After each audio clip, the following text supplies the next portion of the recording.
The Food of the Gods and How It Came to Earth, by H.G. Wells. Book 1. The Dawn of the Food. Chapter the First. The Discovery of the Food. 1. In the middle years of the 19th century, there first became abundant in this strange world of ours a class of men tending for the most part to become elderly, who are called, and who are very properly called, but who dislike extremely to be called, scientists. They dislike that word so much that from the columns of Nature, which was from the first their distinctive and characteristic paper, it is as carefully excluded as if it were that other word, which is the basis of all really bad language in this country.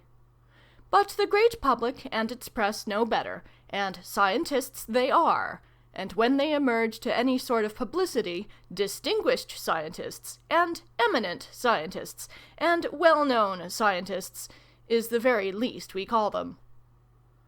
Certainly both Mr. Bensington and Professor Redwood quite merited any of these terms long before they came upon the marvelous discovery of which this story tells. Mr. Bensington was a Fellow of the Royal Society and a former President of the Chemical Society, and Professor Redwood was Professor of Physiology in the Bond Street College of the London University, and he had been grossly libelled by the anti-vivisectionists time after time, and they had led lives of academic distinction from their very earliest youth. They were, of course, quite undistinguished-looking men, as indeed all true scientists are. There is more personal distinction about the mildest-mannered actor alive than there is about the entire Royal Society. Mr. Bensington was short and very, very bald, and he stooped slightly. He wore gold-rimmed spectacles, and cloth boots that were abundantly cut open because of his numerous corns, and Professor Redwood was entirely ordinary in his appearance.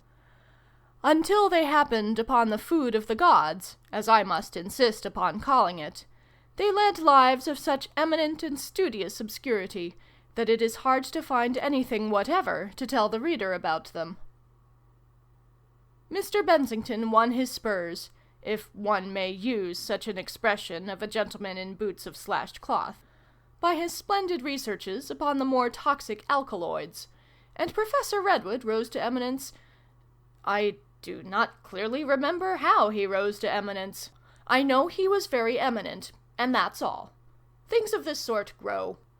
I fancy it was a voluminous work on reaction times, with numerous plates of sphygmograph tracings, I write subject to correction, and an admirable new terminology that did the thing for him.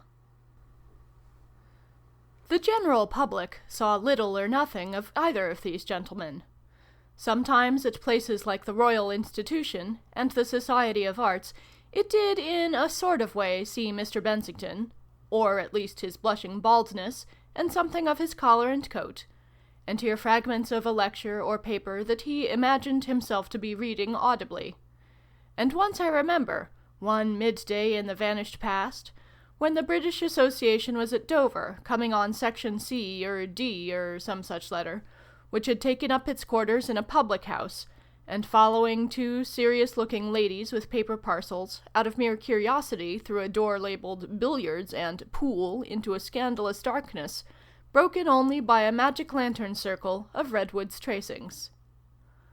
I watched the lantern slides come and go, and listened to a voice, I forget what it was saying, which I believe was the voice of Professor Redwood, and there was a sizzling from the lantern, and another sound that kept me there, still out of curiosity, until the lights were unexpectedly turned up. And then I perceived that this sound was the sound of the munching of buns and sandwiches and things that the assembled British associates had come there to eat under cover of the magic lantern darkness. And Redwood, I remember, went on talking all the time the lights were up, and dabbing at the place where his diagram ought to have been visible on the screen, and so it was again, so soon as the darkness was restored.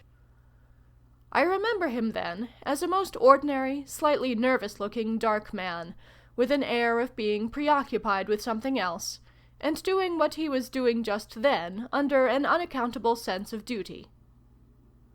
I heard Bensington also, once, in the old days, at an educational conference in Bloomsbury. Like most eminent chemists and botanists, Mr. Bensington was very authoritative upon teaching, though I am certain he would have been scared out of his wits by an average board school class in half an hour. And so far as I can remember now, he was propounding an improvement of Professor Armstrong's heuristic method, whereby, at the cost of £300 or £400 worth of apparatus, a total neglect of all other studies, and the undivided attention of a teacher of exceptional gifts, an average child might, with a peculiar sort of thummy thoroughness, learn in the course of 10 or 12 years almost as much chemistry as one could get in one of those objectionable shilling textbooks that were then so common. Quite ordinary persons, you perceive, both of them, outside their science. Or, if anything, on the unpractical side of ordinary. And that, you will find, is the case with scientists as a class all the world over. What there is great of them is an annoyance to their fellow scientists and a mystery to the general public, and what is not is evident. There is no doubt about what is not great. No race of men have such obvious littlenesses. They live in a narrow world, so far as their human intercourse goes. Their researches involve infinite attention and an almost monastic seclusion, and what is left over is not very much. To witness some queer, shy, misshapen, grey-headed, self-important, little discoverer of great discoveries, ridiculously adorned with the wide ribbon of some order of chivalry, and holding a reception of his fellow men, or to read the anguish of nature at the neglect of science, when the angel of the birthday honours passes the Royal Society by, or to listen to one indefatigable lichenologist commenting on the work of another indefatigable lichenologist, such things force one to realize the unfaltering littleness of men. And withal, the reef of science that these little scientists built, and are yet building, is so wonderful, so portentous, so full of mysterious half-shapen promises for the mighty future of man. They do not seem to realize the things they are doing. No doubt, long ago, even Mr. Bensington, when he chose this calling, when he consecrated his life to the alkaloids and their kindred compounds, had some inkling of the vision, more than an inkling. Without some such inspiration, for such glories and positions only as a scientist may expect, what young man would have given his life to such work as young men do? No, they must have seen the glory, they must have had the vision, but so near that it has blinded them. The splendor has blinded them, mercifully, so that for the rest of their lives they can hold the lights of knowledge in comfort, that we may see. And perhaps it accounts for Redwood's touch of preoccupation that, there can be no doubt of it now, he among his fellows was different. He was different, inasmuch as something of the vision still lingered in his eyes. 2. The food of the gods, I call it.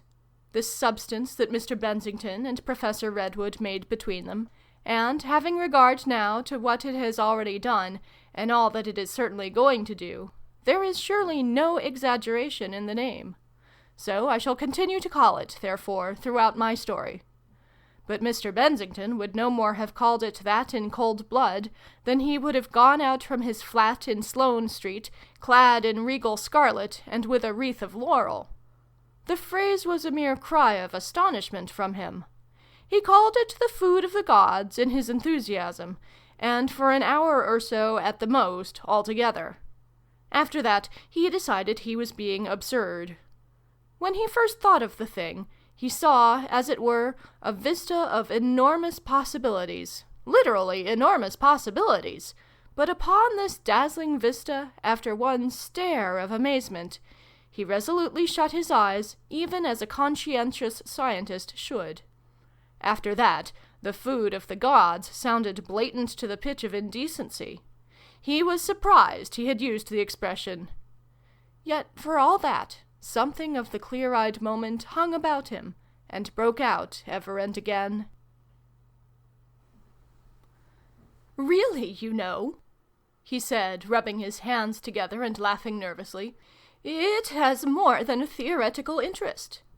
For example," he confided, bringing his face close to the Professor's and dropping to an undertone, "it would perhaps, if suitably handled, sell.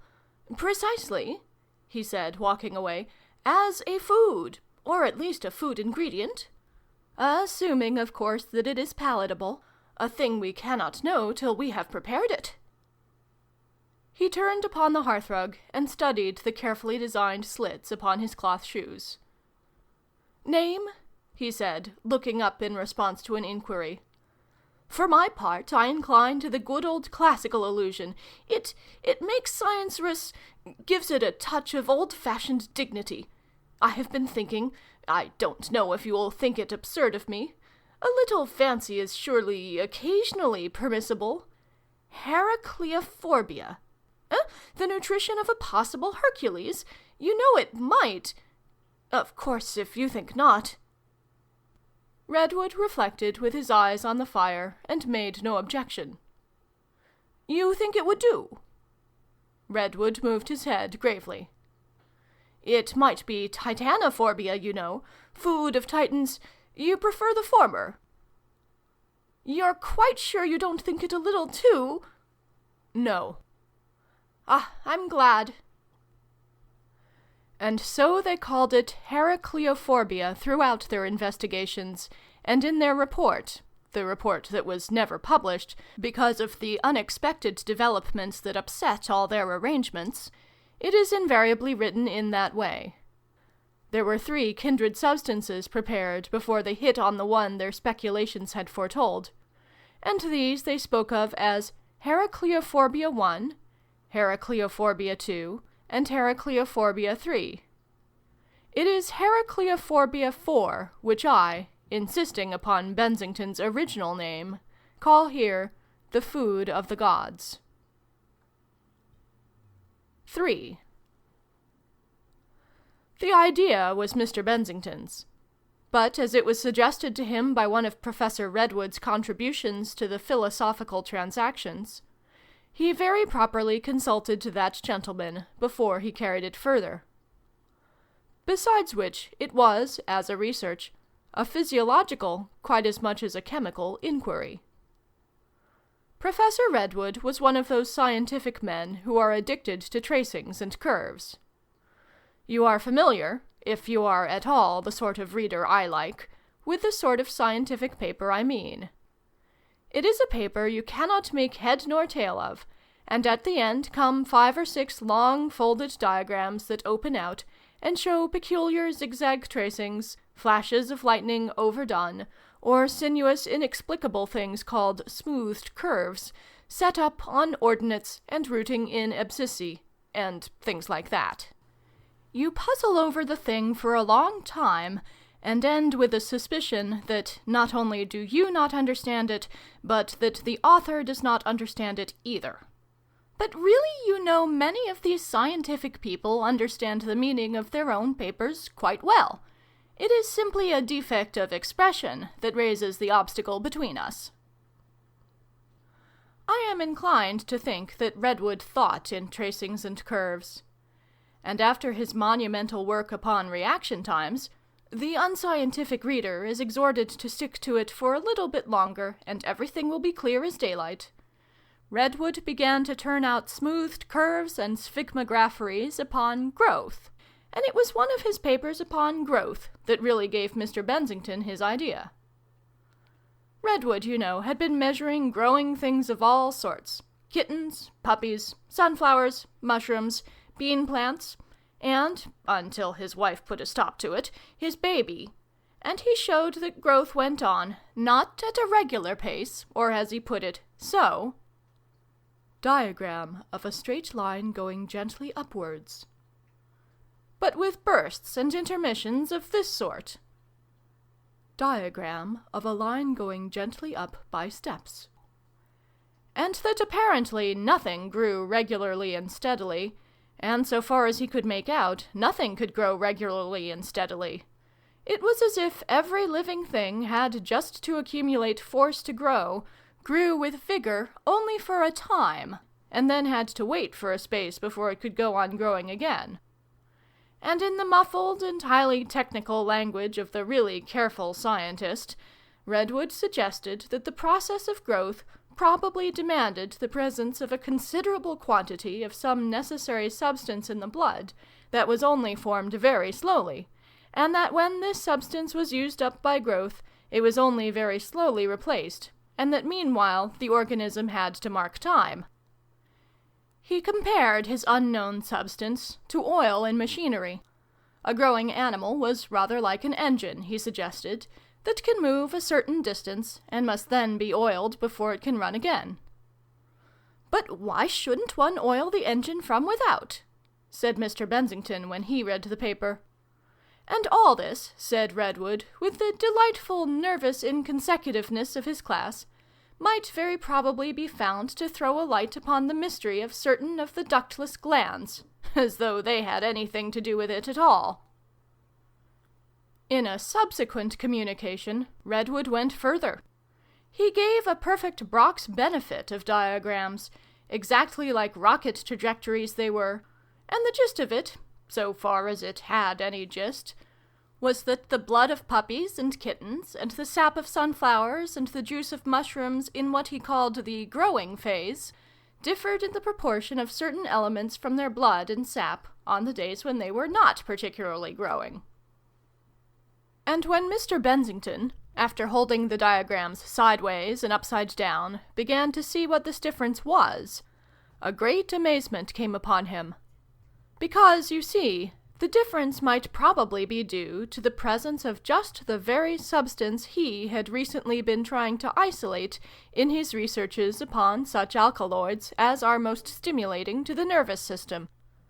He put down Redwood's paper on the patent reading desk that swung inconveniently from his armchair, took off his gold-rimmed spectacles, breathed on them, and wiped them very carefully. "By Jove!" said Mr. Bensington. Then, replacing his spectacles again, he turned to the patent reading desk, which immediately, as his elbow came against its arm, gave a coquettish squeak, and deposited the paper, with all its diagrams in a dispersed and crumpled state, on the floor. "By Jove!" said Mr. Bensington, straining his stomach over the armchair with a patient disregard of the habits of this convenience, and then, finding the pamphlet still out of reach, he went down on all fours in pursuit. It was on the floor that the idea of calling it the food of the gods came to him. For you see, if he was right, and Redwood was right, then by injecting or administering this new substance of his in food, he would do away with the resting phase, and instead of growth going on in this fashion, diagram of a line going gently up by steps, it would, if you follow me, go thus. Diagram of a straight line going sharply upwards. 4. The night after his conversation with Redwood, Mr. Bensington could scarcely sleep a wink. He did seem once to get into a sort of doze, but it was only for a moment, and then he dreamt he had dug a deep hole into the earth, and poured in tons and tons of the food of the gods, and the earth was swelling, and all the boundaries of the countries were bursting, and the Royal Geographical Society was all at work like one great guild of tailors letting out the equator. That, of course, was a ridiculous dream, but it shows the state of mental excitement into which Mr. Bensington got, and the real value he attached to his idea, much better than any of the things he said or did when he was awake and on his guard. Or I should not have mentioned it, because, as a general rule, I do not think it is at all interesting for people to tell each other about their dreams. By a singular coincidence, Redwood also had a dream that night, and his dream was this. Diagram of a straight line going directly upwards. It was a diagram done in fire upon a long scroll of the abyss, and he, Redwood, was standing on a planet before a sort of black platform, lecturing about the new sort of growth that was now possible to the more than royal institution of primordial forces, forces which had always previously, even in the growth of races, empires, planetary systems, and worlds, gone so. Diagram of a line going up by tiny steps. And even in some cases, so.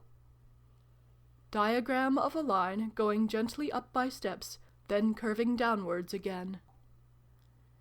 And he was explaining to them quite lucidly and convincingly that these slow, these even retrogressive methods would be very speedily quite put out of fashion by his discovery. Ridiculous, of course, but that too shows that either dream is to be regarded as in any way significant or prophetic beyond what I have categorically said, I do not for one moment suggest. Book 1, Chapter the 2nd. The Experimental Farm. 1. Mr. Bensington proposed originally to try this stuff, so soon as he was really able to prepare it, upon tadpoles. One always does try this sort of thing upon tadpoles to begin with, this being what tadpoles are for. And it was agreed that he should conduct the experiments and not Redwood, because Redwood's laboratory was occupied with the ballistic apparatus and animals necessary for an investigation into the diurnal variation in the butting frequency of the young bull calf, an investigation that was yielding curves of an abnormal and very perplexing sort, and the presence of glass globes of tadpoles was extremely undesirable while this particular research was in progress. But when Mr. Bensington conveyed to his cousin Jane something of what he had in mind, she put a prompt veto upon the importation of any considerable number of tadpoles, or any such experimental creatures, into their flat. She had no objection whatever to his use of one of the rooms of the flat for the purpose of a non-explosive chemistry that, so far as she was concerned, came to nothing. She let him have a gas furnace and a sink and a dust-tight cupboard of refuge from the weekly storm of cleaning she would not forgo.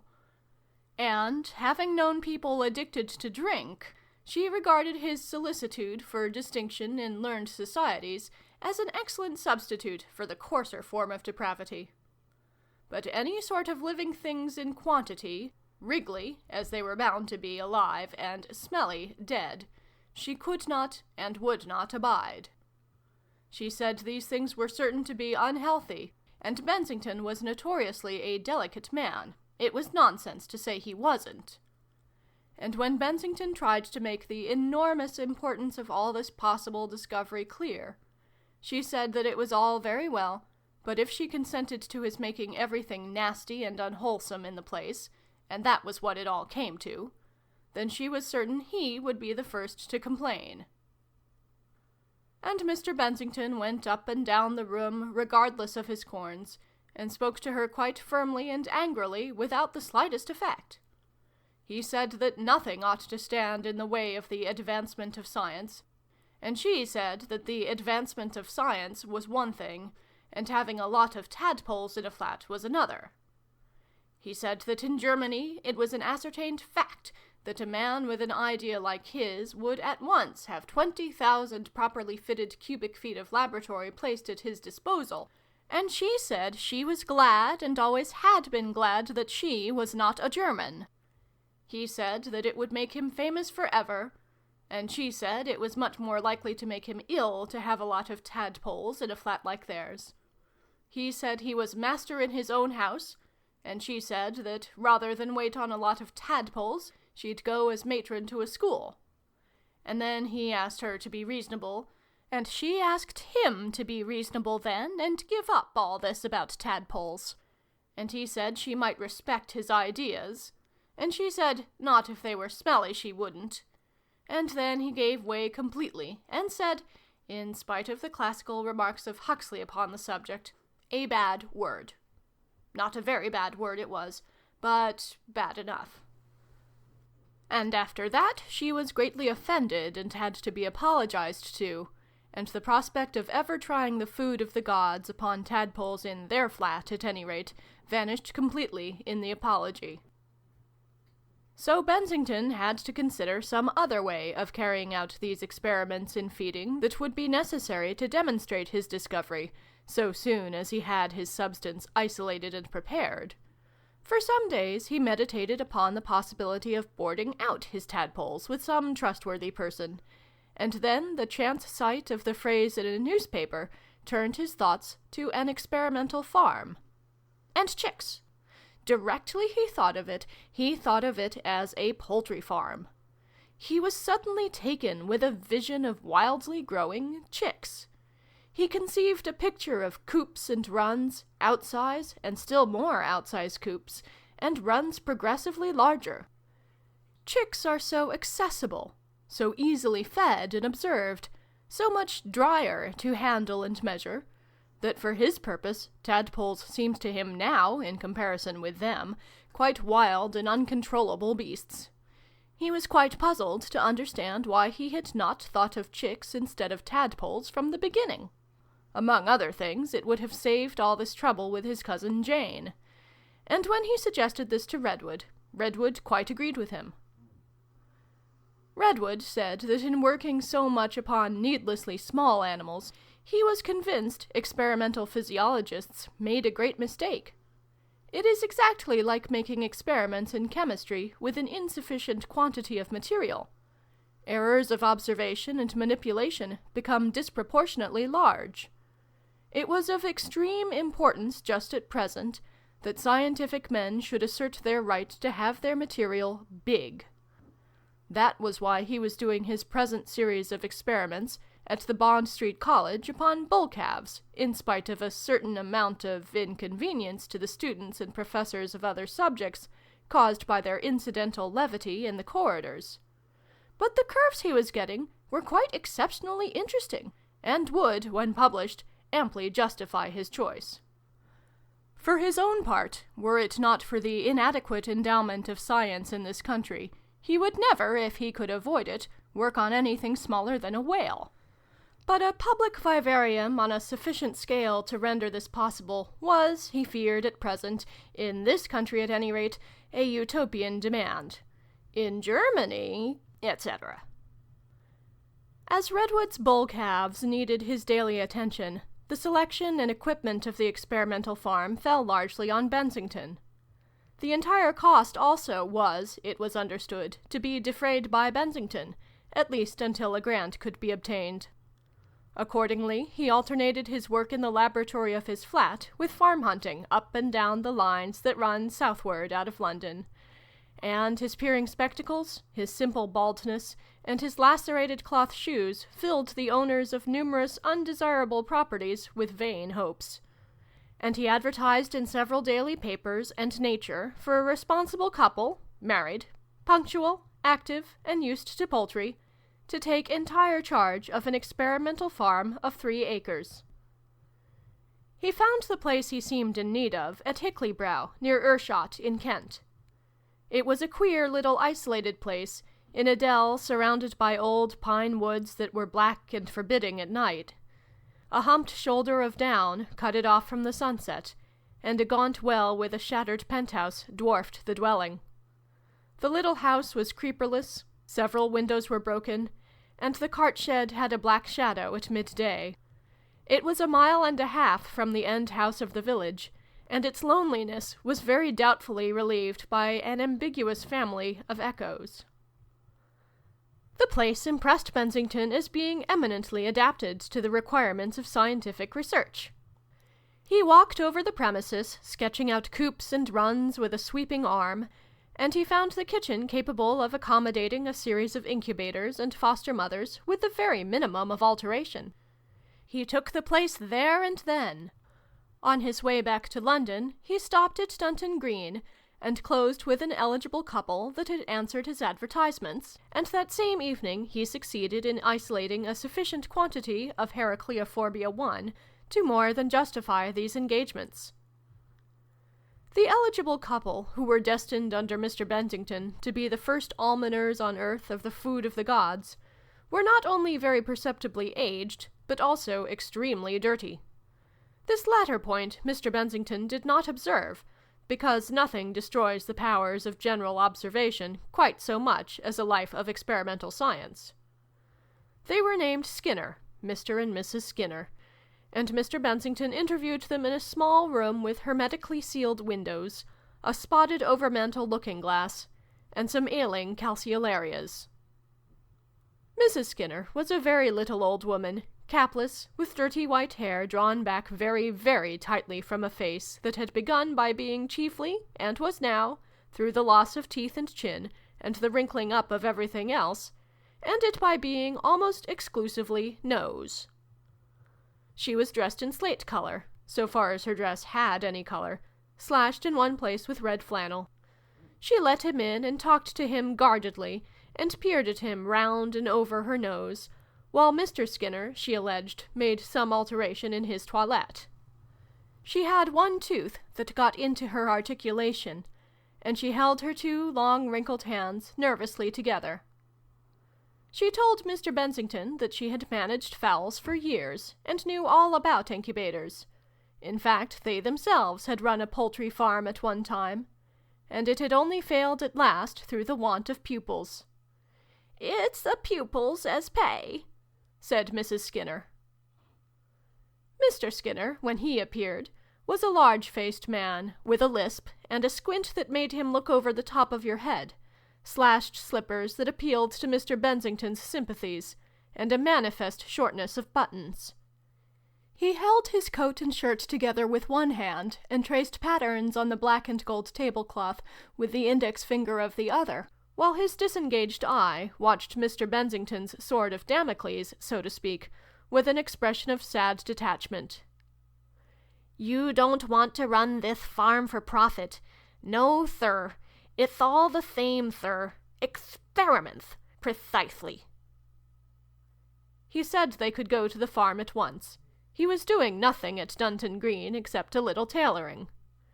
"It isn't the smart place I thought it was, and what I get isn't scarcely worth having," he said, "so that if it's any convenience to you for us to come—" And in a week, Mr. and Mrs. Skinner were installed in the farm, and the jobbing carpenter from Hickley-Brow was diversifying the task of erecting runs and hen-houses with a systematic discussion of Mr. Bensington.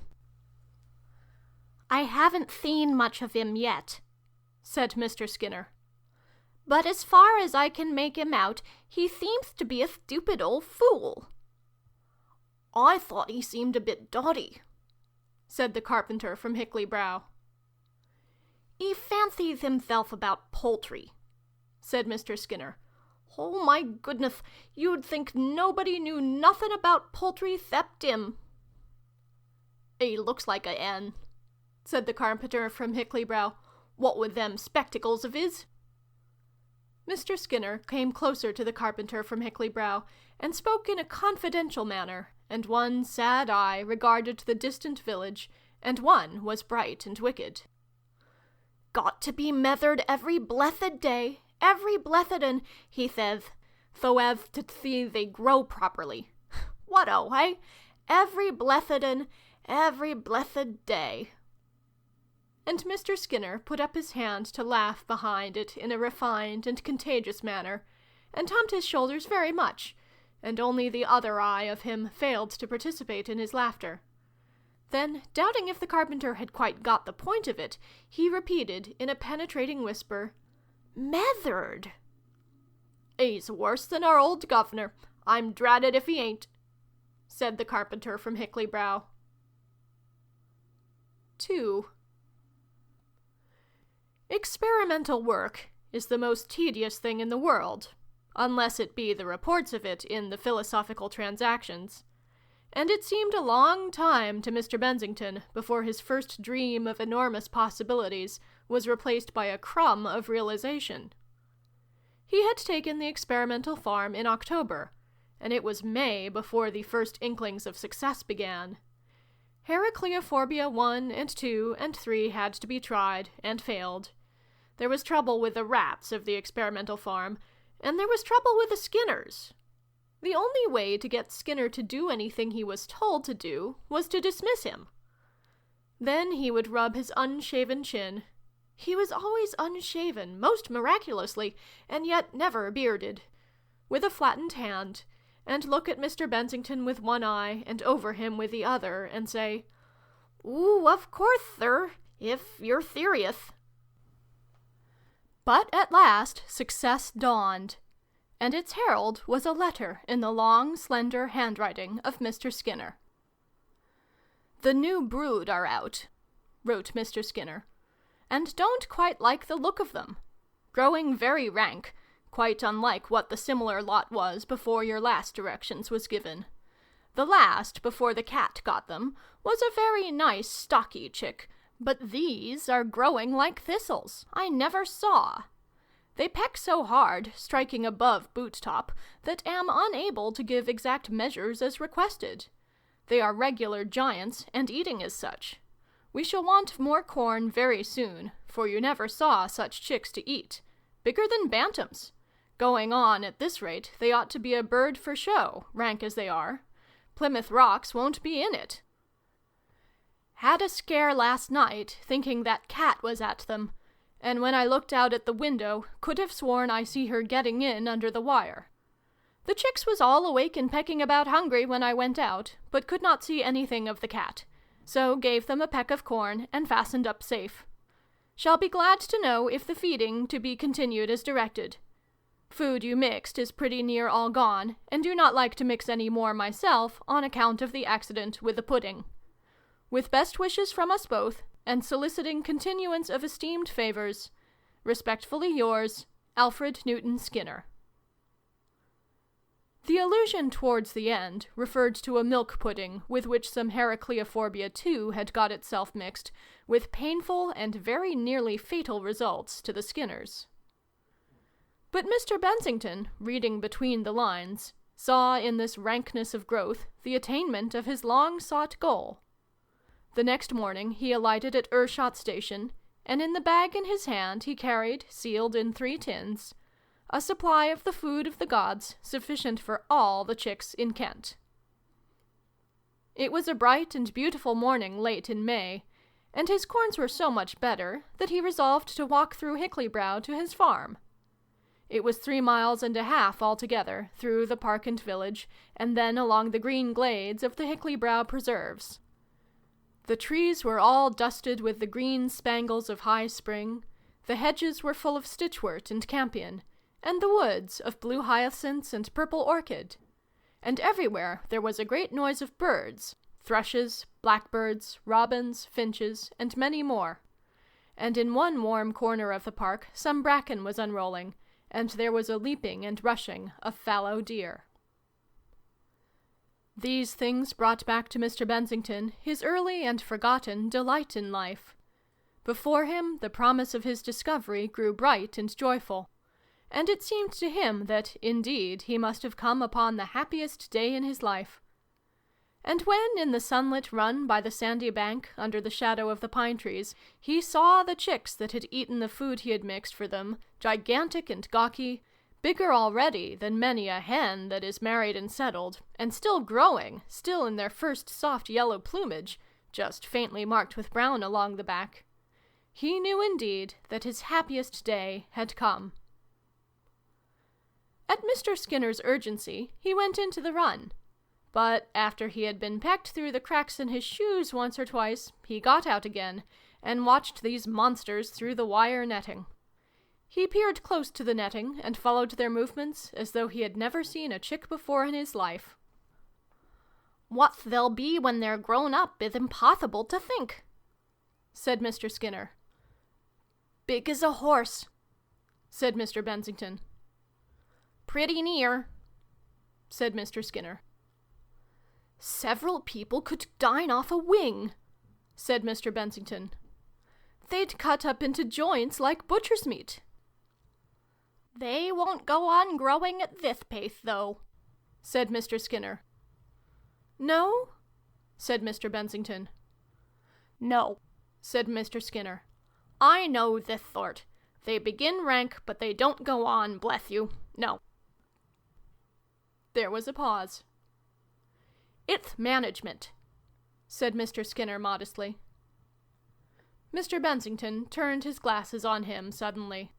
"We got 'em almost as big at the other place," said Mr. Skinner, with his better eye piously uplifted, and letting himself go a little. "Me and the missus."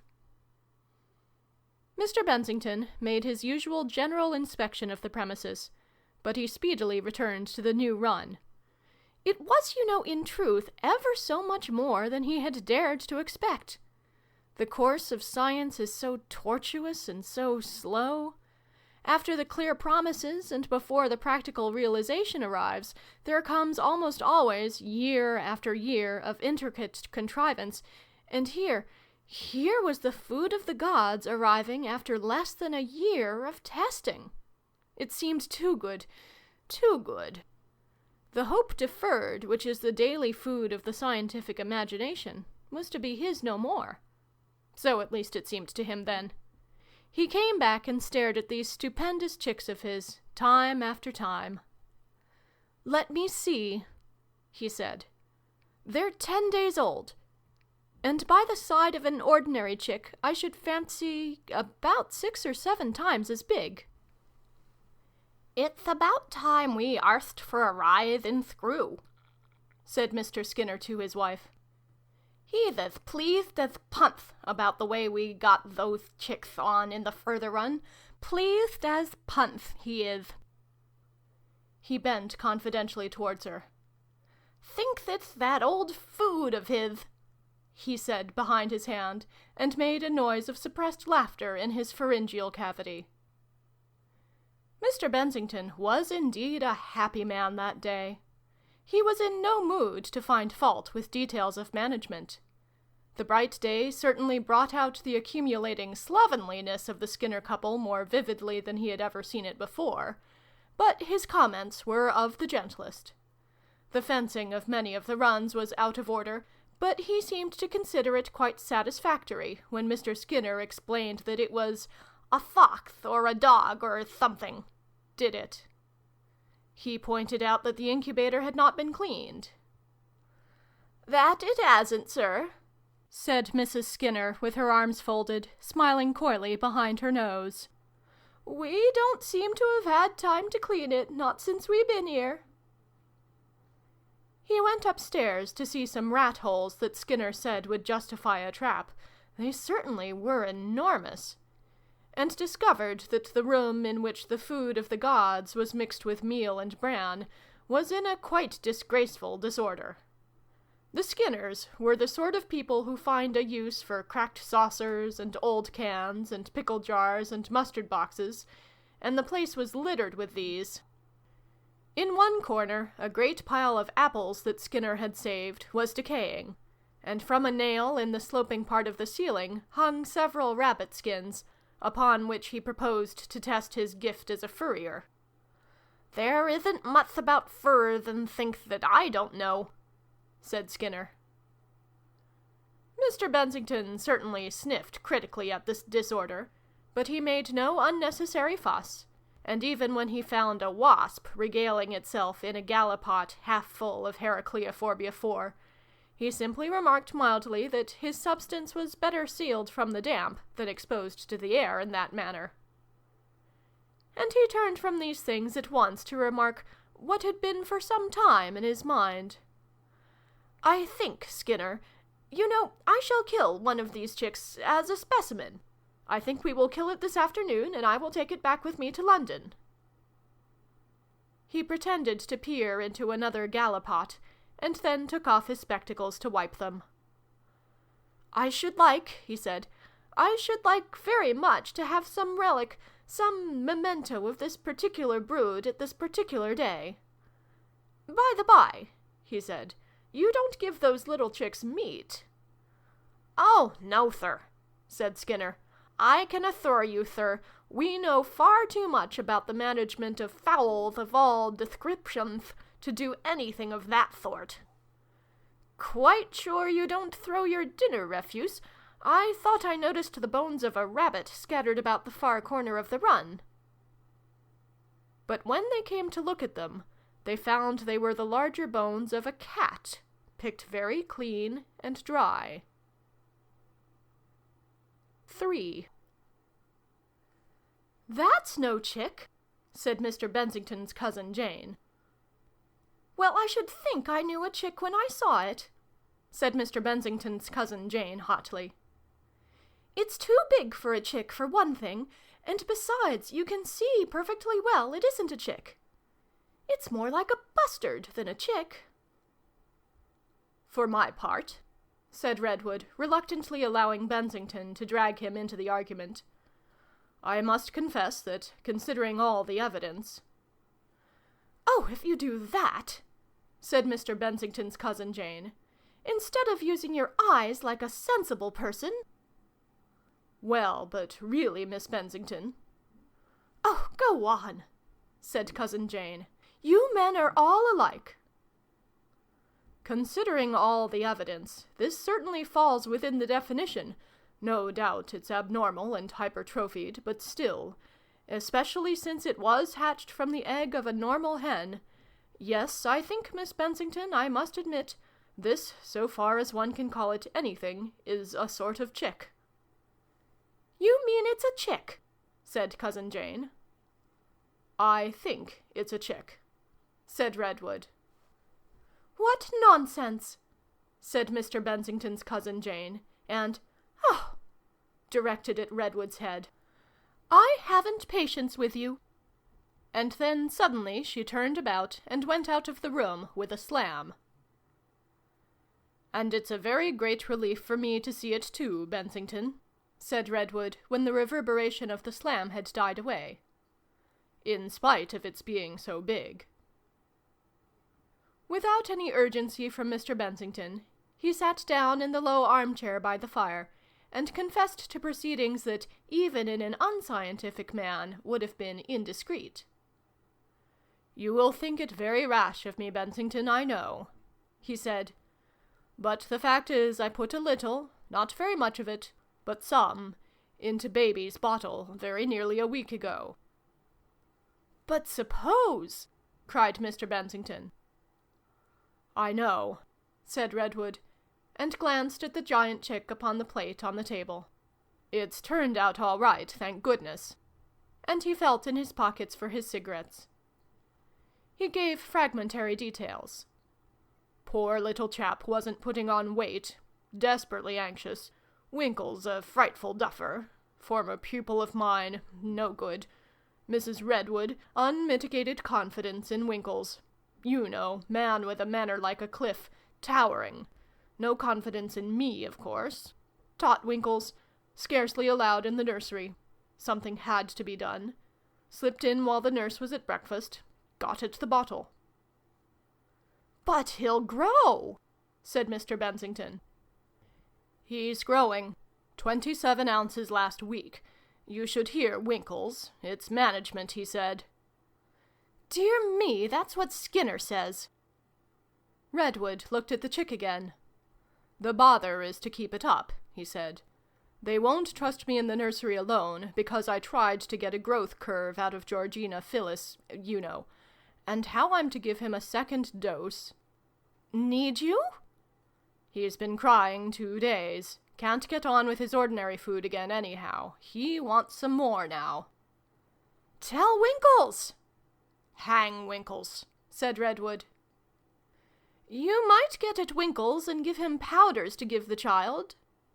"That's about what I shall have to do," said Redwood, resting his chin on his fist and staring into the fire.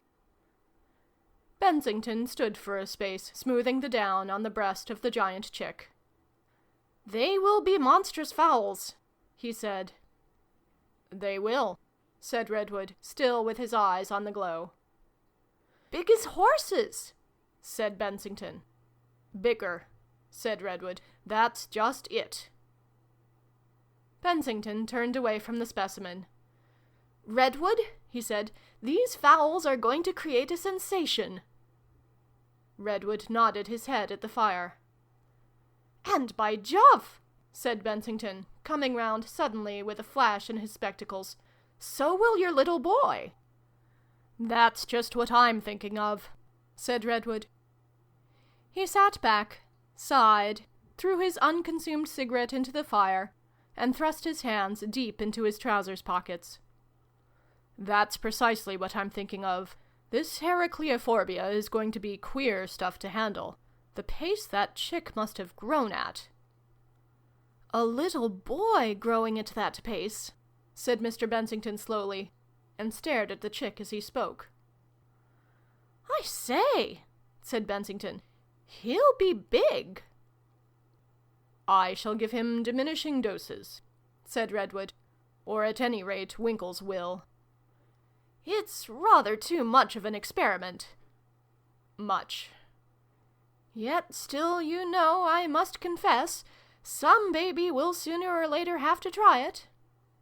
Oh, we'll try it on some baby, certainly. Exactly so, said Bensington, and came and stood on the hearthrug and took off his spectacles to wipe them. Until I saw these chicks, Redwood, I don't think I began to realize anything of the possibilities of what we were making. It's only beginning to dawn upon me, the possible consequences. And even then, you know, Mr. Bensington was far from any conception of the mine that little train would fire. 4. That happened early in June. For some weeks, Bensington was kept from revisiting the experimental farm by a severe imaginary catarrh, and one necessary flying visit was made by Redwood. He returned an even more anxious-looking parent than he had gone. Altogether, there were 7 weeks of steady, uninterrupted growth. And then the wasps began their career. It was late in July, and nearly a week before the hens escaped from Hickley Brow, that the first of the big wasps was killed. The report of it appeared in several papers, but I do not know whether the news reached Mr. Bensington, much less whether he connected it with the general laxity of method that prevailed in the experimental farm. There can be but little doubt now that while Mr. Skinner was plying Mr. Bensington's chicks with Heracleophobia 4, a number of wasps were just as industriously, perhaps more industriously, carrying quantities of the same paste to their early summer broods in the sandbanks beyond the adjacent pine woods. And there can be no dispute whatever that these early broods found just as much growth and benefit in the substance as Mr. Bensington's hens. It is in the nature of the wasp to attain to effective maturity before the domestic fowl, and, in fact, of all the creatures that were, through the generous carelessness of the Skinners, partaking of the benefits Mr. Bensington heaped upon his hens, the wasps were the first to make any sort of figure in the world. It was a keeper named Godfrey, on the estate of Lieutenant Colonel Rupert Hick, near Maidstone, who encountered and had the luck to kill the first of these monsters of whom history has any record. He was walking knee-high in bracken across an open space in the beech woods that diversify Lieutenant Colonel Hick's park, and he was carrying his gun, very fortunately for him a double-barreled gun, over his shoulder when he first caught sight of the thing. It was, he says, coming down against the light, so that he could not see it very distinctly, and as it came, it made a drone like a motor car. He admits he was frightened. It was evidently as big or bigger than a barn owl, and to his practiced eye, its flight, and particularly the misty whirl of its wings, must have seemed weirdly unbird-like. The instinct of self-defense, I fancy, mingled with long habit when, as he says, he let fly right away. The queerness of the experience probably affected his aim. At any rate, most of his shot missed, and the thing merely dropped for a moment with an angry whizz that revealed the wasp at once, and then rose again, with all its stripes shining against the light. He says it turned on him. At any rate, he fired his second barrel at less than 20 yards, and threw down his gun, ran a pace or so, and ducked to avoid it. It flew, he is convinced, within a yard of him, struck the ground, rose again, came down again perhaps 30 yards away, and rolled over with its body wriggling and its sting stabbing out and back in its last agony. He emptied both barrels into it again before he ventured to go near.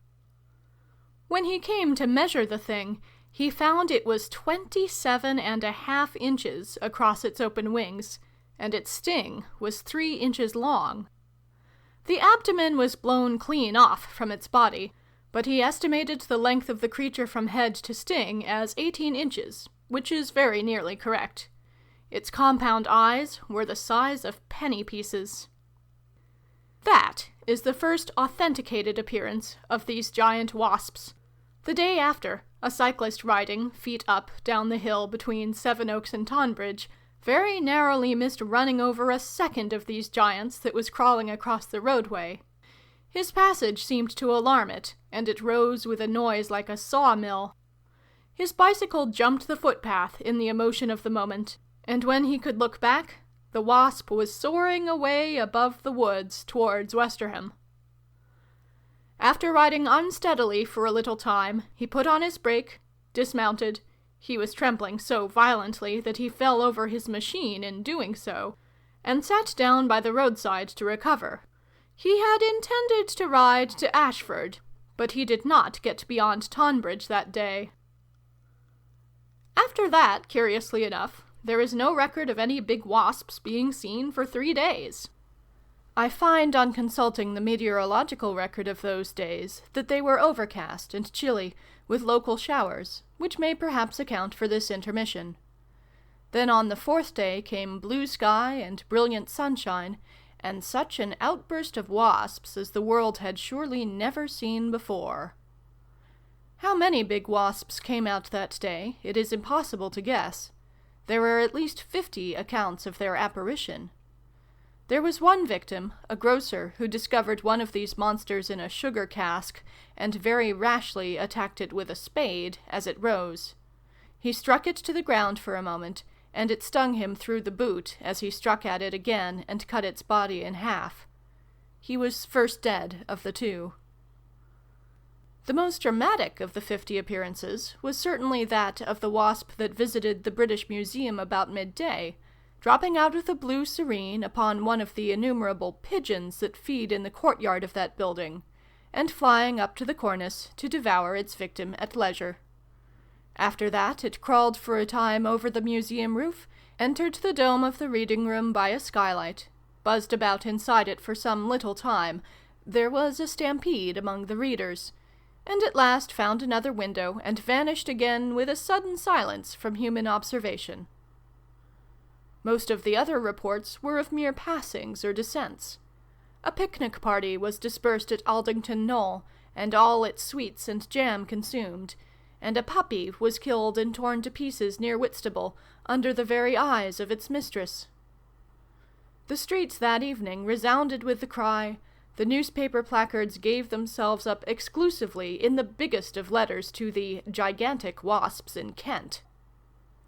Agitated editors and assistant editors ran up and down tortuous staircases, bawling things about wasps, and Professor Redwood, emerging from his college in Bond Street at 5, flushed from a heated discussion with his committee about the price of bull calves, bought an evening paper, opened it, changed color, forgot about bull calves and committee forthwith, and took a hansom headlong for Bensington's flat. 5. The flat was occupied, it seemed to him, to the exclusion of all other sensible objects, by Mr. Skinner and his voice, if indeed you can call either him or it a sensible object. The voice was up very high, slopping about among the notes of anguish. "It's impossible for us to stop, sir.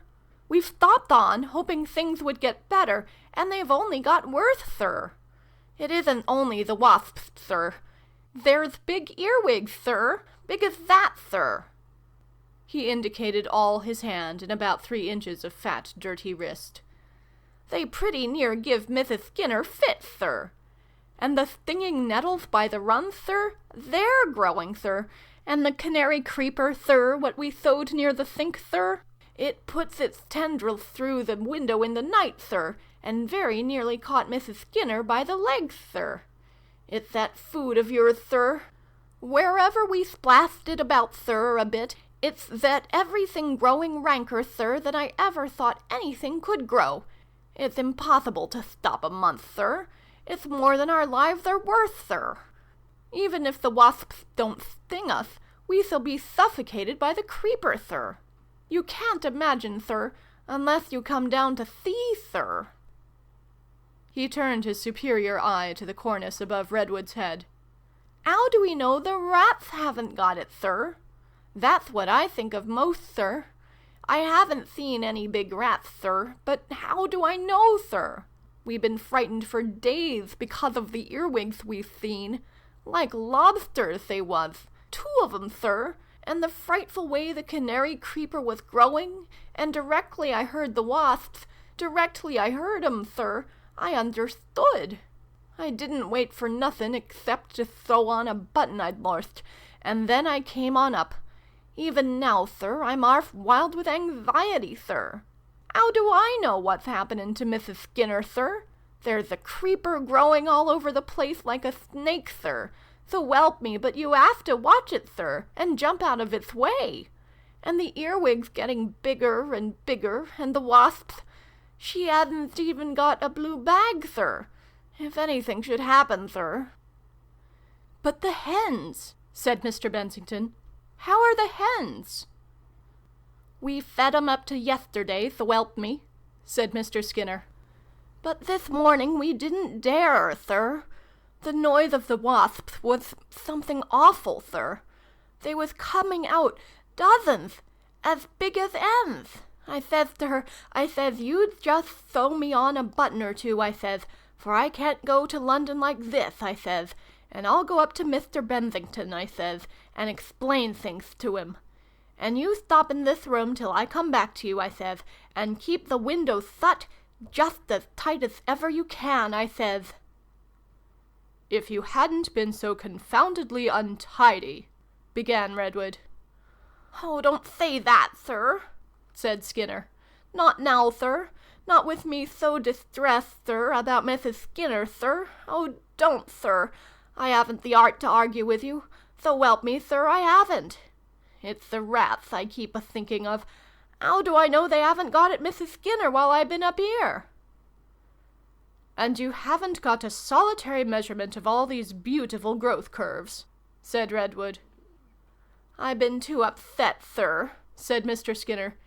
If you knew what we've been through, me and the missus, all this last month, we haven't known what to make of it, sir. What with the hens getting so rank, and the earwigs and the canary creeper, I don't know if I told you, sir, the canary creeper... You've told us all that, said Redwood. The thing is, Bensington, what are we to do?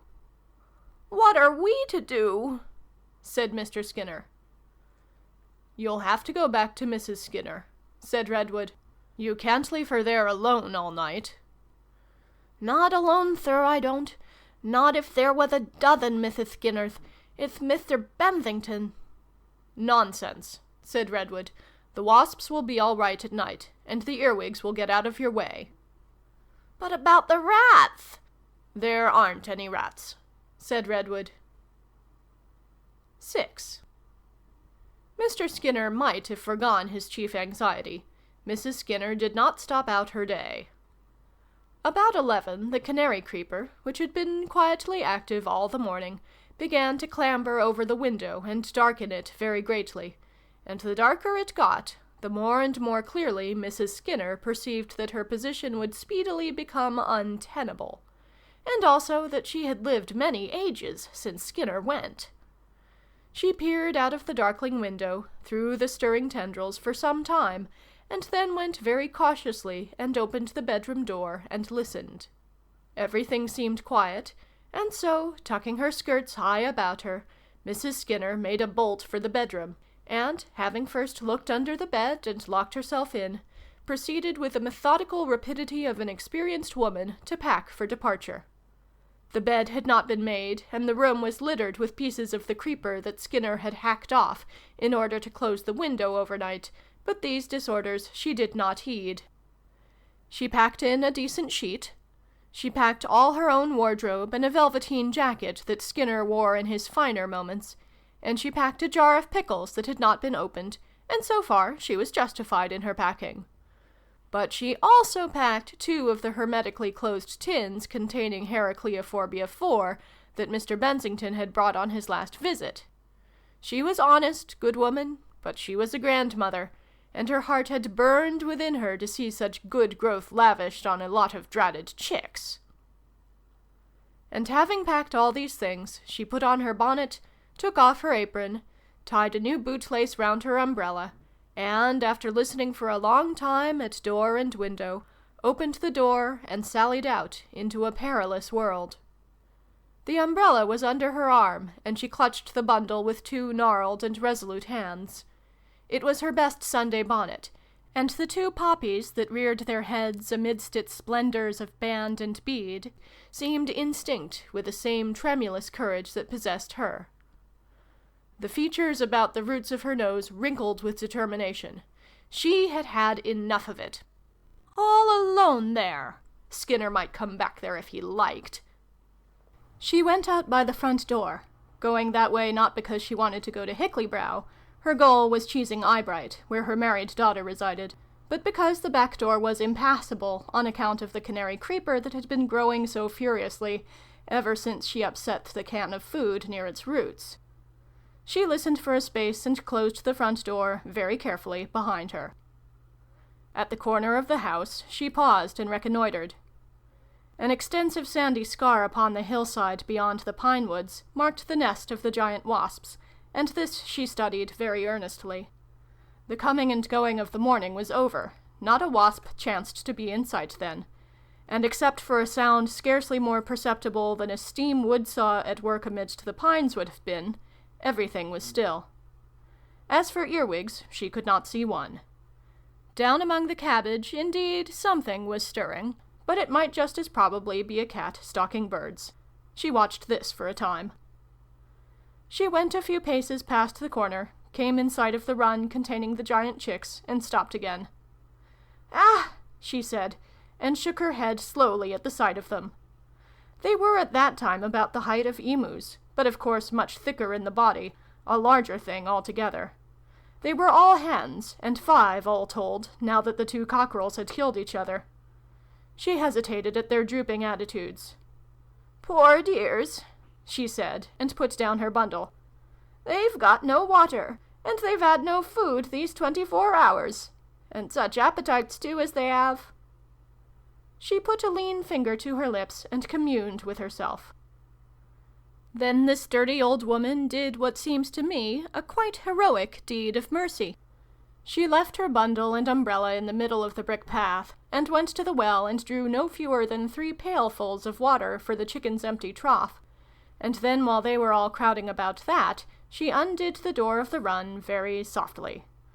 After which she became extremely active, resumed her package, got over the hedge at the bottom of the garden, crossed the ranked meadows in order to avoid the wasp's nest, and toiled up the winding path towards Cheesing Eyebright. She panted up the hill, and as she went she paused ever and again, to rest her bundle and get her breath, and stare back at the little cottage beside the pinewood below. And when she was near the crest of the hill, she saw afar off 3 several wasps dropping heavily westward, it helped her greatly on her way. She soon got out of the open and in the high-banked lane beyond, which seemed a safer place to her, and so up by Hickley-Brow Coombe to the Downs. There at the foot of the Downs, where a big tree gave an air of shelter, she rested for a space on a stile. Then on again, very resolutely. You figure her, I hope, with her white bundle, a sort of erect black ant, hurrying along the little white path thread athwart the downland slopes under the hot sun of the summer afternoon. On she struggled after her resolute, indefatigable nose, and the poppies in her bonnet quivered perpetually, and her springside boots grew whiter and whiter with the downland dust. Flip-flap, went her footfalls through the still heat of the day, and persistently, incurably, her umbrella sought to slip from under the elbow that retained it. The mouth wrinkle under her nose was pursed to an extreme resolution, and ever and again she told her umbrella to come up, or gave her tightly clutched bundle a vindictive jerk. And at times her lips mumbled with fragments of some foreseen argument between herself and Skinner.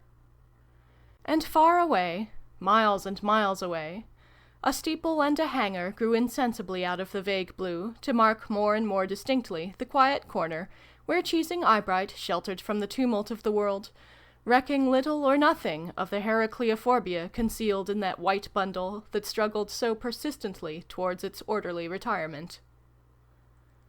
7. So far as I can gather, the Pullets came into Hickley-Brow about 3 o'clock in the afternoon. Their coming must have been a brisk affair, though nobody was out in the street to see it. The violent bellowing of little Skelmersdale seems to have been the first announcement of anything out of the way. Miss Durgan of the post office was at the window as usual, and saw the hen that had caught the unhappy child in violent flight up the street with its victim, closely pursued by 2 others. You know that swinging stride of the emancipated, athletic, latter-day pullet? You know the keen insistence of the hungry hen? There was Plymouth Rock in these birds, I am told, and even without Heracleophobia, that is a gaunt and striding strain. Probably Miss Durgan was not altogether taken by surprise. In spite of Mr. Bensington's insistence upon secrecy, rumours of the great chicken Mr. Skinner was producing had been about the village for some weeks. "Lor!" she cried, "it's what I expected!" She seems to have behaved with great presence of mind. She snatched up the sealed bag of letters that was waiting to go on to Ershot, and rushed out of the door at once. Almost simultaneously, Mr. Skelmersdale himself appeared down the village, gripping a watering pot by the spout, and very white in the face. And, of course, in a moment or so, everyone in the village was rushing to the door or window. The spectacle of Miss Durgan all across the road, with the entire day's correspondence of Hickley-Brow in her hand, gave pause to the pullet in possession of Master Skelmersdale. She halted through one instant's indecision, and then turned for the open gates of Fulcher's Yard. That instant was fatal. The second pullet ran in neatly, got possession of the child by a well-directed peck, and went over the wall into the vicarage garden. "Jock! Jock! Jock! Jock! Jock! Jock!" shrieked the hindmost hen, hit smartly by the watering can Mr. Skelmersdale had thrown, and fluttered wildly over Mrs. Glue's cottage, and so into the doctor's field, while the rest of those gargantuan birds pursued the pullet in possession of the child across the vicarage lawn. "Good heavens!" cried the curate, or, as some say, something much more manly, and ran, whirling his croquet mallet and shouting, to head off the chase.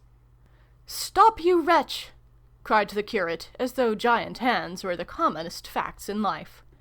And then, finding he could not possibly intercept her, he hurled his mallet with all his might and main, and out it shot in a gracious curve within a foot or so of Master Skelmersdale's head, and through the glass lantern of the conservatory. Smash! The new conservatory.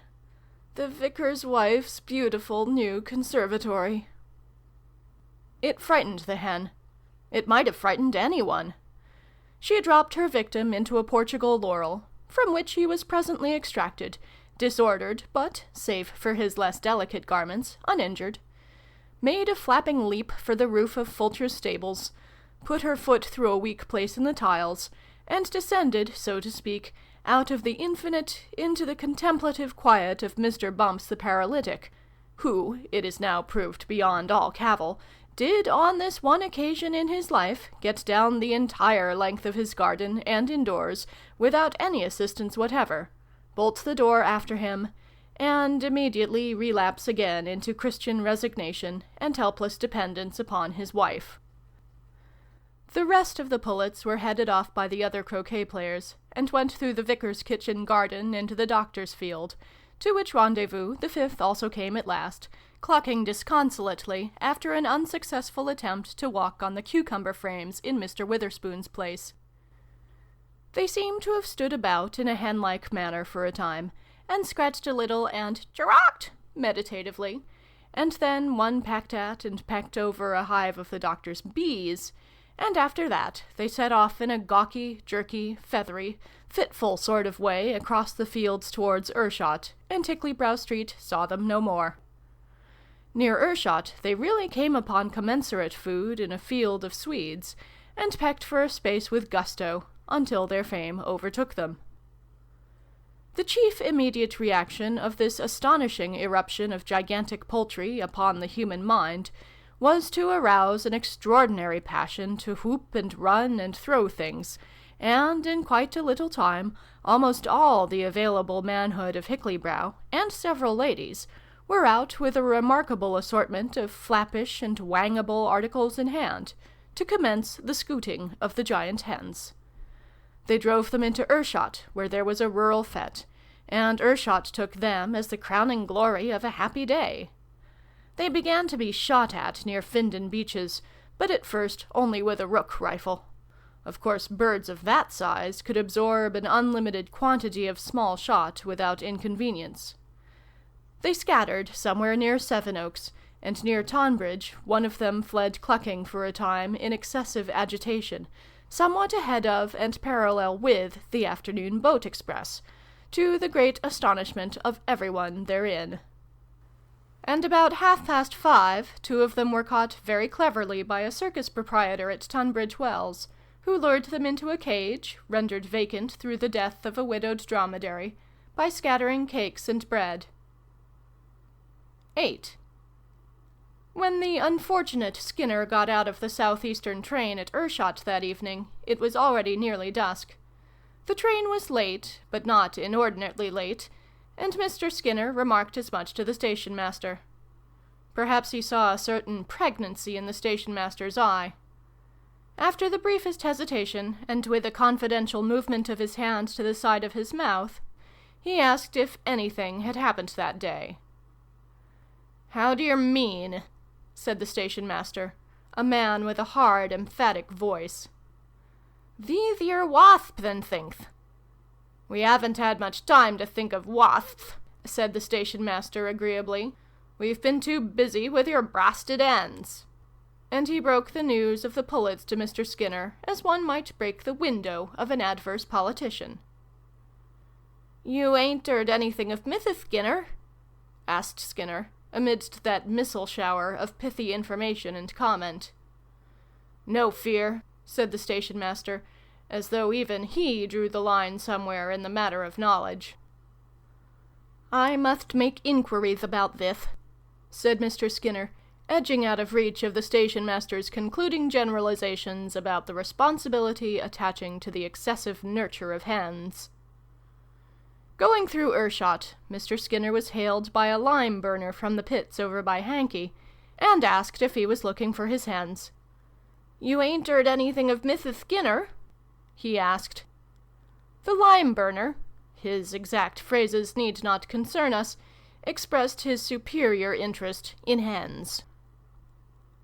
It was already dark, as dark at least as a clear night in the English June can be, when Skinner, or his head at any rate, came into the bar of the Jolly Drovers and said, "Hello, you haven't heard anything of this here story about my hens, have you?" "Oh, haven't we?" said Mr. Fulcher. "Why, part of the story's been in bust into my stable roof, and one chapter smashed a hole in Mrs. Vickers' greenhouse, I beg your pardon, conservatory." Skinner came in. "I'd like something a little comforting," he said. "Hot gin and water's about my figure." And everybody began to tell him things about the pullets. "Gracious me," said Skinner. "You haven't heard anything about Mrs. Skinner, have you?" he asked in a pause. "That we haven't," said Mr. Witherspoon. "We haven't thought of her. We ain't thought nothing of either of you." "Ain't you been home to-day?" asked Fulcher over a tankard. "If one of those brasted birds of Spectre," began Mr. Witherspoon, and left the full horror to their unaided imaginations. It appeared to the meeting at the time that it would be an interesting end to an eventful day to go on with Skinner, and see if anything had happened to Mrs. Skinner. One never knows what luck one may have when accidents are at large. But Skinner, standing at the bar and drinking his hot gin and water, with one eye roving over the things at the back of the bar, and the other fixed on the absolute, missed the psychological moment. "I suppose there hasn't been any trouble with any of these big wasps today anywhere?" he asked, with an elaborate detachment of manner. "Been too busy with your ends," said Fulcher. "I suppose they've all gone in now anyhow," said Skinner. "What, the ends?"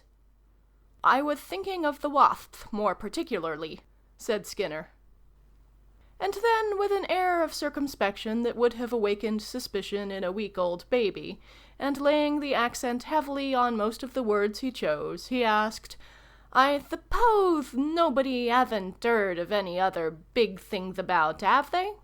Big dogs or cats or anything of that sort? Seems to me if there's big hens and big wasps coming on." He laughed, with a fine pretense of talking idly.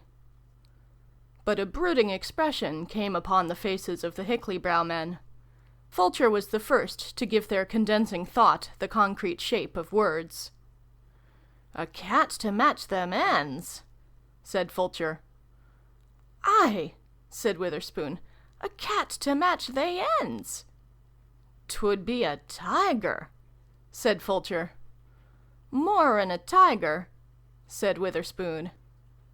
When at last Skinner followed the lonely footpath over the swelling field that separated Hickley-brow from the somber pine-shaded hollow, in whose black shadows the gigantic canary creeper grappled silently with the experimental farm, he followed it alone.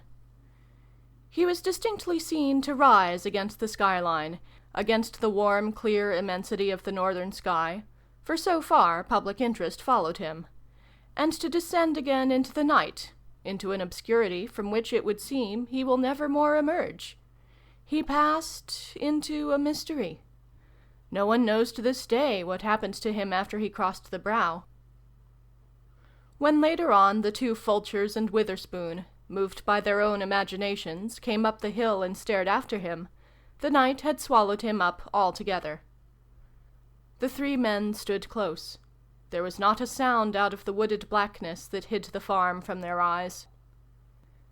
"It's all right," said young Fulcher, ending a silence.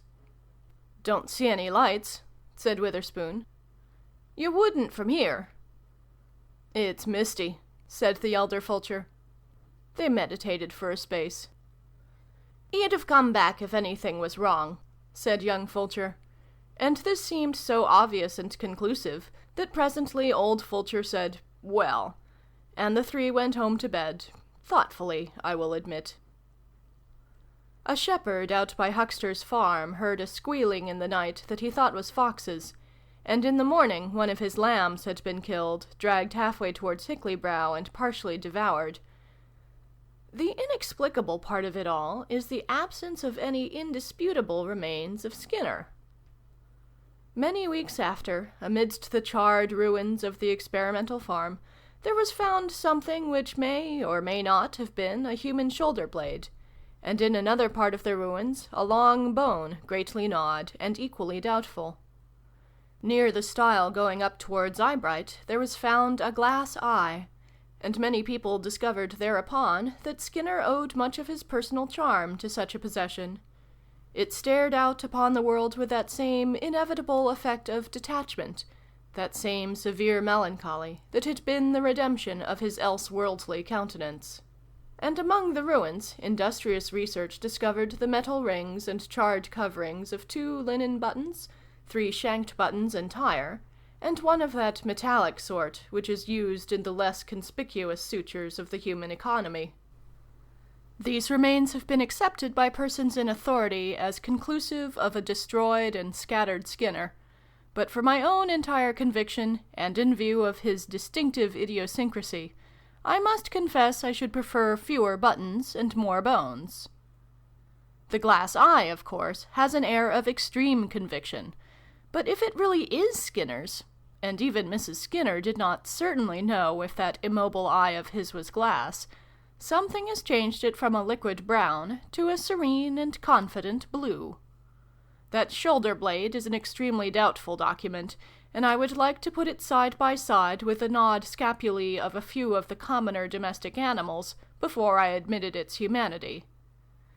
And where were Skinner's boots, for example? Perverted and strange as a rat's appetite must be, is it conceivable that the same creatures that could leave a lamb only half eaten would finish up Skinner, hair, bones, teeth, and boots? I have closely questioned as many as I could of those who knew Skinner at all intimately, and they one and all agree that they cannot imagine anything eating him. He was the sort of man, as a retired seafaring person living in one of Mr. W. Jacobs' cottages at Dunton Green told me, with a guarded significance of manner not uncommon in those parts, who would get washed up anyhow, and as regards the devouring element, was fit to put a fire out. He considered that Skinner would be as safe on a raft as anywhere. The retired seafaring man added that he wished to say nothing whatever against Skinner. Facts were facts. And rather than have his clothes made by Skinner, the retired seafaring man remarked he would take his chance of being locked up. These observations certainly do not present Skinner in the light of an appetizing object. To be perfectly frank with the reader, I do not believe he ever went back to the experimental farm. I believe he hovered through long hesitations about the fields of the Hickley-brow glebe, and finally, when that squealing began, took the line of least resistance out of his perplexities into the incognito. And in the incognito, whether of this or of some other world unknown to us, he obstinately and quite indisputably has remained to this day. Book 1, Chapter the 3rd. The Giant Rats. 1.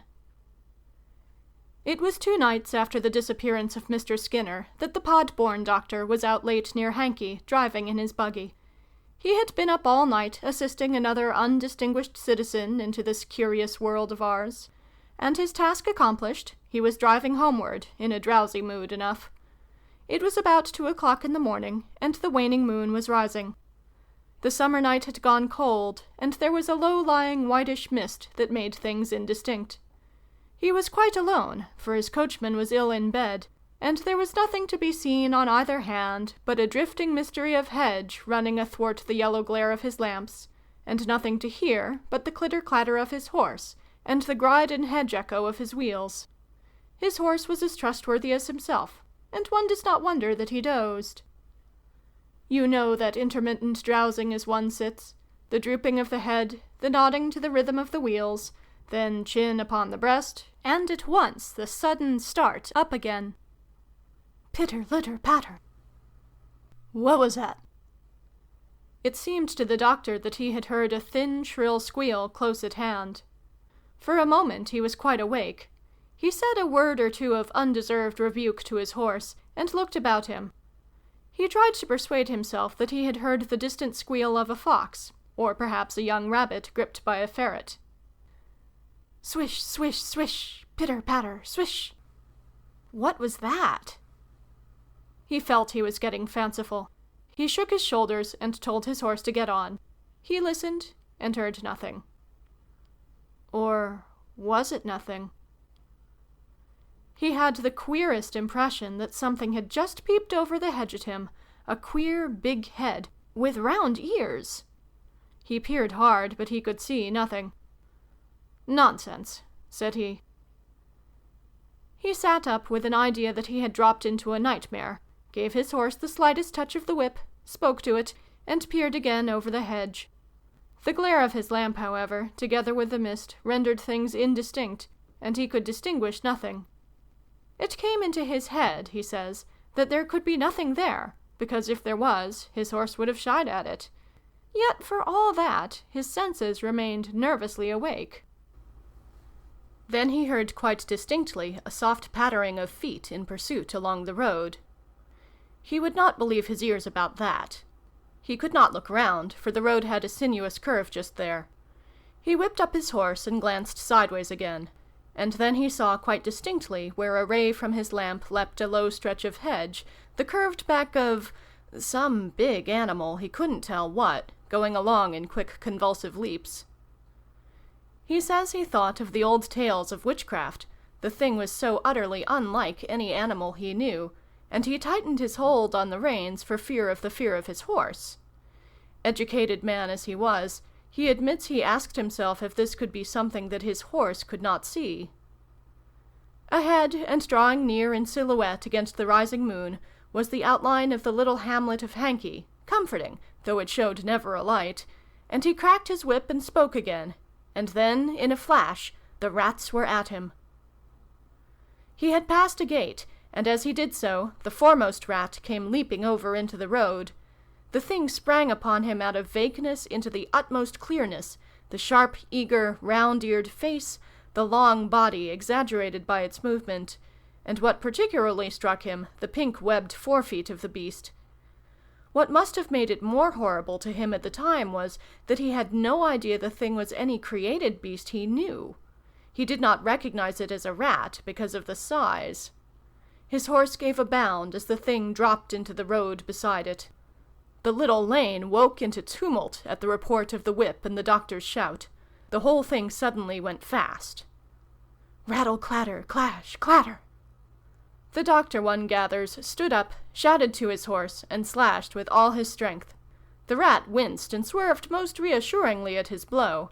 In the glare of his lamp he could see the fur furrow under the lash, and he slashed again and again, heedless and unaware of the second pursuer that gained upon his offside. He let the reins go, and glanced back to discover the third rat in pursuit behind. His horse bounded forward. The buggy leapt high at a rut. For a frantic minute, perhaps, everything seemed to be going in leaps and bounds. It was sheer good luck the horse came down in Hankey, and not either before or after the houses had been passed.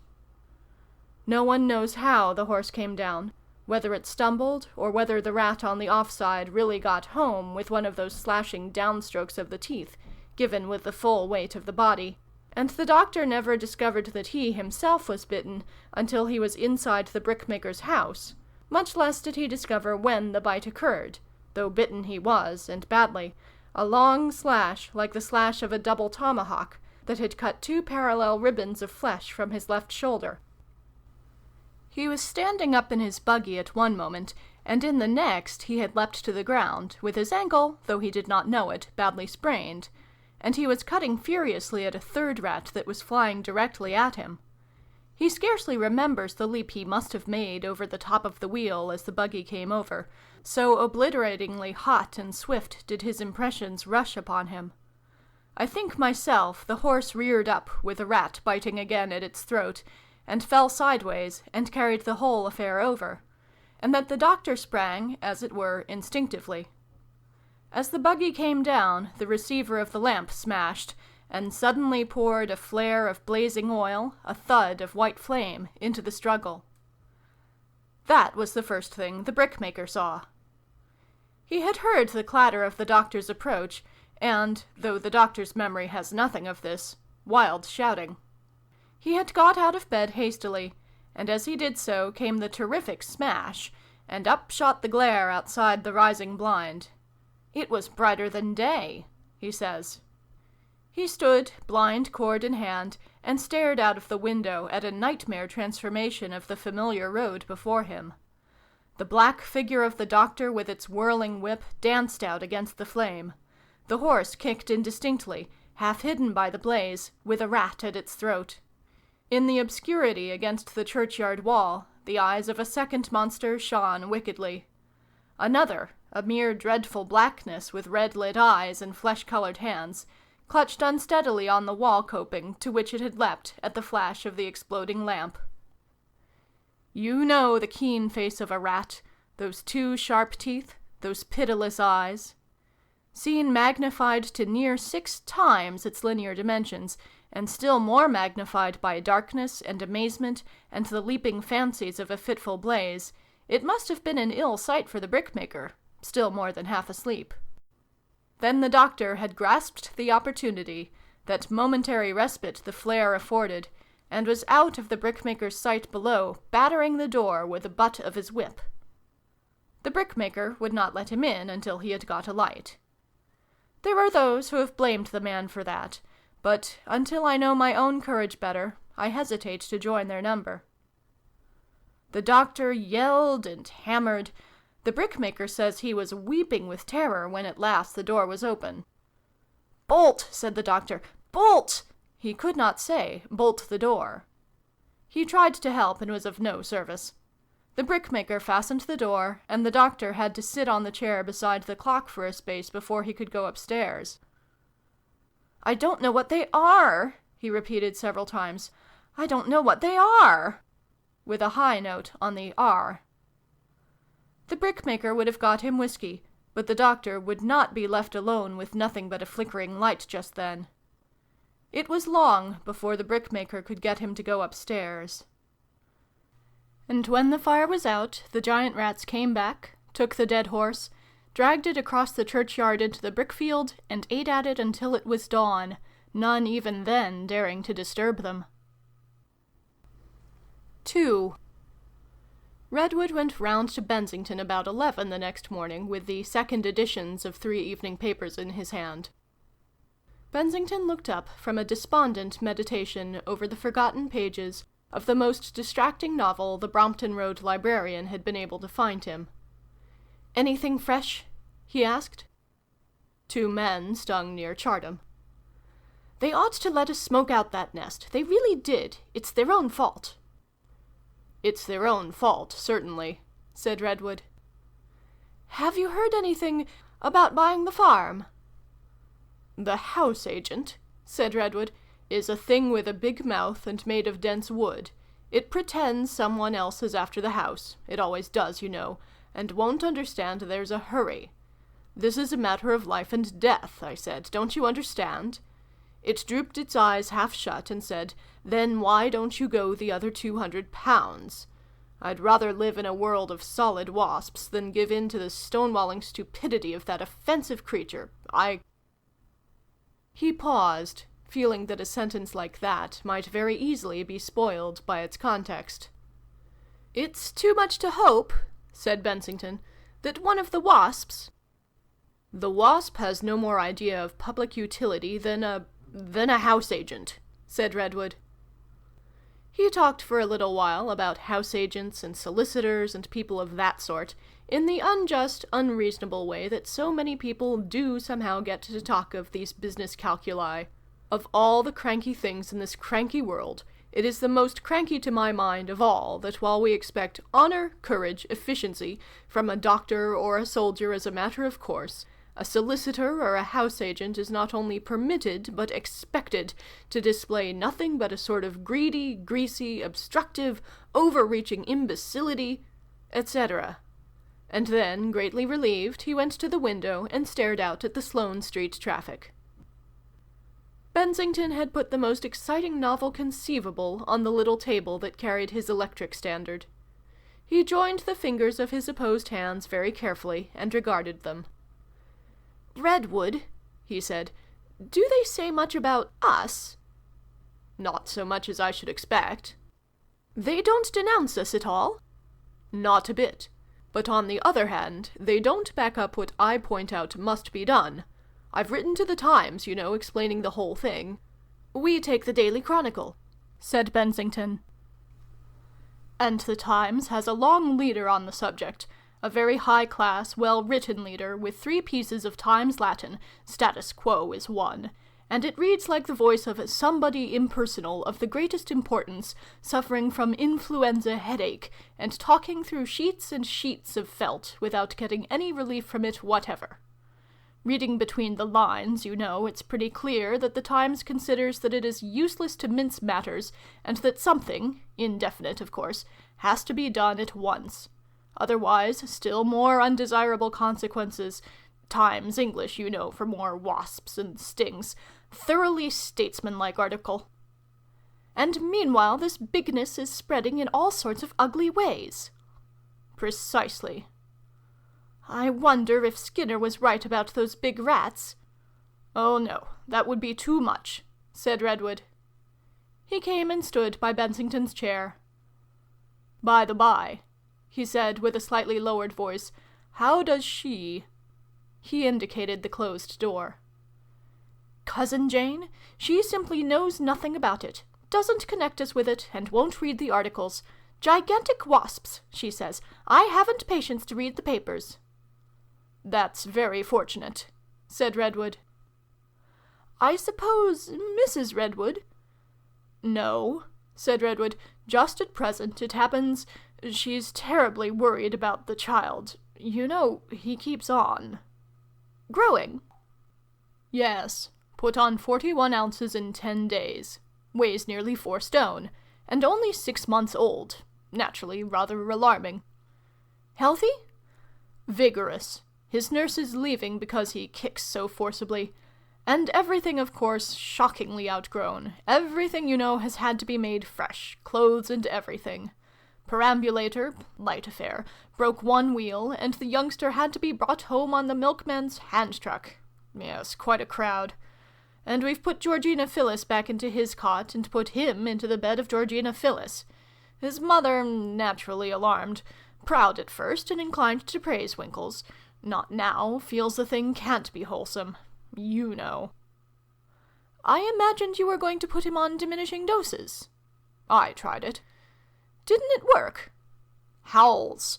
In the ordinary way, the cry of a child is loud and distressing. It is for the good of the species that this should be so. But since he has been on the Heracleophobia treatment... said Bensington, regarding his fingers with more resignation than he had hitherto displayed. Practically the thing must come out. People will hear of this child, connected up with our hens and things, and the whole thing will come round to my wife. How she will take it, I haven't the remotest idea. It is difficult, said Mr. Bensington, to form any plan, certainly. He removed his glasses and wiped them carefully. It is another instance, he generalized, of the thing that is continually happening. We, if indeed I may presume to the adjective scientific men, we work, of course, always for a theoretical result, a purely theoretical result. But incidentally, we do set forces in operation, new forces. We mustn't control them, and nobody else can. Practically, Redwood, the thing is out of our hands. We supply the material. And they, said Redwood, turning to the window, get the experience. So far as this trouble down in Kent goes, I am not disposed to worry further. Unless they worry us. Exactly. And if they like to muddle about with solicitors and pettifoggers and legal obstructions and weighty considerations of the tomfool order until they have got a number of new gigantic species of vermin well established, things always have been in a muddle, Redwood. Redwood traced a twisted, tangled line in the air. And our real interest lies at present with your boy. Redwood turned about and came and stared at his collaborator. What do you think of him, Bensington? You can look at this business with a greater detachment than I can. What am I to do about him?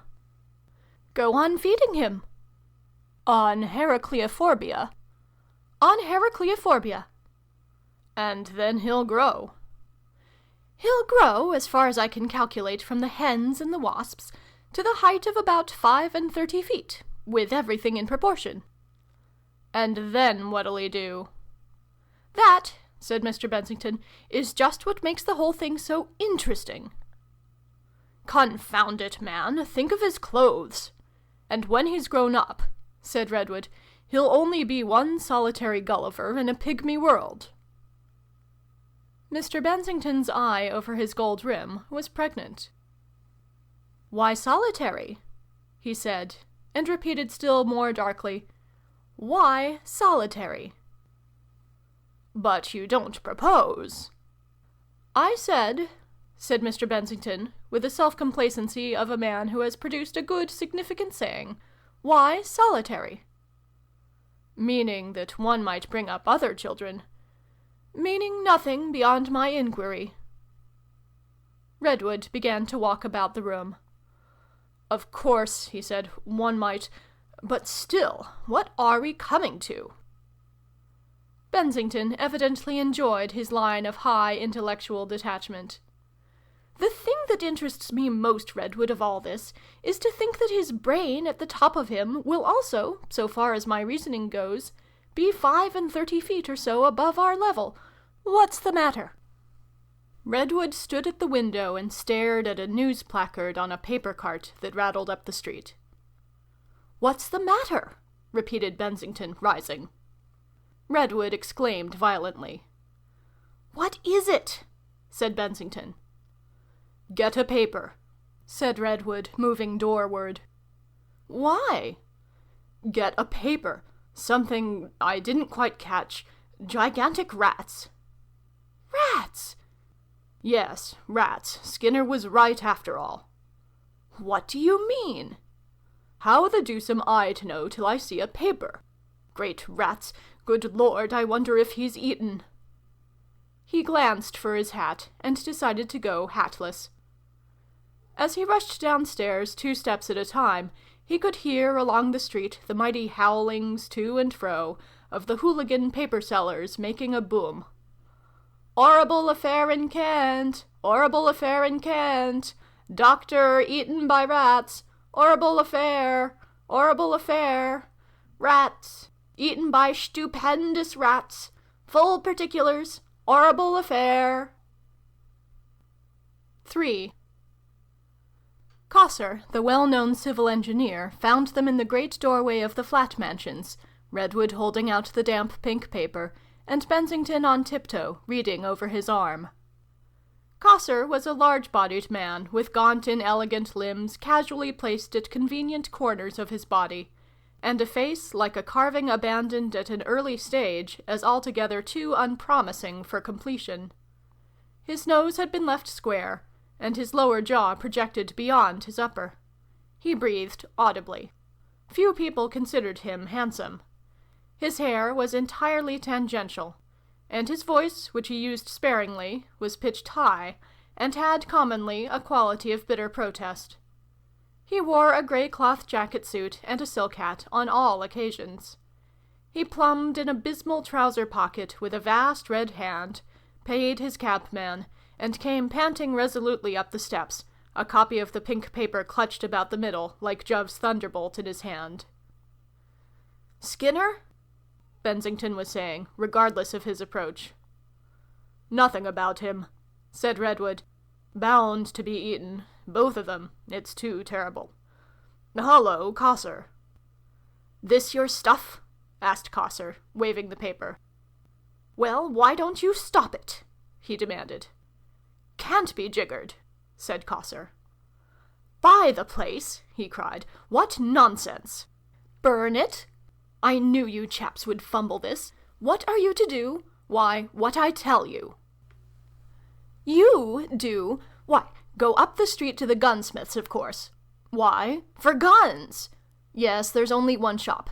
Get 8 guns. Rifles. Not elephant guns. No, too big. Not army rifles. Too small. Say it's to kill a bull. Say it's to shoot buffalo. See?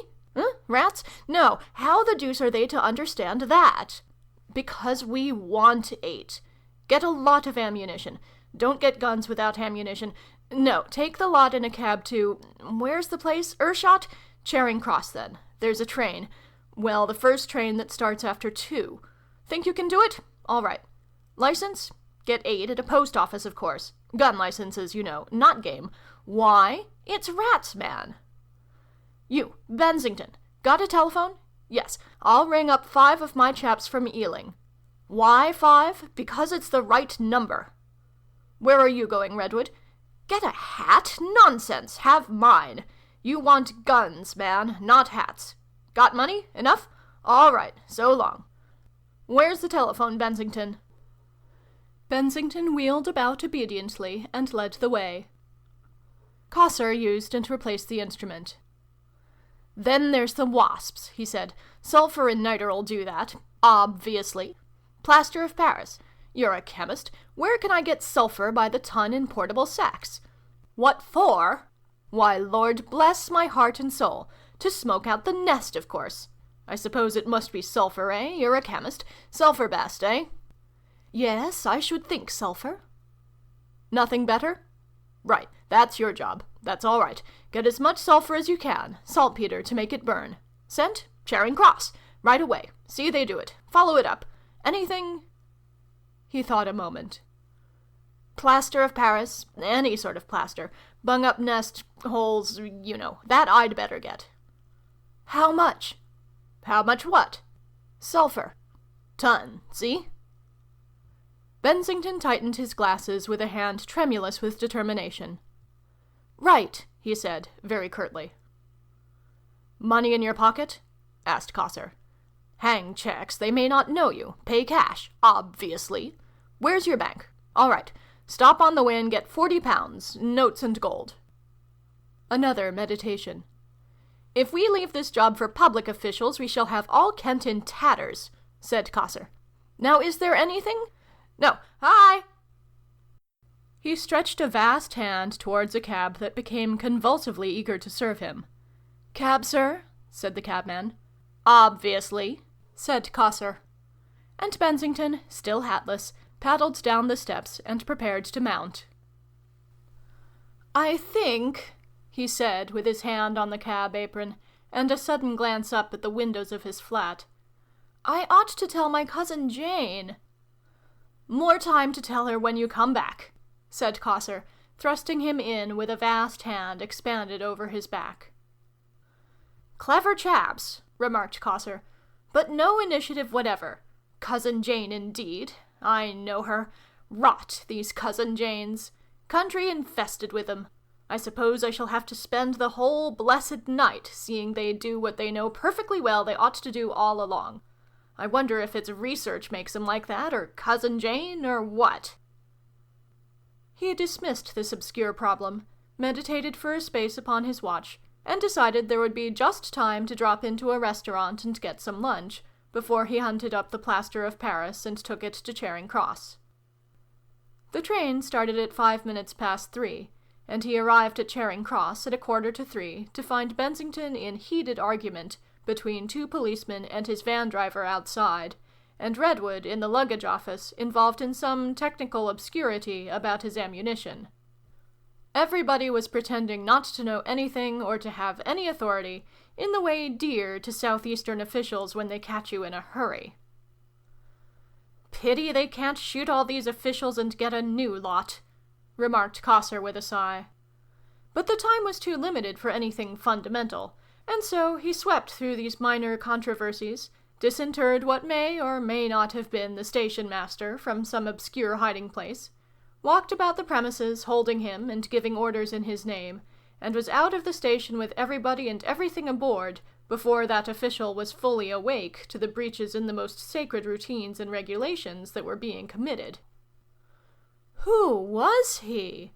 said the high official, caressing the arm Cossar had gripped, and smiling with knit brows. "He was a gentleman, sir," said a porter, "anyhow. 'Im and all his party travelled first class." "Well, we got him and his stuff off pretty sharp, whoever he was," said the high official, rubbing his arm with something approaching satisfaction. And as he walked slowly back, blinking in the unaccustomed daylight, towards that dignified retirement in which the higher officials at Charing Cross shelter from the importunity of the vulgar, he smiled still at his unaccustomed energy. It was a very gratifying revelation of his own possibilities, in spite of the stiffness of his arm. He wished some of those confounded armchair critics of railway management could have seen it. 4. By 5 o'clock that evening, this amazing Cossar, with no appearance of hurry at all, had got all the stuff for his fight with Insurgent Bigness out of earshot and on the road to Hickley-Brow. 2 barrels of paraffin and a load of dry brushwood he had bought in earshot, plentiful sacks of sulphur, 8 big game guns and ammunition, 3 light breech-loaders, with small-shot ammunition for the wasps, a hatchet, 2 billhooks, a pick and 3 spades, 2 coils of rope, some bottled beer, soda, and whiskey, 1 gross of packets of rat poison, and cold provisions for 3 days, had come down from London. All these things he had sent on in a coal trolley and a hay wagon, in the most businesslike way, except the guns and ammunition, which were stuck under the seat of the Red Lion wagonette appointed to bring on Redwood and the 5 picked men who had come up from Ealing at Cosser's summons. Cosser conducted all these transactions with an invincible air of commonplace, in spite of the fact that Ershot was in a panic about the rats, and all the drivers had to be specially paid. All the shops were shut in the place, and scarcely a soul abroad in the street, and when he banged at a door, a window was apt to open. He seemed to consider that the conduct of business from open windows was an entirely legitimate and obvious method. Finally, he and Bensington got the Red Lion dog-cart and set off with a wagonette to overtake the baggage. They did this a little beyond the crossroads, and so reached Hickley Brow first. Bensington, with a gun between his knees, sitting beside Cosser in the dog-cart, developed a long germinated amazement. All they were doing was, no doubt, as Cosser insisted, quite the obvious thing to do, only... in England, one so rarely does the obvious thing. He glanced from his neighbor's feet to the boldly sketched hands upon the reins. Cosser had apparently never driven before, and he was keeping the line of least resistance down the middle of the road by some, no doubt quite obvious, but certainly unusual, light of his own. "Why don't we all do the obvious?" thought Bensington. "How the world would travel if one did! I wonder, for instance, why I don't do such a lot of things I know would be all right to do, things I want to do. Is everybody like that, or is it peculiar to me?" He plunged into obscure speculation about the will. He thought of the complex, organized futilities of the daily life, and in contrast with them, the plain and manifest things to do, the sweet and splendid things to do, that some incredible influences will never permit us to do. Cousin Jane? Cousin Jane, he perceived, was important in the question, in some subtle and difficult way. Why should we, after all, eat, drink, and sleep, remain unmarried, go here, abstain from going there, all out of deference to Cousin Jane? She became symbolical without ceasing to be incomprehensible. A stile and a path across the fields caught his eye, and reminded him of that other bright day, so recent in time, so remote in its emotions, when he had walked from Ershot to the experimental farm to see the giant chicks. Fate plays with us. "Chuck, chuck," said Cosser. "Get up." It was a hot midday afternoon, not a breath of wind, and the dust was thick in the roads. Few people were about, but the deer beyond the park palings browsed in profound tranquillity. They saw a couple of big wasps stripping a gooseberry bush just outside Hickley Brow, and another was crawling up and down the front of the little grocer's shop in the village street, trying to find an entry. The grocer was dimly visible within, with an ancient fowling-piece in hand, watching its endeavors. The driver of the wagonette pulled up outside the Jolly Drovers and informed Redwood that his part of the bargain was done. In this contention he was presently joined by the drivers of the wagon and the trolley. Not only did they maintain this, but they refused to let the horses be taken further. "Them big rats is nuts on horses," the trolley driver kept on repeating. Cosser surveyed the controversy for a moment. "Get the things out of that wagonette," he said, and one of his men, a tall, fair, dirty engineer, obeyed. "Gimme that shotgun," said Cosser. He placed himself between the drivers. "We don't want you to drive," he said. "You can say what you like," he conceded, "but we want these horses." They began to argue, but he continued speaking. "If you try and assault us, I shall, in self-defense, let fly at your legs. The horses are going on." He treated the incident as closed. "Get up on that wagon, Flack," he said to a thick-set, wiry little man. "Boone, take the trolley." The two drivers blustered to Redwood. "You've done your duty to your employers," said Redwood. "You stop in this village until we come back. No one will blame you, seeing we've got guns. We've no wish to do anything unjust or violent, but this occasion is pressing. I'll pay if anything happens to the horses, never fear." "That's all right," said Cossor, who rarely promised. They left the wagonette behind, and the men who were not driving went afoot. Over each shoulder sloped a gun. It was the oddest little expedition for an English country road, more like a Yankee party trekking west in the good old Indian days. They went up the road until at the crest by the stile they came into sight of the experimental farm. They found a little group of men there with a gun or so. The 2 Fulchers were among them. And one man, a stranger from Medston, stood out before the others and watched the place through an opera glass. These men turned about and stared at Redwood's party. "Anything fresh?" said Cossor. "The waspses keeps a-comin' and a-goin'," said old Fulcher. "Can't see as they bring anything." "The canary creepers got in among the pine trees now," said the man with the lorgnette. "It wasn't there this morning. You can see it grow while you watch it." He took out a handkerchief and wiped his object glasses with careful deliberation. "I reckon you're going down there," ventured Skelmersdale. "Will you come?" said Cossor. Skelmersdale seemed to hesitate. "It's an all-night job." Skelmersdale decided that he wouldn't. "Rats about?" asked Cossor. "One was up in the pines this morning. Rabbiting, we reckon." Cossor slouched on to overtake his party. Bensington, regarding the experimental farm under his hand, was able to gauge now the vigor of the food. His first impression was that the house was smaller than he had thought, very much smaller. His second was to perceive that all the vegetation between the house and the pinewood had become extremely large. The roof over the well peeped amidst tussocks of grass a good 8 feet high, and the canary creeper wrapped about the chimney stack and gesticulated with stiff tendrils towards the heavens. Its flowers were vivid yellow splashes, distinctly visible as separate specks this mile away. A great green cable had writhed across the big wire enclosures of the giant hen's run, and flung twining leaf stems about 2 outstanding pines. Fully half as tall as these was the grove of nettles running round behind the cart shed. The whole prospect, as they drew nearer, became more and more suggestive of a raid of pygmies upon a doll's house that has been left in a neglected corner of some great garden. There was a busy coming and going from the wasp's nest, they saw. A swarm of black shapes interlaced in the air above the rusty hill front beyond the pine cluster. And ever and again one of these would dart up into the sky with incredible swiftness and soar off upon some distant quest. Their humming became audible at more than half a mile's distance from the experimental farm.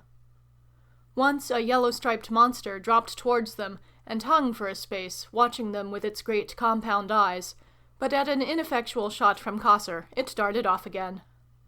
Down in a corner of the field, away to the right, several were crawling about over some ragged bones that were probably the remains of the lamb the rats had brought from Huckster's farm. The horses became very restless as they drew near these creatures. None of the party was an expert driver, and they had to put a man to lead each horse and encourage it with the voice. They could see nothing of the rats as they came up to the house, and everything seemed perfectly still except for the rising and falling whooz, whooz, of the wasp's nest. They led the horses into the yard, and one of Cossor's men, seeing the door open — the whole of the middle portion of the door had been gnawed out — walked into the house. Nobody missed him for the time, the rest being occupied with the barrels of paraffin, and the first intimation they had of his separation from them was the report of his gun and the whiz of his bullet. Bang, bang, both barrels, and his first bullet, it seems, went through the cask of sulphur, smashed out a stave from the further side, and filled the air with yellow dust. Redwood had kept his gun in hand, and let fly at something grey that leapt past him. He had a vision of the broad hindquarters, the long scaly tail and long soles of the hind feet of a rat, and fired his second barrel. He saw Bensington drop as the beast vanished round the corner. Then for a time everybody was busy with a gun. For 3 minutes lives were cheap at the experimental farm, and the banging of guns filled the air. Redwood, careless of Bensington in his excitement, rushed in pursuit, and was knocked headlong by a mass of brick fragments, mortar, plaster, and rotten lath splinters that came flying out at him as a bullet whacked through the wall. He found himself sitting on the ground with blood on his hands and lips, and a great stillness brooded over all about him. Then a flattish voice from within the house remarked, "Gee whiz!" "Hello?" said Redwood. "Hello there," answered the voice. And then, "Did you chaps get him?" A sense of the duties of friendship returned to Redwood. "Is Mr. Bensington hurt?" he said. The man inside heard imperfectly. "No one ain't to blame if I ain't," said the voice inside. It became clearer to Redwood that he must have shot Bensington. He forgot the cuts upon his face, arose, and came back to find Bensington seated on the ground and rubbing his shoulder. Bensington looked over his glasses. "We peppered him, Redwood," he said, and then, "He tried to jump over me and knocked me down, but I let him have it with both barrels, and my, how it has hurt my shoulder, to be sure." A man appeared in the doorway. "I got him once in the chest and once in the side," he said. "Where's the wagons?" said Cosser, appearing amidst a thicket of gigantic canary creeper leaves. It became evident, to Redwood's amazement, first, that no one had been shot, and secondly, that the trolley and wagon had shifted 50 yards, and were now standing with interlocked wheels amidst the tangled distortions of Skinner's kitchen garden. The horses had stopped their plunging. Halfway towards them, the burst barrel of sulphur lay in the path, with a cloud of sulphur dust above it. He indicated this to Cosser, and walked towards it. "Has anyone seen that rat?" shouted Cosser, following. "I got him in between the ribs once, and once in the face as he turned on me." They were joined by 2 men as they worried at the locked wheels. "I killed that rat," said one of the men. "Have they got him?" asked Cosser. "Jim Bates has found him beyond the hedge. I got him just as he came round the corner. Whack! Behind the shoulder." When things were a little ship-shape again, Redwood went and stared at the huge, misshapen corpse. The brute lay on its side, with its body slightly bent. Its rodent teeth overhanging its receding lower jaw gave its face a look of colossal feebleness, of weak avidity. It seemed not in the least ferocious or terrible. Its forepaws reminded him of lank, emaciated hands. Except for one neat round hole with a scorched rim on either side of its neck, the creature was absolutely intact. He meditated over this fact for some time. "There must have been 2 rats," he said at last, turning away. "Yes, and the one that everybody hit got away." "I am certain that my own shot—" A canary creeper leaf tendril, engaged in that mysterious search for a holdfast which constitutes a tendril's career, bent itself engagingly towards his neck, and made him step aside hastily. "Whoozzz!" from the distant wasp's nest. "Whoozzoo!" 5. This incident left the party alert, but not unstrung. They got their stores into the house, which had evidently been ransacked by the rats after the flight of Mrs. Skinner, and 4 of the men took the 2 horses back to Hickley-Brow. They dragged the dead rat through the hedge and into a position commanded by the windows of the house, and incidentally came upon a cluster of giant earwigs in the ditch. These creatures dispersed hastily, but Cosser reached out incalculable limbs, and managed to kill several with his boots and gun-butt. Then 2 of the men hacked through several of the main stems of the canary creeper. Huge cylinders they were, a couple of feet in diameter, that came out by the sink at the back. And while Cosser set the house in order for the night, Bensington, Redwood, and one of the assistant electricians went cautiously round by the fowl runs in search of the rat-holes. They skirted the giant nettles widely, for these huge weeds threatened them with poison thorns a good inch long. Then round beyond the gnawed, dismantled stile, they came abruptly on the huge, cavernous throat of the most westerly of the giant rat-holes, an evil-smelling profundity that drew them up into a line together. I hope they'll come out, said Redwood, with a glance at the penthouse of the well. If they don't, reflected Bensington. They will, said Redwood. They meditated. We shall have to rig up some sort of flare if we do go in, said Redwood. They went up a little path of white sand through the pine wood, and halted presently within sight of the wasp holes. The sun was setting now, and the wasps were coming home for good. Their wings in the golden light made twirling halos about them. The three men peered out from under the trees. They did not care to go right to the edge of the wood, and watched these tremendous insects drop and crawl for a little, and enter and disappear. They will be still in a couple of hours from now, said Redwood. This is like being a boy again. We can't miss those holes, said Bensington, even if the night is dark. By the by, about the light. Full moon, said the electrician. I looked it up. They went back and consulted with Cosser.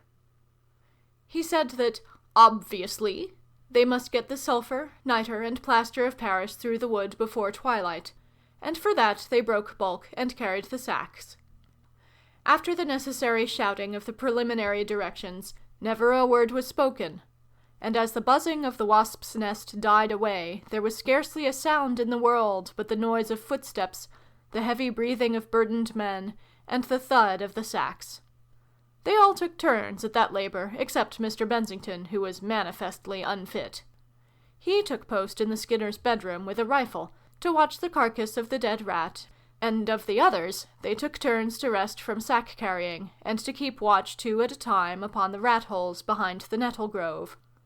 The pollen sacks of the nettles were ripe, and every now and then the vigil would be enlivened by the dehiscence of these, the bursting of the sacks sounding exactly like the crack of a pistol, and the pollen grains as big as buckshot pattered all about them.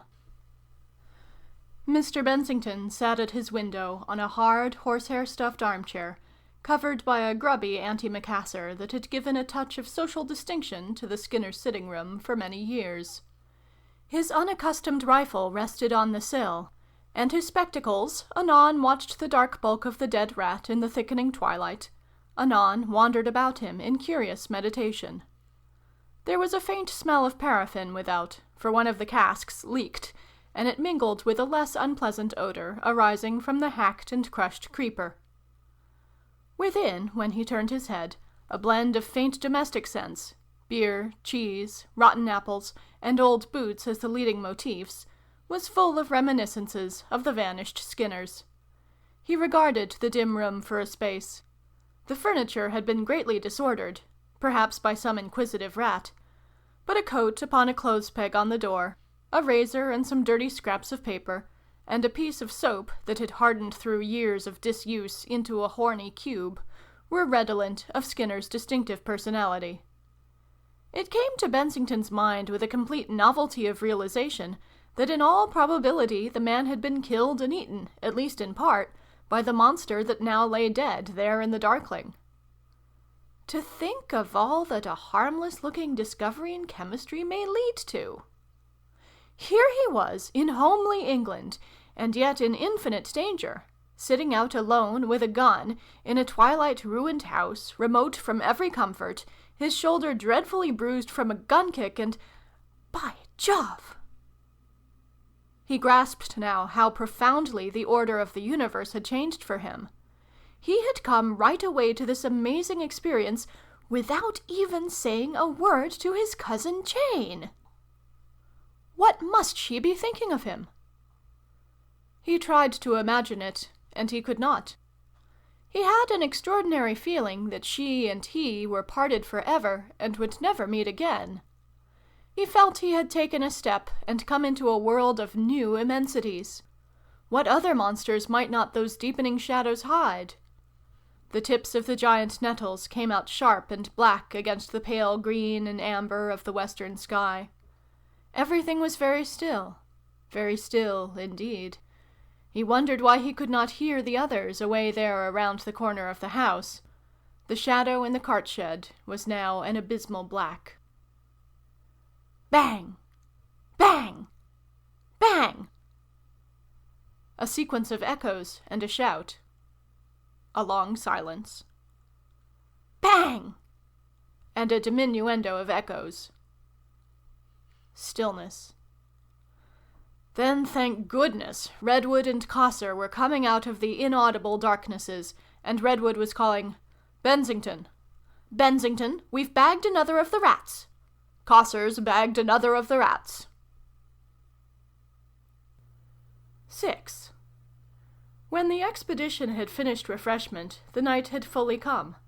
The stars were at their brightest, and a growing pallor towards Hanky heralded the moon. The watch on the rat-holes had been maintained, but the watchers had shifted to the hill slope above the holes, feeling this a safer firing point. They squatted there in a rather abundant dew, fighting the damp with whiskey. The others rested in the house, and the 3 leaders discussed the night's work with the men. The moon rose towards midnight, and as soon as it was clear of the downs, everyone except the rat-hole sentinels started off in single file, led by Cossor, towards the wasp's nest. So far as the wasp's nest went, they found their task exceptionally easy, astonishingly easy. Except that it was a longer labor, it was no graver affair than any common wasp's nest might have been. Danger there was, no doubt, danger to life, but it never so much as thrust its head out of that portentous hillside. They stuffed in the sulphur and niter, they bunged the holes soundly, and fired their trains. Then, with a common impulse, all the party but Cossor turned and ran athwart the long shadows of the pines, and, finding Cossor had stayed behind, came to a halt together in a knot, 100 yards away, convenient to a ditch that offered cover. Just for a minute or two, the moonlit night, all black and white, was heavy with a suffocated buzz that rose and mingled to a roar, a deep, abundant note, and culminated and died, and then, almost incredibly, the night was still. "By Jove!" said Bensington, almost in a whisper. "It's done!" All stood intent. The hillside above the black point-lace of the pine shadows seemed as bright as day and as colorless as snow. The setting plaster in the holes positively shone. Cossor's loose framework moved towards them. "So far," said Cossor. Crack! Bang! A shot from near the house, and then stillness. "What's that?" said Bensington. "One of the rats put its head out," suggested one of the men. "By the by, we left our guns up there," said Redwood. "By the sacks." Everyone began to walk towards the hill again. "That must be the rats," said Bensington. "Obviously," said Cossor, gnawing his fingernails. Bang! "Hullo?" said one of the men. Then, abruptly, there came a shout, 2 shots, a loud shout that was almost a scream, 3 shots in rapid succession, and a splintering of wood. All these sounds were very clear and very small in the immense stillness of the night. Then for some moments nothing but a minute muffled confusion from the direction of the rat-holes, and then again a wild yell. Each man found himself running hard for the guns. 2 shots. Bensington found himself, gun in hand, going hard through the pine trees after a number of receding backs. It is curious that the thought uppermost in his mind at that moment was the wish that his cousin Jane could see him. His bulbous slashed boots flew out in wild strides, and his face was distorted into a permanent grin, because that wrinkled his nose and kept his glasses in place. Also, he held the muzzle of his gun projecting straight before him as he flew through the checkered moonlight. The man who had run away met them full tilt. He had dropped his gun. "Hello," said Cossor, and caught him in his arms. "What's this?" "They came out together," said the man. "The rats?" "Yes, 6 of them." "Where's Flack?" "Down." "What's he say?" panted Bensington, coming up unheeded. "Flack's down." "He fell down. They came out one after the other." "What?" Made a rush. I fired both barrels first. You left flak. They were on to us. Come on, said Cosser. You come with us. Where's flak? Show us. The whole party moved forward. Further details of the engagement dropped from the man who had run away. The others clustered about him, except Cosser, who led. Where are they? Back in their holes, perhaps. I cleared. They made a rush for their holes. What do you mean? Did you get behind them? We got down by their holes. Saw 'em come out, you know, and tried to cut 'em off. They lolloped out like rabbits. We ran down and let fly. They ran about wild after our first shot and suddenly came at us. Went for us. How many? 6 or 7. Cosser led the way to the edge of the pine wood and halted. Do you mean they got flak? Asked someone. One of 'em was on to him. Didn't you shoot? How could I? Everyone loaded? Said Cosser over his shoulder. There was a confirmatory movement. But flak, said one. Do you mean flak? Said another. There's no time to lose, said Cosser, and shouted, Flak! As he led the way. The whole force advanced towards the rat holes, the man who had run away a little to the rear. They went forward through the rank, exaggerated weeds, and skirted the body of the second dead rat. They were extended in a bunchy line, each man with his gun pointing forward, and they peered about them in the clear moonlight for some crumpled, ominous shape, some crouching form. They found the gun of the man who had run away very speedily. Flak! Cried Cosser. Flak! He ran past the nettles and fell down, volunteered the man who ran away. Where? Round about there. Where did he fall? He hesitated and led them athwart the long black shadows for a space and turned judicially. About here, I think. Well, he's not here now. But his gun? Confound it, swore Cosser. Where's everything got to? He strode a step towards the black shadows on the hillside that masked the holes and stood staring. Then he swore again. If they have dragged him in...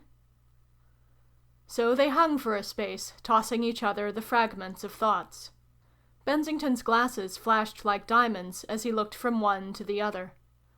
The men's faces changed from cold clearness to mysterious obscurity as they turned them to or from the moon. Everyone spoke, no one completed a sentence. Then abruptly Cosser chose his line. He flapped limbs this way and that, and expelled orders in pellets. It was obvious he wanted lamps. Everyone except Cosser was moving towards the house. "You're going into the holes?" asked Redwood. "Obviously," said Cosser. He made it clear once more that the lamps of the cart and trolley were to be got and brought to him. Bensington, grasping this, started off along the path by the well. He glanced over his shoulder and saw Cosser's gigantic figure standing out as if he were regarding the holes pensively. At the sight, Bensington halted for a moment and half-turned. They were all leaving Cosser. Cosser was able to take care of himself, of course. Suddenly, Bensington saw something that made him shout a windless, "Hi!" In a second, 3 rats had projected themselves from the dark tangle of the creeper towards Cosser. For 3 seconds, Cosser stood unaware of them, and then he had become the most active thing in the world. He didn't fire his gun. Apparently he had no time to aim or to think of aiming. He ducked a leaping rat, Bensington saw, and then smashed at the back of its head with the butt of his gun. The monster gave one leap and fell over itself. Cosser's form went right down out of sight among the reedy grass, and then he rose again, running towards another of the rats and whirling his gun overhead. A faint shout came to Bensington's ears, and then he perceived the remaining 2 rats bolting divergently, and Cosser in pursuit towards the holes. The whole thing was an affair of misty shadows. All 3 fighting monsters were exaggerated and made unreal by the delusive clearness of the light. At moments Cosser was colossal, at moments invisible. The rats flashed athwart the eye in sudden unexpected leaps, or ran with a movement of the feet so swift they seemed to run on wheels. It was all over in half a minute. No one saw it but Bensington. He could hear the others behind him still receding towards the house. He shouted something inarticulate, and then ran back towards Cossor, while the rats vanished. He came up to him outside the holes. In the moonlight, the distribution of shadows that constituted Cossor's visage intimated calm. "Hello," said Cossor. "Back already? Where's the lamps?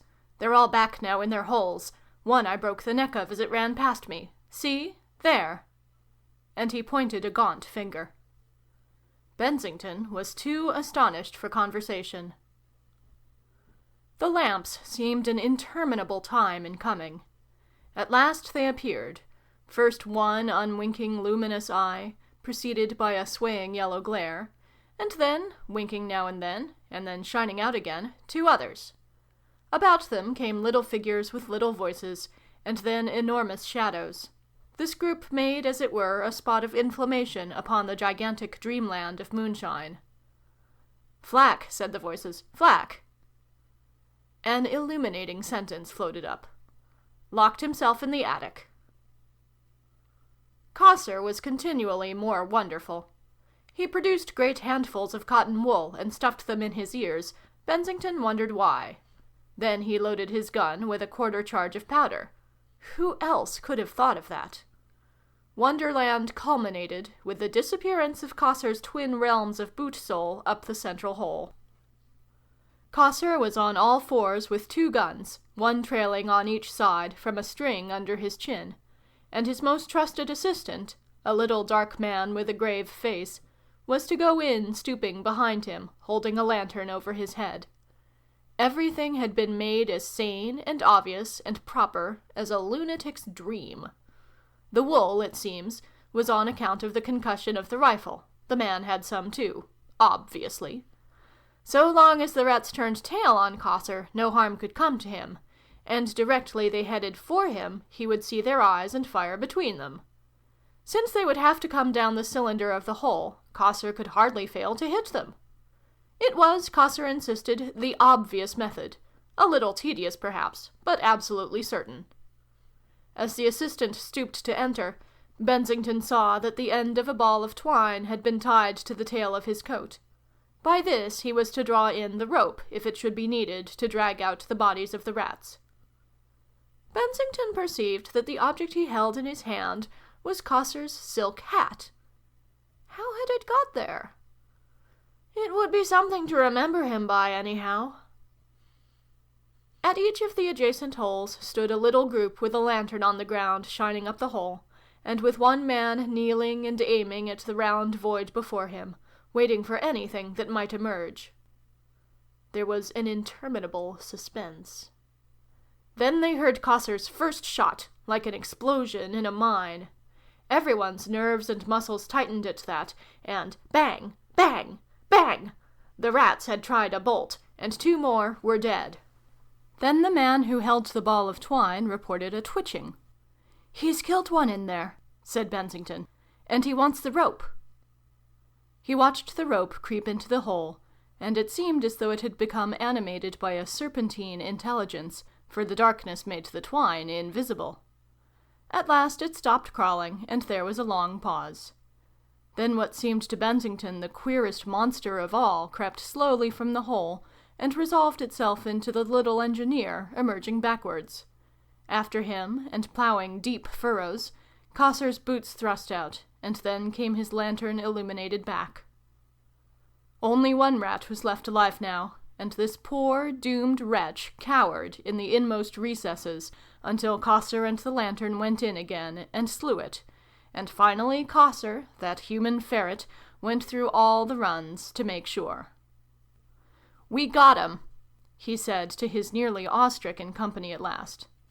"And if I hadn't been a mud-headed mucker, I should have stripped to the waist, obviously. Feel my sleeves, Bensington. I'm wet through with perspiration. Jolly hard to think of everything. Only a halfway up of whiskey can save me from a cold." 7. There were moments during that wonderful night when it seemed to Bensington that he was planned by nature for a life of fantastic adventure. This was particularly the case for an hour or so after he had taken a stiff whiskey. "Shan't go back to Sloane Street," he confided to the tall, fair, dirty engineer. "You won't, eh?" "No fear," said Bensington, nodding darkly. The exertion of dragging the 7 dead rats to the funeral pyre by the nettle grove left him bathed in perspiration, and Cossar pointed out the obvious physical reaction of whiskey to save him from the otherwise inevitable chill. There was a sort of brigand's supper in the old bricked kitchen, with a row of dead rats lying in the moonlight against the hen-runs outside, and after 30 minutes or so of rest, Cossar roused them all to the labours that were still to do. Obviously, as he said, they had to wipe the place out. No litter, no scandal, see? He stirred them up to the idea of making destruction complete. They smashed and splintered every fragment of wood in the house. They built trails of chopped wood wherever big vegetation was springing. They made a pyre for the rat bodies and soaked them in paraffin. Bensington worked like a conscientious navvy. He had a sort of climax of exhilaration and energy towards 2 o'clock. When in the work of destruction he wielded an axe, the bravest fled his neighborhood. Afterwards he was a little sobered by the temporary loss of his spectacles, which were found for him at last in his side coat pocket.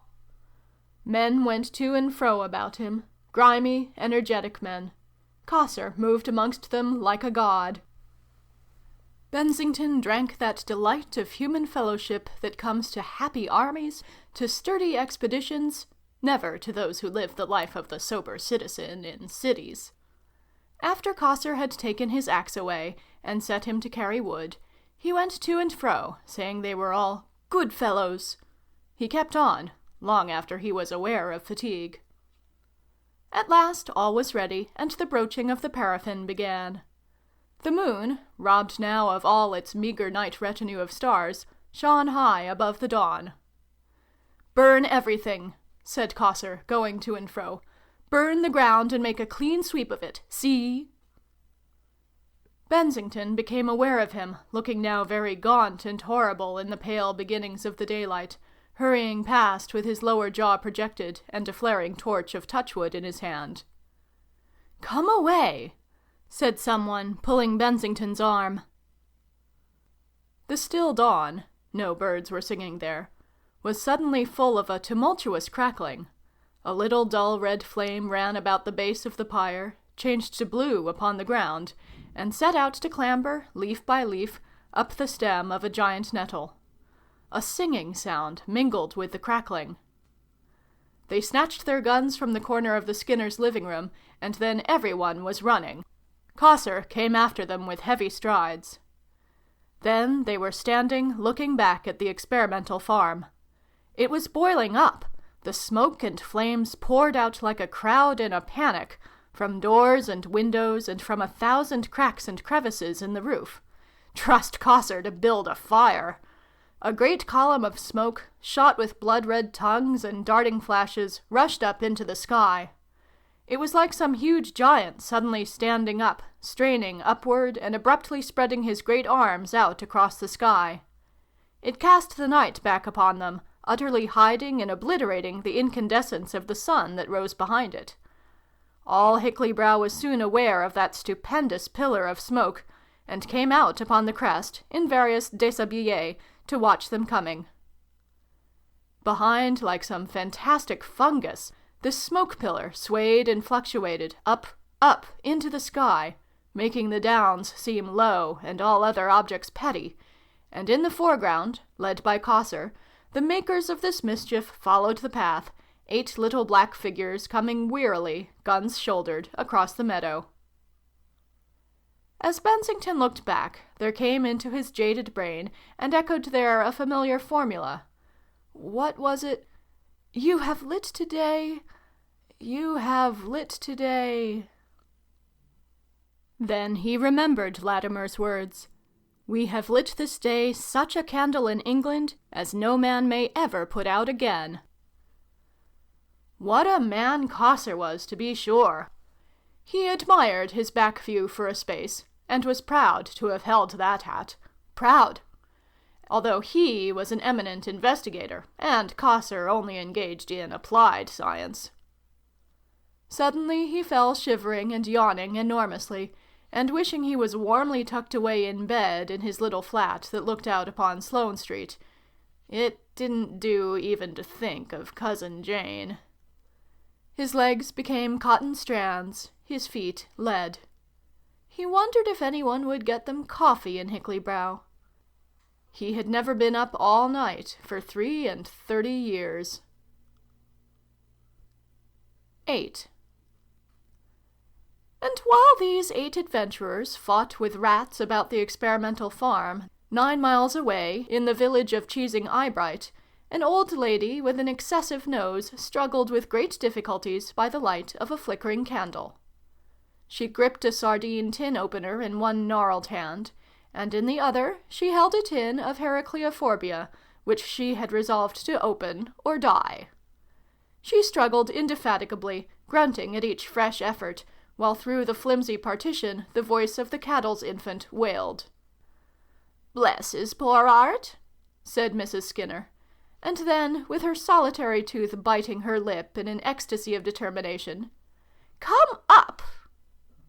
And presently, jab! A fresh supply of the food of the gods was let loose to wreak its powers of giantry upon the world.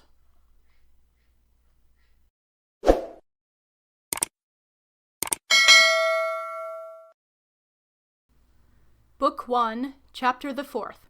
The Giant Children. 1. For a time at least, the spreading circle of residual consequences about the experimental farm must pass out of the focus of our narrative. How for a long time a power of bigness, in fungus and toadstool, in grass and weed, radiated from that charred, but not absolutely obliterated, center.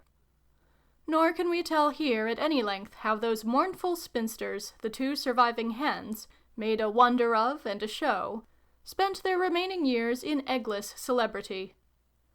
The reader who is hungry for fuller details in these matters is referred to the newspapers of the period, to the voluminous, indiscriminate files of the modern recording angel.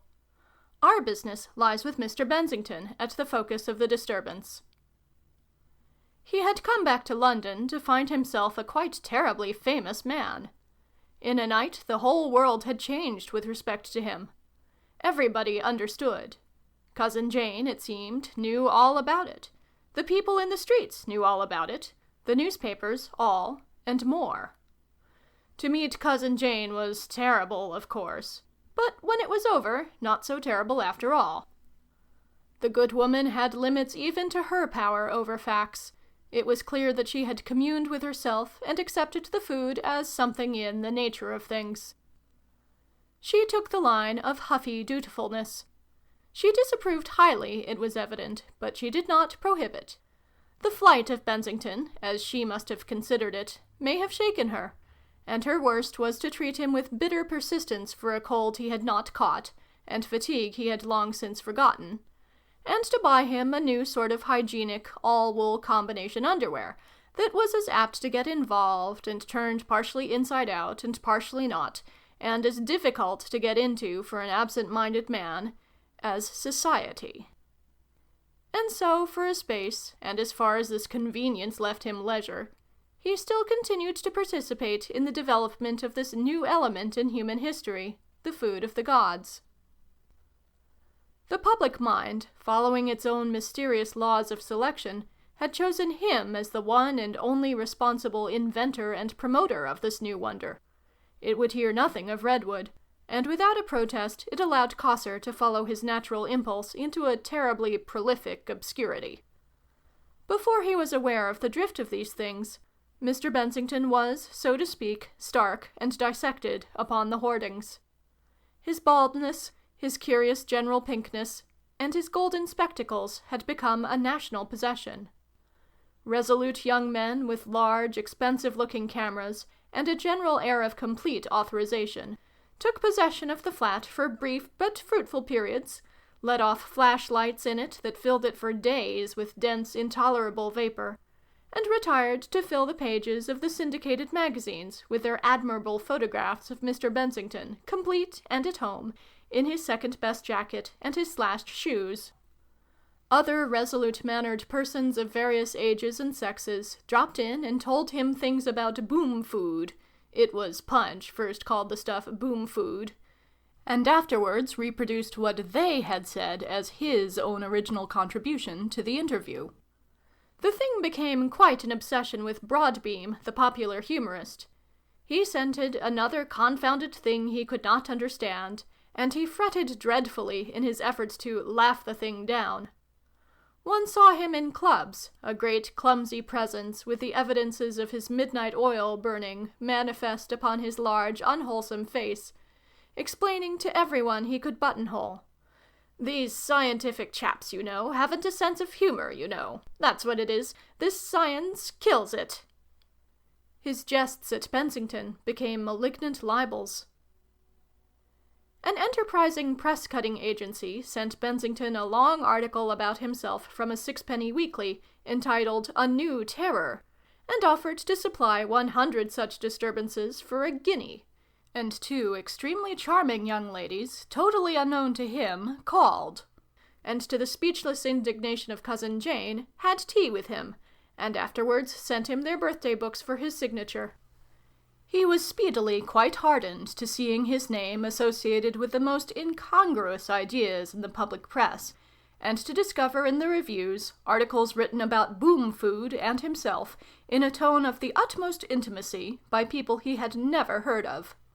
And whatever delusions he may have cherished in the days of his obscurity about the pleasantness of fame were dispelled utterly and forever. At first, except for Broadbeam, the tone of the public mind was quite free from any touch of hostility. It did not seem to occur to the public mind as anything but a mere playful supposition that any more Heracleophobia was going to escape again. And it did not seem to occur to the public mind that the growing little band of babies now being fed on the food would presently be growing more up than most of us ever grow.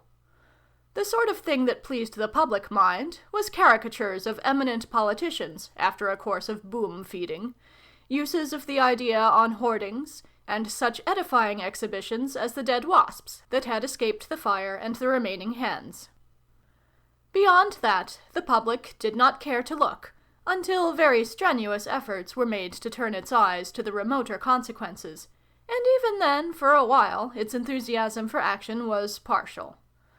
"There's always something new," said the public, a public so glutted with novelty that it would hear of the earth being split as one splits an apple without surprise, and "I wonder what they'll do next."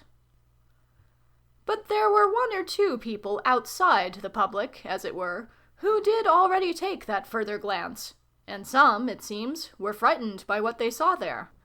There was young Caterham, for example, cousin of the Earl of Pewterstone, and one of the most promising of English politicians, who, taking the risk of being thought a faddist, wrote a long article in the 19th Century and After to suggest its total suppression.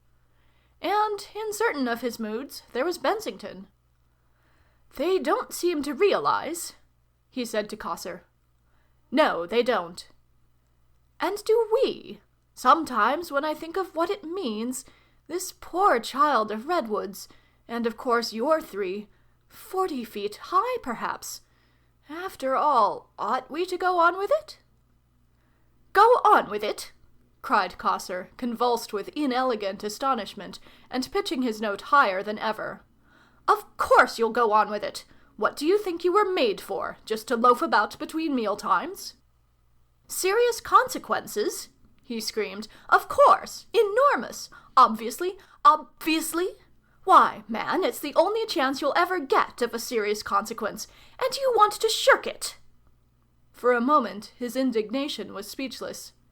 "It's downright wicked," he said at last, and repeated explosively, "Wicked!" But Bensington worked in his laboratory now with more emotion than zest. He couldn't tell whether he wanted serious consequences to his life or not. He was a man of quiet tastes.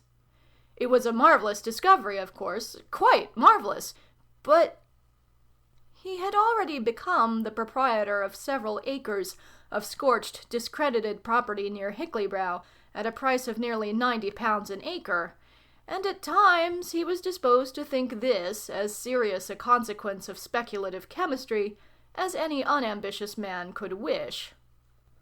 Of course he was famous, terribly famous. More than satisfying, altogether more than satisfying, was the fame he had attained. But the habit of research was strong in him. And at moments, rare moments in the laboratory chiefly, he would find something else than habit and Cossar's arguments to urge him to his work. This little spectacled man, poised perhaps with his slashed shoes wrapped about the legs of his high stool, and his hand upon the tweezer of his balance-weights, would have again a flash of that adolescent vision, would have a momentary perception of the eternal unfolding of the seed that had been sown in his brain, would see, as it were, in the sky, behind the grotesque shapes and accidents of the present, the coming world of giants and all the mighty things the future has in store, vague and splendid, like some glittering palace seen suddenly in the passing of a sunbeam far away. And presently it would be with him as though that distant splendor had never shone upon his brain, and he would perceive nothing ahead but sinister shadows, vast declivities and darknesses, inhospitable immensities, cold, wild, and terrible things. 2.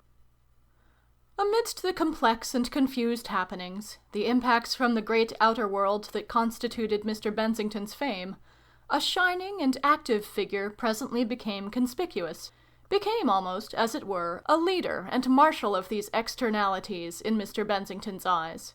This was Dr. Winkles, that convincing young practitioner who has already appeared in this story as the means whereby Redwood was able to convey the food to his son. Even before the great outbreak, it was evident that the mysterious powders Redwood had given him had awakened this gentleman's interest immensely, and so soon as the first wasps came, he was putting 2 and 2 together. He was the sort of doctor that is in manners, in morals, in methods and appearance, most succinctly and finally expressed by the word rising. He was large and fair, with a hard, alert, superficial, aluminum-colored eye, and hair like chalk mud, even-featured and muscular about the clean-shaven mouth, erect in figure and energetic in movement, quick and spinning on the heel, and he wore long frock-coats, black silk ties, and plain gold studs and chains, and his silk hats had a special shape and brim that made him look wiser and better than anybody. He looked as young or old as anybody grown up. And after that first wonderful outbreak, he took to Bensington and Redwood and the food of the gods with such a convincing air of proprietorship that at times, in spite of the testimony of the press to the contrary, Bensington was disposed to regard him as the original inventor of the whole affair. "These accidents," said Winkles, when Bensington hinted at the dangers of further escapes, "are nothing. Nothing. The discovery is everything. Properly developed, suitably handled, sanely controlled, we have something very portentous indeed in this food of ours. We must keep our eye on it. We mustn't let it out of control again, and we mustn't let it rest." He certainly did not mean to do that. He was at Bensington's now almost every day. Bensington, glancing from the window, would see the faultless equipage come spanking up Sloane Street, and after an incredibly brief interval, Winkles would enter the room with a light, strong motion, and pervade it, and protrude some newspaper, and supply information and make remarks. "Well," he would say, rubbing his hands, "how are we getting on?" And so pass to the current discussion about it. "Do you see," he would say, for example, "that Caterham has been talking about our stuff at the Church Association?" "Dear me," said Bensington, "that's a cousin of the Prime Minister, isn't it?" "Yes," said Winkles, "a very able young man, very able. Quite wrong-headed, you know, violently reactionary, but thoroughly able. And he's evidently disposed to make capital out of this stuff of ours. Takes a very emphatic line. Talks of our proposal to use it in the elementary schools. Our proposal to use it in the elementary schools? I said something about that the other day, quite in passing, little affair at a polytechnic, trying to make it clear the stuff was really highly beneficial, not in the slightest degree dangerous in spite of those first little accidents, which cannot possibly occur again. You know it would be rather good stuff. But he's taken it up. What did you say? Mere obvious nothings, but, as you see, takes it up with perfect gravity, treats the thing as an attack. Says there is already a sufficient waste of public money in elementary schools without this. Tells the old stories about piano lessons again, you know. No one, he says, wishes to prevent the children of the lower classes obtaining an education suited to their condition, but to give them a food of this sort will be to destroy their sense of proportion utterly. Expands the topic. What good will it do, he asks, to make poor people 36 feet high? He really believes, you know, that they will be 36 feet high. So they would be, said Bensington, if you gave them our food at all regularly, but nobody said anything. I said something. But, my dear Winkles. They'll be bigger, of course, interrupted Winkles, with an air of knowing all about it, and discouraging the crude ideas of Bensington. Bigger, indisputably. But listen to what he says. Will it make them happier? That's his point. Curious, isn't it? Will it make them better? Will they be more respectful to properly constituted authority? Is it fair to the children themselves? Curious how anxious his sort are for justice, so far as any future arrangements go. Even nowadays, he says, the cost of feeding and clothing children is more than many of their parents can contrive, and if this sort of thing is to be permitted, You see, he makes my mere passing suggestion into a positive proposal. And then he calculates how much a pair of breeches for a growing lad of 20 feet high or so will cost, just as though he really believed £10, he reckons, for the merest decency. Curious man, this Caterham. So concrete. The honest and struggling ratepayer will have to contribute to that, he says. He says we have to consider the rights of the parent. It's all here, 2 columns. Every parent has a right to have his children brought up in his own size. Then comes the question of school accommodation, cost of enlarged desks and forms for our already too greatly burdened national schools. And to get what? A proletariat of hungry giants. Winds up with a very serious passage. Says even if this wild suggestion, mere passing fancy of mine, you know, and misinterpreted at that, this wild suggestion about the schools comes to nothing, that doesn't end the matter. This is a strange food, so strange as to seem to him almost wicked. It has been scattered recklessly, so he says, and it may be scattered again. Once you've taken it, it's poison unless you go on with it. So it is, said Bensington. And in short, he proposes the formation of a national society for the preservation of the proper proportions of things. Odd, huh? People are hanging on to the idea like anything. But what do they propose to do? Winkles shrugged his shoulders and threw out his hands. Form a society, he said, and fuss. They want to make it illegal to manufacture this Heracleophobia, or at any rate to circulate the knowledge of it. I've written about a bit to show that Caterham's idea of the stuff is very much exaggerated indeed, but that doesn't seem to check it. Curious how people are turning against it. And the National Temperance Association, by the by, has founded a branch for temperance in growth. Said Bensington, and stroked his nose. After all that has happened, there's bound to be this uproar. On the face of it, the thing's startling. Winkles walked about the room for a time, hesitated, and departed.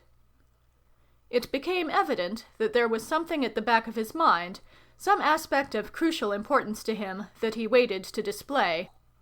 One day, when Redwood and Bensington were at the flat together, he gave them a glimpse of this something in reserve.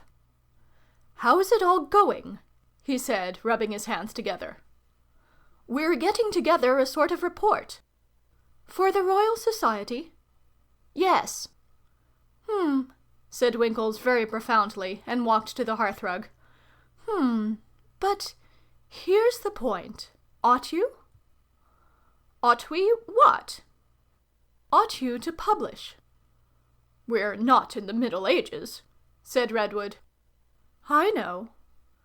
"As Cossar says, swapping wisdom, that's the true scientific method."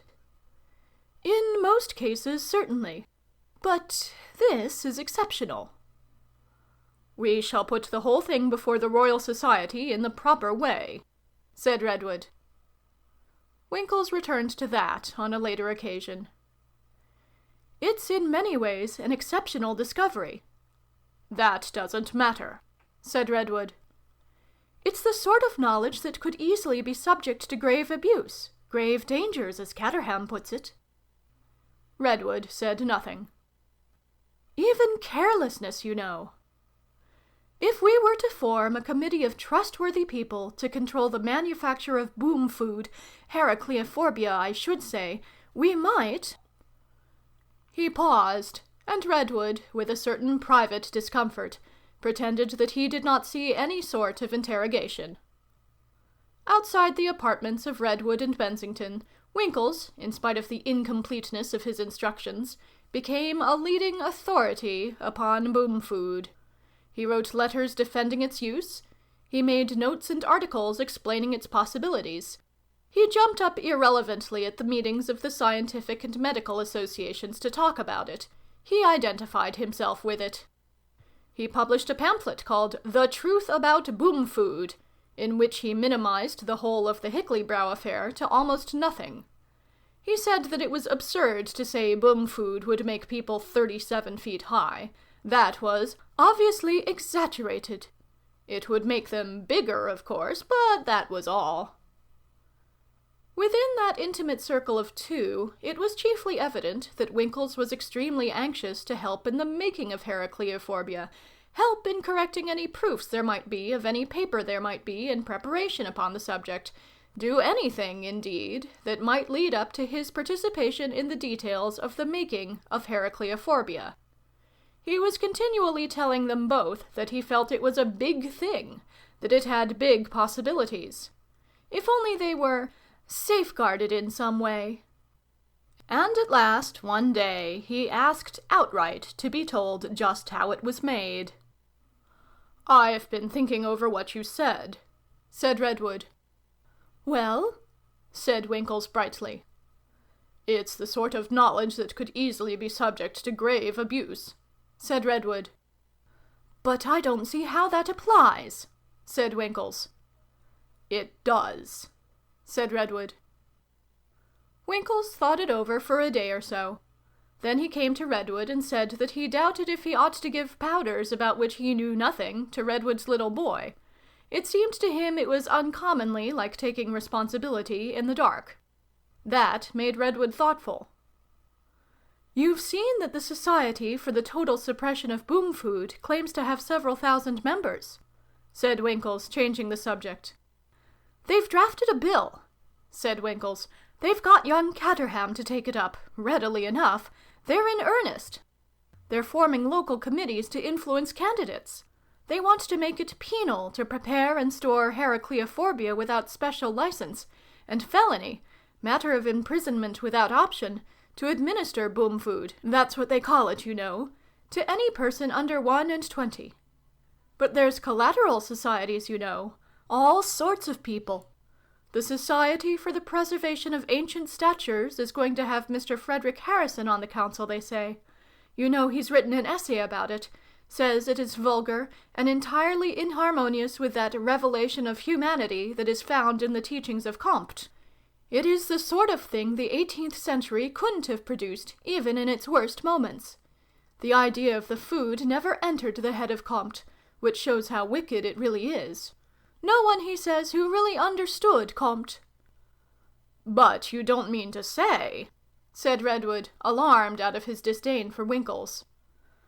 "They'll not do all that," said Winkles. "But public opinion is public opinion, and votes are votes. Everybody can see you are up to a disturbing thing.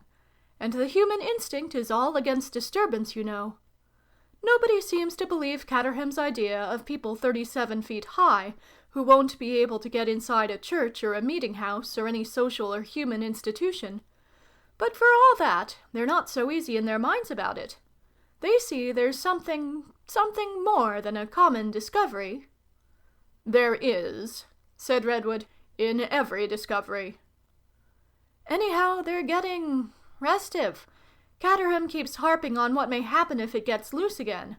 I say over and over again it won't, and it can't. But there it is." And he bounced about the room for a little while, as if he meant to reopen the topic of the secret, and then thought better of it, and went. The two scientific men looked at one another. For a space, only their eyes spoke.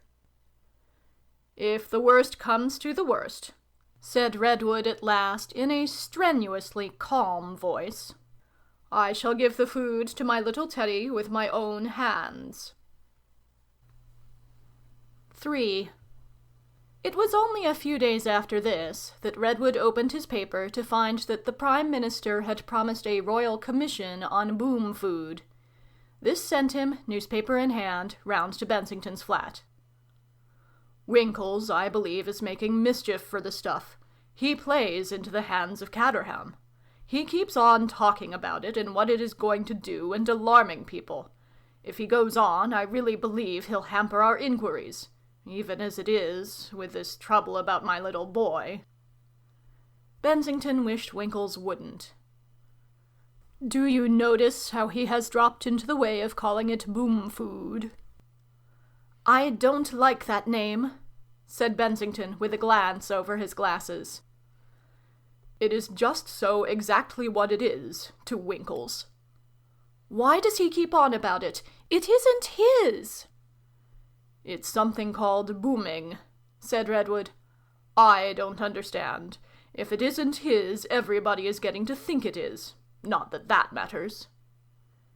"In the event of this ridiculous agitation becoming serious," began Bensington. "My little boy can't get on without the stuff," said Redwood. "I don't see how I can help myself now. If the worst comes to the worst—" A slight bouncing noise proclaimed the presence of Winkles. He became visible in the middle of the room, rubbing his hands together. "I wish you'd knock," said Bensington, looking vicious over the gold rims. Winkles was apologetic. Then he turned to Redwood. "I'm glad to find you here," he began. "The fact is—" "Have you seen about this royal commission?" interrupted Redwood. "Yes," said Winkles, thrown out. "Yes." "What do you think of it?" "Excellent thing," said Winkles. "Bound to stop most of this clamour, ventilate the whole affair, shut up Caterham. But that's not what I came round for, Redwood. The fact is—" "I don't like this royal commission," said Bensington. "I can assure you it will be all right. I may say, I don't think it's a breach of confidence, that very possibly I may have a place on the commission." Said Redwood, looking into the fire. "I can put the whole thing right. I can make it perfectly clear, first, that the stuff is controllable, and secondly, that nothing short of a miracle is needed before anything like that catastrophe at Hickley-Brow can possibly happen again. That is just what is wanted, an authoritative assurance. Of course I could speak with more confidence if I knew, but that's quite by the way. And just at present there's something else, another little matter upon which I'm wanting to consult you. The fact is, well, I happen to be in a slight difficulty, and you can help me out." Redwood raised his eyebrows and was secretly glad. "The matter is highly confidential." "Go on," said Redwood. "Don't worry about that." I have recently been entrusted with the child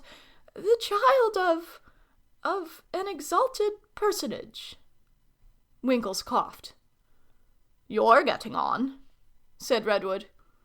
I must confess it's largely your powders and the reputation of my success with your little boy. There is, I cannot disguise, a strong feeling against its use, and yet I find that among the more intelligent— one must go quietly in these things, you know, little by little— still, in the case of Her Serene I mean this new little patient of mine, as a matter of fact, the suggestion came from the parent, or I should never— He struck Redwood as being embarrassed. I thought you had a doubt of the advisability of using these powders, said Redwood. Merely a passing doubt. You don't propose to discontinue? In the case of your little boy, certainly not. So far as I can see, it would be murder. I wouldn't do it for the world. You shall have the powders, said Redwood. I suppose you couldn't— No fear, said Redwood. There isn't a recipe. It's no good, Winkles, if you'll pardon my frankness. I'll make you the powders myself. Just as well, perhaps, said Winkles after a momentary hard stare at Redwood. Just as well. And then, I can assure you I really don't mind in the least. 4. When Winkles had gone, Bensington came and stood on the hearthrug and looked down at Redwood. Her Serene Highness, he remarked. Her Serene Highness, said Redwood. It's the Princess of Dryburgh. No further than a third cousin. Redwood, said Bensington, it's a curious thing to say, I know, but do you think Winkles understands? What? Just what it is we have made. Does he really understand, said Bensington, dropping his voice and keeping his eye doorward, that in the family of his new patient— Go on, said Redwood. Who have always been, if anything, a little under— The average? Yes, and so very tactfully undistinguished in any way. He is going to produce a royal personage, an outsized royal personage, of that size. You know, Redwood, I'm not sure whether there is not something almost treasonable. He transferred his eyes from the door to Redwood. Redwood flung a momentary gesture, index finger erect, at the fire. By Jove, he said, he doesn't know. That man, said Redwood, doesn't know anything. That was his most exasperating quality as a student. Nothing. He passed all his examinations, he had all his facts, and he had just as much knowledge as a rotating bookshelf containing the Times Encyclopedia. And he doesn't know anything now. He's Winkles, and incapable of really assimilating anything not immediately and directly related to his superficial self. He is utterly void of imagination, and as a consequence, incapable of knowledge. No one could possibly pass so many examinations, and be so well dressed, so well done, and so successful as a doctor, without that precise incapacity. That's it. And in spite of all he's seen and heard and been told, there he is. He has no idea whatever of what he has set going. He has got a boom on. He's working it well on boom food, and someone has let him into this new royal baby, and that's boomier than ever. And the fact that Dryburgh will presently have to face the gigantic problem of a 30-odd-foot princess not only hasn't entered his head, but couldn't. It couldn't. There'll be a fearful row, said Bensington. In a year or so. So soon as they really see she is going on growing. Unless, after their fashion, they hush it up. It's a lot to hush up. Rather. I wonder what they'll do. They never do anything. Royal tact.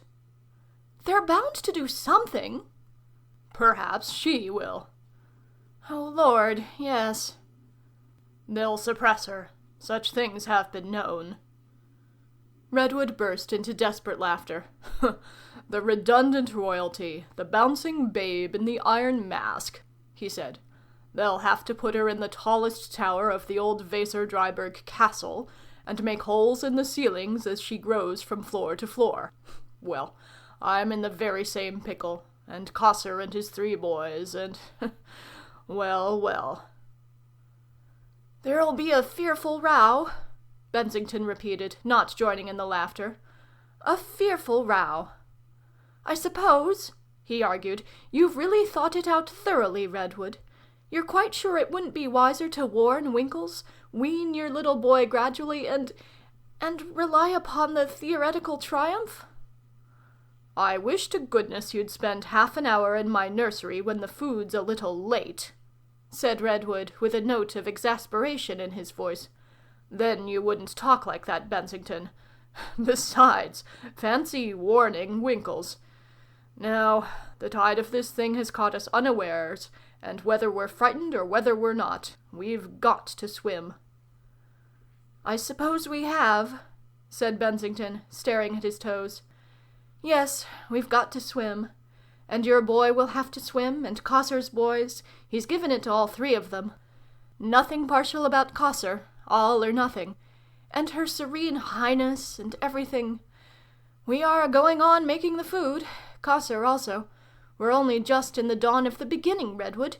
It's evident all sorts of things are to follow, monstrous great things. But I can't imagine them, Redwood, except... He scanned his fingernails. He looked up at Redwood with eyes bland through his glasses. I've half a mind, he had ventured, that Caterham is right at times. It's going to destroy the proportions of things. It's going to dislocate... What isn't it going to dislocate? Whatever it dislocates, said Redwood. My little boy must have the food. They heard someone falling rapidly upstairs. Then Cosser put his head into the flat. Hello, he said at their expressions, and entering. Well? They told him about the princess.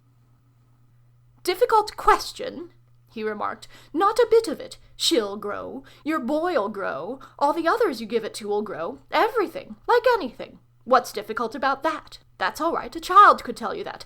Where's the bother? They tried to make it clear to him.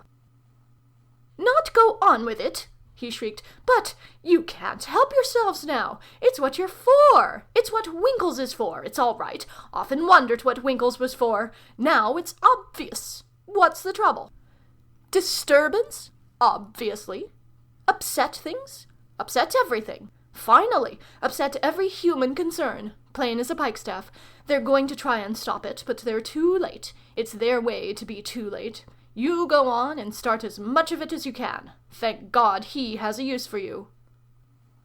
But the conflict, said Bensington. The stress. I don't know if you have imagined.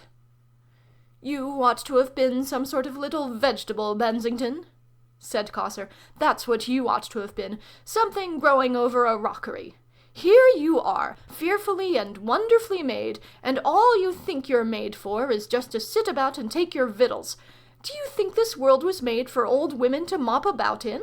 Well, anyhow, you can't help yourselves now. You've got to go on. I suppose we must, said Redwood, slowly. No, said Cosser in a huge shout. No, make as much as you can and as soon as you can. Spread it about. He was inspired to a stroke of wit. He parodied one of Redwood's curves with a vast upward sweep of his arm. Redwood, he said, to point the illusion, make it so. 5. There is, it seems, an upward limit to the pride of maternity, and this, in the case of Mrs. Redwood, was reached when her offspring completed his 6th month of terrestrial existence, broke down his high-class bassinet perambulator, and was brought home bawling in the milk truck. Young Redwood at that time weighed 59.5 pounds, measured 48 inches in height, and gripped about 60 pounds. He was carried upstairs to the nursery by the cook and housemaid. After that, discovery was only a question of days. One afternoon, Redwood came home from his laboratory to find his unfortunate wife deep in the fascinating pages of The Mighty Atom, and at the sight of him she put the book aside and ran violently forward and burst into tears on his shoulder. "Tell me what you have done to him," she wailed. "Tell me what you have done!" Redwood took her hand and led her to the sofa, while he tried to think of a satisfactory line of defense. "It's all right, my dear," he said. "It's all right. You're only a little overwrought. It's that cheap perambulator. I've arranged for a bath chair man to come round with something stouter tomorrow." Mrs. Redwood looked at him tearfully over the top of her handkerchief. "A baby in a bath chair?" she sobbed. "Well, why not?" "It's like a cripple." "It's like a young giant, my dear, and you've no cause to be ashamed of him." "You've done something to him, Dandy," she said. "I can see it in your face." "Well, it hasn't stopped his growth, anyhow," said Redwood heartlessly.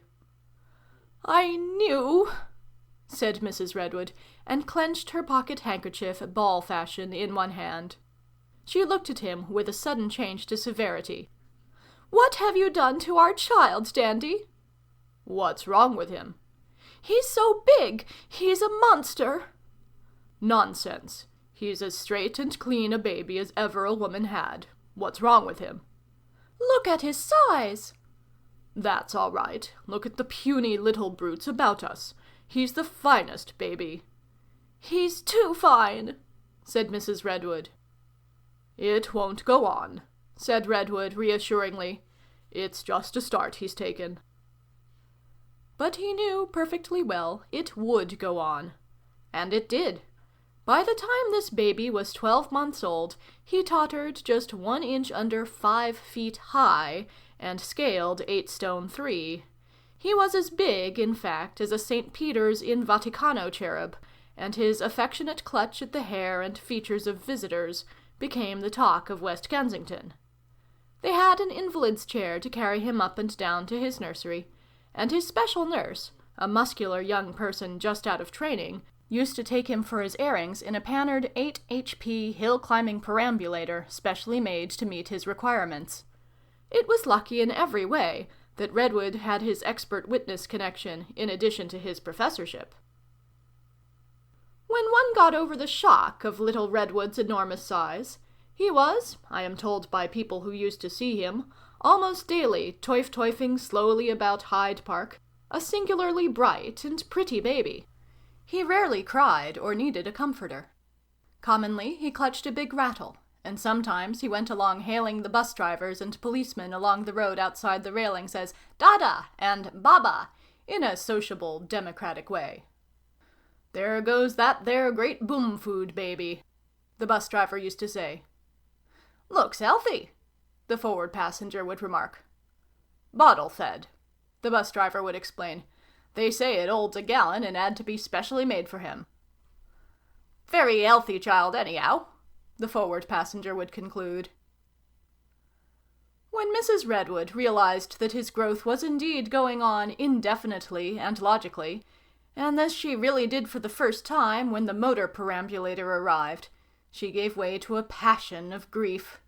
She declared she never wished to enter her nursery again, wished she was dead, wished the child was dead, wished everybody was dead, wished she had never married Redwood, wished no one ever married anybody, ajaxed a little, and retired to her own room, where she lived almost exclusively on chicken broth for 3 days. When Redwood came to remonstrate with her, she banged pillows about, and wept and tangled her hair. "He's all right," said Redwood. "He's all the better for being big. You wouldn't like him smaller than other people's children." "I want him to be like other children, neither smaller nor bigger. I wanted him to be a nice little boy, just as Georgina Phyllis is a nice little girl, and I wanted to bring him up nicely, in a nice way, and here he is," and the unfortunate woman's voice broke. wearing number 4 grown-up shoes and being wheeled about by petroleum. I can never love him, she wailed. Never. He is too much for me. I can never be a mother to him, such as I meant to be. But at last they contrived to get her into the nursery, and there was Edward Monson Redwood. Pantagruel was only a later nickname, swinging in a specially strengthened rocking chair, and smiling and talking "goo" and "wow." And the heart of Mrs. Redwood warmed again to her child, and she went and held her in her arms and wept. "They've done something to you," she sobbed, "and you'll grow and grow, dear. But whatever I can do to bring you up nice, I'll do for you, whatever your father may say." And Redwood, who had helped to bring her to the door, went down the passage, much relieved. But it's a base job, this being a man, with women as they are." 6. Before the year was out, there were, in addition to Redwood's pioneer vehicle, quite a number of motor perambulators to be seen in the west of London. I am told there were as many as 11, but the most careful inquiries yield trustworthy evidence of only 6 within the metropolitan area at that time. It would seem the stuff acted differently upon different types of constitution. At first, Heracleophobia was not adapted to injection, and there can be no doubt that quite a considerable proportion of human beings are incapable of absorbing this substance in the normal course of digestion. It was given, for example, to Winkle's youngest boy, but he seems to have been as incapable of growth as, if Redwood was right, his father was incapable of knowledge. Others, again, according to the Society for the Total Suppression of Boom Food, became in some inexplicable way corrupted by it, and perished at the onset of infantile disorders. The Kosser boys took to it with amazing avidity. Of course, a thing of this kind never comes with absolute simplicity of application into the life of man. Growth, in particular, is a complex thing, and all generalizations must needs be a little inaccurate. But the general law of the food would seem to be this, that when it could be taken into the system in any way, it stimulated it in very nearly the same degree in all cases. It increased the amount of growth from 6 to 7 times, and it did not go beyond that, whatever amount of the food in excess was taken. Excess of Heracleophobia, indeed, beyond the necessary minimum, led, it was found, to morbid disturbances of nutrition, to cancer and tumors, ossifications, and the like. And once growth upon the large scale had begun, it was soon evident that it could only continue upon that scale, and that the continuous administration of Heracleophobia in small but sufficient doses was imperative. If it was discontinued while growth was still going on, there was first a vague restlessness and distress, then a period of voracity, as in the case of the young rats at Hankey, and then the growing creature had a sort of exaggerated anemia, and sickened and died. Plants suffered in a similar way. This, however, applied only to the growth period. So soon as adolescence was attained, in plants this was represented by the formation of the first flower buds, the need and appetite for Heracleophobia diminished, and so soon as the plant or animal was fully adult, it became altogether independent of any further supply of the food. It was, as it were, completely established on the new scale. It was so completely established on the new scale that, as the thistles about Hickley-brow and the grass of the downside already demonstrated, its seed produced giant offspring after its kind.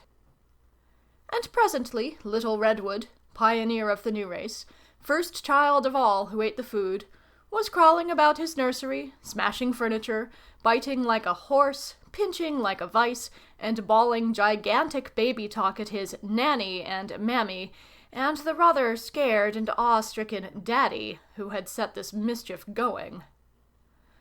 The child was born with good intentions. "Pada be good, he used to say as the breakables flew before him. Pada was his rendering of Pantagruel, the nickname Redwood imposed on him.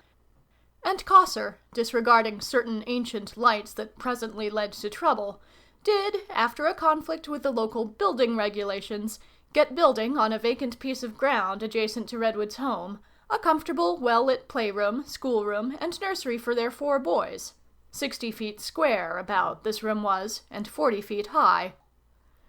Redwood fell in love with that great nursery as he and Cossor built it, and his interest in curves faded, as he never dreamt it could fade, before the pressing needs of his son. "There is much," he said, "in fitting a nursery. Much. The walls, the things in it, they will all speak to this new mind of ours, a little more, a little less eloquently, and teach it, or fail to teach it, 1,000 things." "Obviously," said Cossor, reaching hastily for his hat. They worked together harmoniously, but Redwood supplied most of the educational theory required. They had the walls and woodwork painted with a cheerful vigor. For the most part, a slightly warmed white prevailed, but there were bands of bright, clean color to enforce the simple lines of construction. "Clean colors we must have," said Redwood, and in one place had a neat horizontal band of squares, in which crimson and purple, orange and lemon, blues and greens, in many hues and many shades, did themselves honor. These squares the giant children should arrange and rearrange to their pleasure. "Decorations must follow," said Redwood. "Let them first get the range of all the tints, and then this may go away. There is no reason why one should bias them in favor of any particular color or design." Then, "The place must be full of interest," said Redwood. "Interest is food for a child, and blankness torture and starvation. He must have pictures galore." There were no pictures hung about the room for any permanent service, however, but blank frames were provided into which new pictures would come and pass thence into a portfolio, so soon as their fresh interest had passed. There was one window that looked down the length of a street, and in addition, for an added interest, Redwood had contrived above the roof of the nursery a camera obscura that watched the Kensington High Street and not a little of the gardens. In one corner, that most worthy implement, an abacus, 4 feet square, a specially strengthened piece of ironmongery with rounded corners, awaited the young giant's incipient computations. There were few woolly lambs and such-like idols, but instead Cossor, without explanation, had brought one day in 3 four-wheelers a great number of toys, all just too big for the coming children to swallow. They could be piled up, arranged in rows, rolled about, bitten, made to flap and rattle, smacked together, felt over, pulled out, opened, closed, and mauled and experimented with to an interminable extent. There were many bricks of wood in diverse colors, oblong and cuboid, bricks of polished china, bricks of transparent glass, and bricks of India rubber. There were slabs and slates. There were cones, truncated cones, and cylinders. There were oblate and prolate spheroids, balls of varied substances, solid and hollow, many boxes of diverse size and shape, with hinged lids and screw lids and fitting lids, and 1 or 2 to catch and lock. There were bands of elastic and leather, and a number of rough and sturdy little objects of a size together that could stand up steadily and suggest the shape of a man. "Give 'em these," said Cossor, "one at a time." These things Redwood arranged in a locker in one corner. Along one side of the room, at a convenient height for a 6 or 8 foot child, there was a blackboard, on which the youngsters might flourish in white and colored chalk, and nearby a sort of drawing block, from which sheet after sheet might be torn, and on which they could draw in charcoal. And a little desk there was, furnished with great carpenter's pencils of varying hardness and a copious supply of paper, on which the boys might first scribble and then draw more neatly. And moreover Redwood gave orders, so far ahead did his imagination go, for specially large tubes of liquid paint and boxes of pastels against the time when they should be needed. He laid in a cask or so of plasticine and modeling clay. "At first he and his tutor shall model together," he said, "and when he is more skilful, he shall copy casts and perhaps animals. And that reminds me, I must also have made for him a box of tools. Then books. I shall have to look out a lot of books to put in his way, and they'll have to be big type. Now, what sort of books will he need? There is his imagination to be fed. That, after all, is the crown of every education. The crown, as sound habits of mind and conduct are the throne. No imagination at all is brutality. A base imagination is lust and cowardice. But a noble imagination is God walking the earth again. He must dream, too, of a dainty fairyland and of all the quaint little things of life in due time. But he must feed chiefly on the splendid real. He shall have stories of travel through all the world, travels and adventures, and how the world was won. He shall have stories of beasts, great books, splendidly and clearly done, of animals and birds and plants and creeping things, great books about the deeps of the sky and the mystery of the sea. He shall have histories and maps of all the empires the world has seen, pictures and stories of all the tribes and habits and customs of men. And he must have books and pictures to quicken his sense of beauty, subtle Japanese pictures to make him love the subtler beauties of bird and tendril and falling flower, and Western pictures too, pictures of gracious men and women, sweet groupings, and broad views of land and sea. He shall have books on the building of houses and palaces. He shall plan rooms and invent cities. I think I must give him a little theatre. Then there is music. Redwood thought that over, and decided that his son might best begin with a very pure-sounding harmonicon of 1 octave, to which afterwards there could be an extension. He shall play with this first, sing to it, and give names to the notes, said Redwood. And afterwards... He stared up at the window-sill overhead, and measured the size of the room with his eye. They'll have to build his piano in here, he said. Bring it in pieces. He hovered about amidst his preparations, a pensive, dark little figure. If you could have seen him there, he would have looked to you like a 10-inch man amidst common nursery things. A great rug?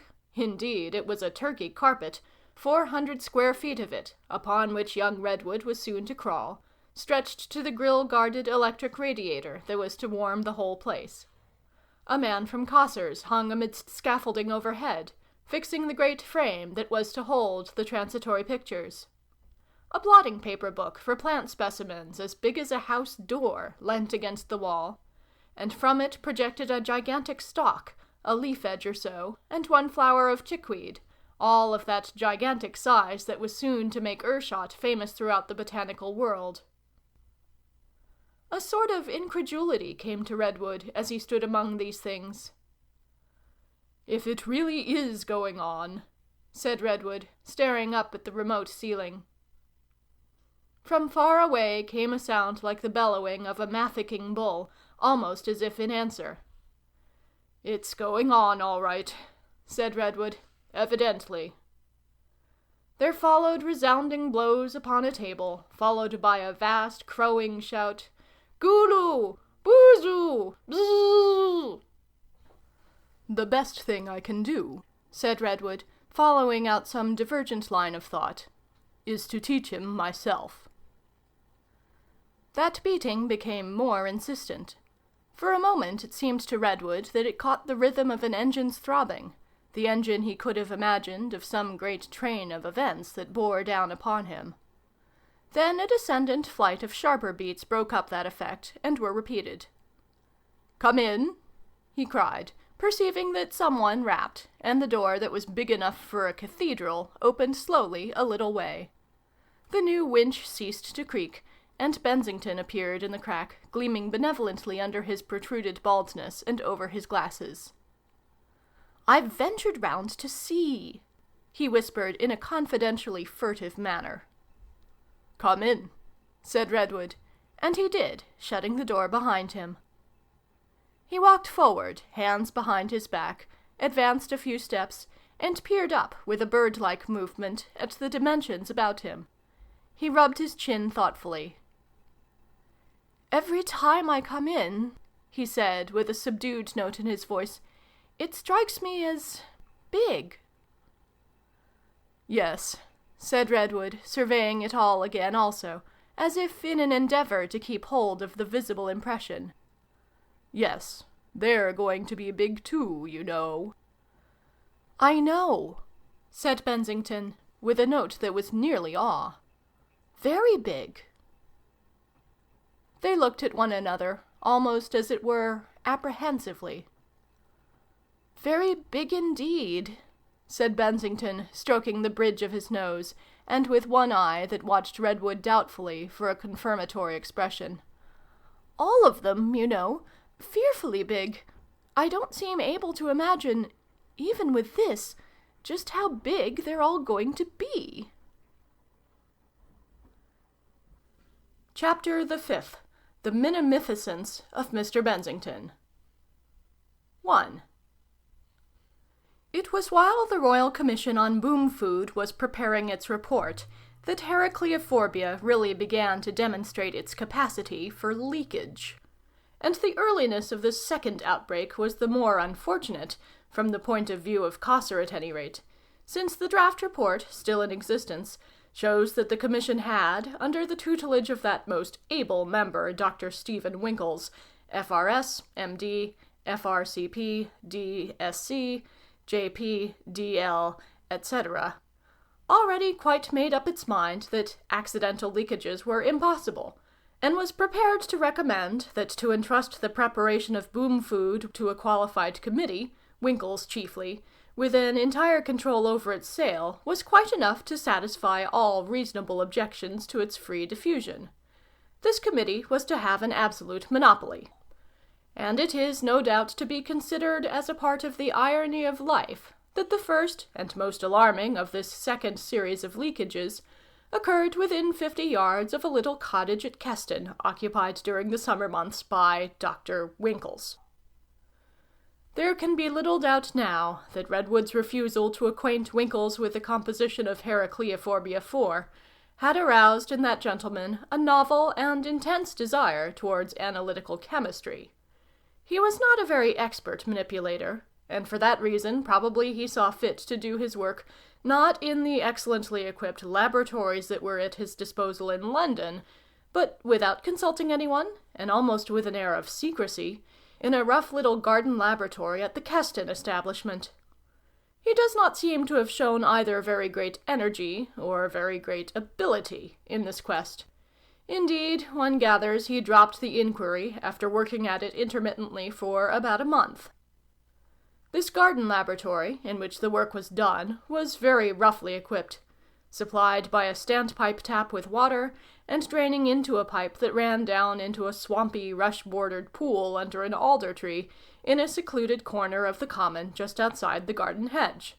The pipe was cracked, and the residuum of the food of the gods escaped through the crack into a little puddle amidst clumps of rushes, just in time for the spring awakening. Everything was astir with life in that scummy little corner. There was frog spawn adrift, tremulous with tadpoles just bursting their gelatinous envelopes. There were little pond snails creeping out into life, and under the green skin of the rush stems, the larvae of a big water beetle were struggling out of their egg cases. I doubt if the reader knows the larva of the beetle called, I know not why, Disticus. It is a jointed, queer-looking thing, very muscular and sudden in its movements, and given to swimming head downward with its tail out of water. The length of a man's top thumb joint it is, and more, 2 inches, that is for those who have not eaten the food, and it has 2 sharp jaws that meet in front of its head, tubular jaws with sharp points, through which its habit is to suck its victim's blood.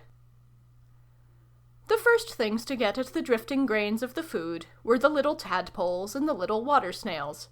The little wriggling tadpoles in particular, once they had the taste of it, took to it with zest. But scarcely did one of them begin to grow into a conspicuous position in that little tadpole world, and try a smaller brother or so as an aid to a vegetarian dietary, when, nip!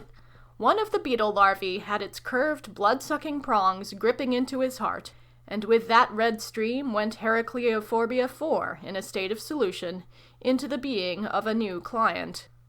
The only thing that had a chance with these monsters to get any share of the food were the rushes and slimy green scum in the water, and the seedling weeds in the mud at the bottom.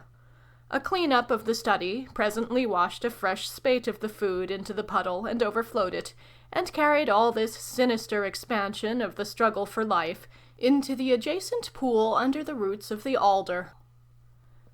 The first person to discover what was going on was a Mr. Lukey Carrington, a special science teacher under the London Education Board, and, in his leisure, a specialist in freshwater algae, and he is certainly not to be envied his discovery. He had come down to Keston Common for the day to fill a number of specimen tubes for subsequent examination, and he came, with a dozen or so of corked tubes clanking faintly in his pocket, over the sandy crest and down towards the pool, spiked walking-stick in hand. A garden lad, standing on the top of the kitchen steps clipping Dr. Winkles's hedge, saw him in this unfrequented corner, and found him and his occupation sufficiently inexplicable and interesting to watch him pretty closely. He saw Mr. Carrington stoop down by the side of the pool, with his hand against the old alder stem, and peer into the water. But of course he could not appreciate the surprise and pleasure with which Mr. Carrington beheld the big, unfamiliar-looking blobs and threads of the algal scum at the bottom. There were no tadpoles visible, they had all been killed by that time, and it would seem Mr. Carrington saw nothing at all unusual except the excessive vegetation. He bared his arm to the elbow, leant forward, and dipped deep in pursuit of a specimen. His seeking hand went down. Instantly there flashed out of the cool shadow under the tree roots something— Flash! It had buried its fangs deep into his arm. A bizarre shape it was, a foot long and more, brown and jointed like a scorpion. Its ugly apparition and the sharp, amazing painfulness of its bite were too much for Mr. Carrington's equilibrium. He felt himself going, and yelled aloud. Over he toppled, face foremost, splash, into the pool.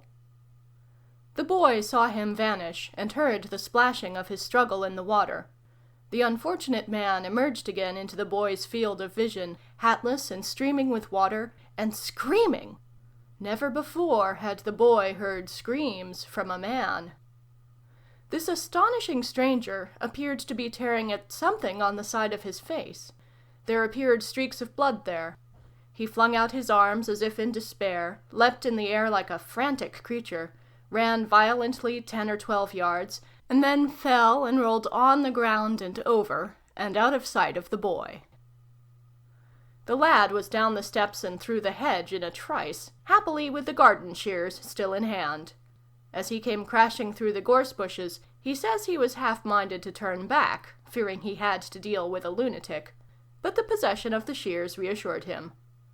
"I could have jabbed his eyes," he explained anyhow. Directly Mr. Carrington caught sight of him, his demeanor became at once that of a sane but desperate man. He struggled to his feet, stumbled, stood up, and came to meet the boy. "Look," he cried, "I can't get him off!" And with a qualm of horror, the boy saw that, attached to Mr. Carrington's cheek, to his bare arm, and to his thigh, and lashing furiously with their lithe brown muscular bodies, were 3 of these horrible larvae, their great jaws buried deep in his flesh, and sucking for dear life. They had the grip of bulldogs, and Mr. Carrington's efforts to detach the monsters from his face had only served to lacerate the flesh to which it had attached itself, and streak face and neck and coat with living scarlet. "I'll cut him!" cried the boy. "Hold on, sir!" And with the zest of his age in such proceedings, he severed, one by one, the heads from the bodies of Mr. Carrington's assailants. "Yip," said the boy with a wincing face as each one fell before him. Even then, so tough and determined was their grip, that the severed heads remained, for a space, still fiercely biting home and still sucking, with the blood streaming out of their necks behind. But the boy stopped that with a few more slashes of his scissors, in one of which Mr. Carrington was implicated. "I couldn't get him off," repeated Carrington, and stood for a space, swaying and bleeding profusely. He dabbed feeble hands at his injuries and examined the result upon his palms. Then he gave way at the knees and fell headlong in a dead faint at the boy's feet, between the still leaping bodies of his defeated foes. Very luckily it didn't occur to the boy to splash water on his face, for there were still more of these horrors under the alder roots, and instead he passed back by the pond and went into the garden with the intention of calling assistance. And there he met the gardener coachman and told him of the whole affair. When they got back to Mr. Carrington, he was sitting up, dazed and weak, but able to warn them against the danger in the pool. 2. Such were the circumstances by which the world had its first notification that the food was loose again. In another week, Keston Common was in full operation, as what naturalists call a center of distribution. This time there were no wasps or rats, no earwigs and no nettles, but there were at least 3 water spiders, several dragonfly larvae, which presently became dragonflies, dazzling all Kent with their hovering sapphire bodies, and a nasty, gelatinous, scummy growth that swelled over the pond margin, and sent its slimy green masses surging halfway up the garden path to Dr. Winkle's house. And there began a growth of rushes and equisetum and potamageton that ended only with the drying of the pond. It speedily became evident to the public mind that this time there was not simply one center of distribution, but quite a number of centers. There was one at Ealing, there can be no doubt now, and from that came the plague of flies and red spider. There was one at Sunbury, productive of ferocious great eels that could come ashore and kill sheep, and there was one in Bloomsbury that gave the world a new strain of cockroaches of a quite terrible sort. An old house it was, in Bloomsbury, and much inhabited by undesirable things. Abruptly, the world found itself confronted with the Hickley-Brow experiences all over again, with all sorts of queer exaggerations of familiar monsters in the place of the giant hens and rats and wasps. Each center burst out with its own characteristic local fauna and flora. We know now that every one of these centers corresponded to one of the patients of Dr. Winkle's, but that was by no means apparent at the time. Dr. Winkle's was the last person to incur any odium in the matter. There was a panic, quite naturally, a passionate indignation, but it was indignation not against Dr. Winkle's, but against the food, and not so much against the food as against the unfortunate Bensington, whom from the very first the popular imagination had insisted upon regarding as the sole and only person responsible for this new thing. The attempt to lynch him that followed is just one of those explosive events that bulk largely in history, and are in reality the least significant of occurrences. The history of the outbreak is a mystery. The nucleus of the crowd certainly came from an anti-boom food meeting in Hyde Park, organized by extremists of the Caterham party. But there seems no one in the world who actually first proposed, no one who ever first hinted a suggestion of the outrage at which so many people assisted. It is a problem for Monsieur Gustave Le Bon, a mystery in the psychology of crowds. The fact emerges that at about 3 o'clock on Sunday afternoon, a remarkably big and ugly London crowd, entirely out of hand, came rolling down Thursday Street, intent on Bensington's exemplary death as a warning to all scientific investigators, and that it came nearer accomplishing its object than any London crowd has ever come since the Hyde Park railings came down in remote Middle Victorian times. This crowd came so close to its object, indeed, that for the space of an hour or more a word would have settled the unfortunate gentleman's fate. The first intimation he had of the thing was the noise of the people outside. He went to the window and peered, realizing nothing of what impended. For a minute, perhaps, he watched them seething about the entrance, disposing of an ineffectual dozen of policemen who barred their way, before he fully realized his own importance in the affair. It came upon him in a flash that roaring, swaying multitude was after him. He was all alone in the flat, fortunately perhaps, his cousin Jane having gone down to Ealing to have tea with a relation on her mother's side, and he had no more idea of how to behave under such circumstances than he had of the etiquette of the Day of Judgment. He was still dashing about the flat, asking his furniture what he should do, turning keys in locks and then unlocking them again, making darts at door and window and bedroom, when the floor clerk came to him. "There isn't a moment, sir," he said. "They've got your number from the board in the hall. They're coming straight up." He ran Mr. Bensington out into the passage, already echoing with the approaching tumult from the great staircase, locked the door behind them, and led the way into the opposite flat by means of his duplicate key. "It's our only chance now," he said.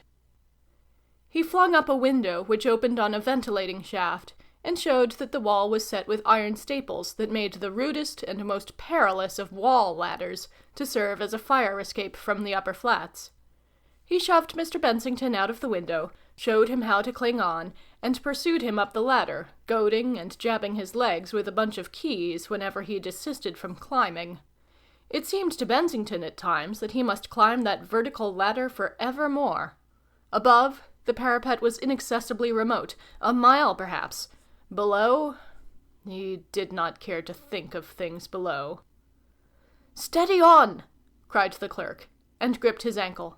It was quite horrible having his ankle gripped like that, and Mr. Bensington tightened his hold on the iron staple above to a drowning clutch, and gave a faint squeal of terror.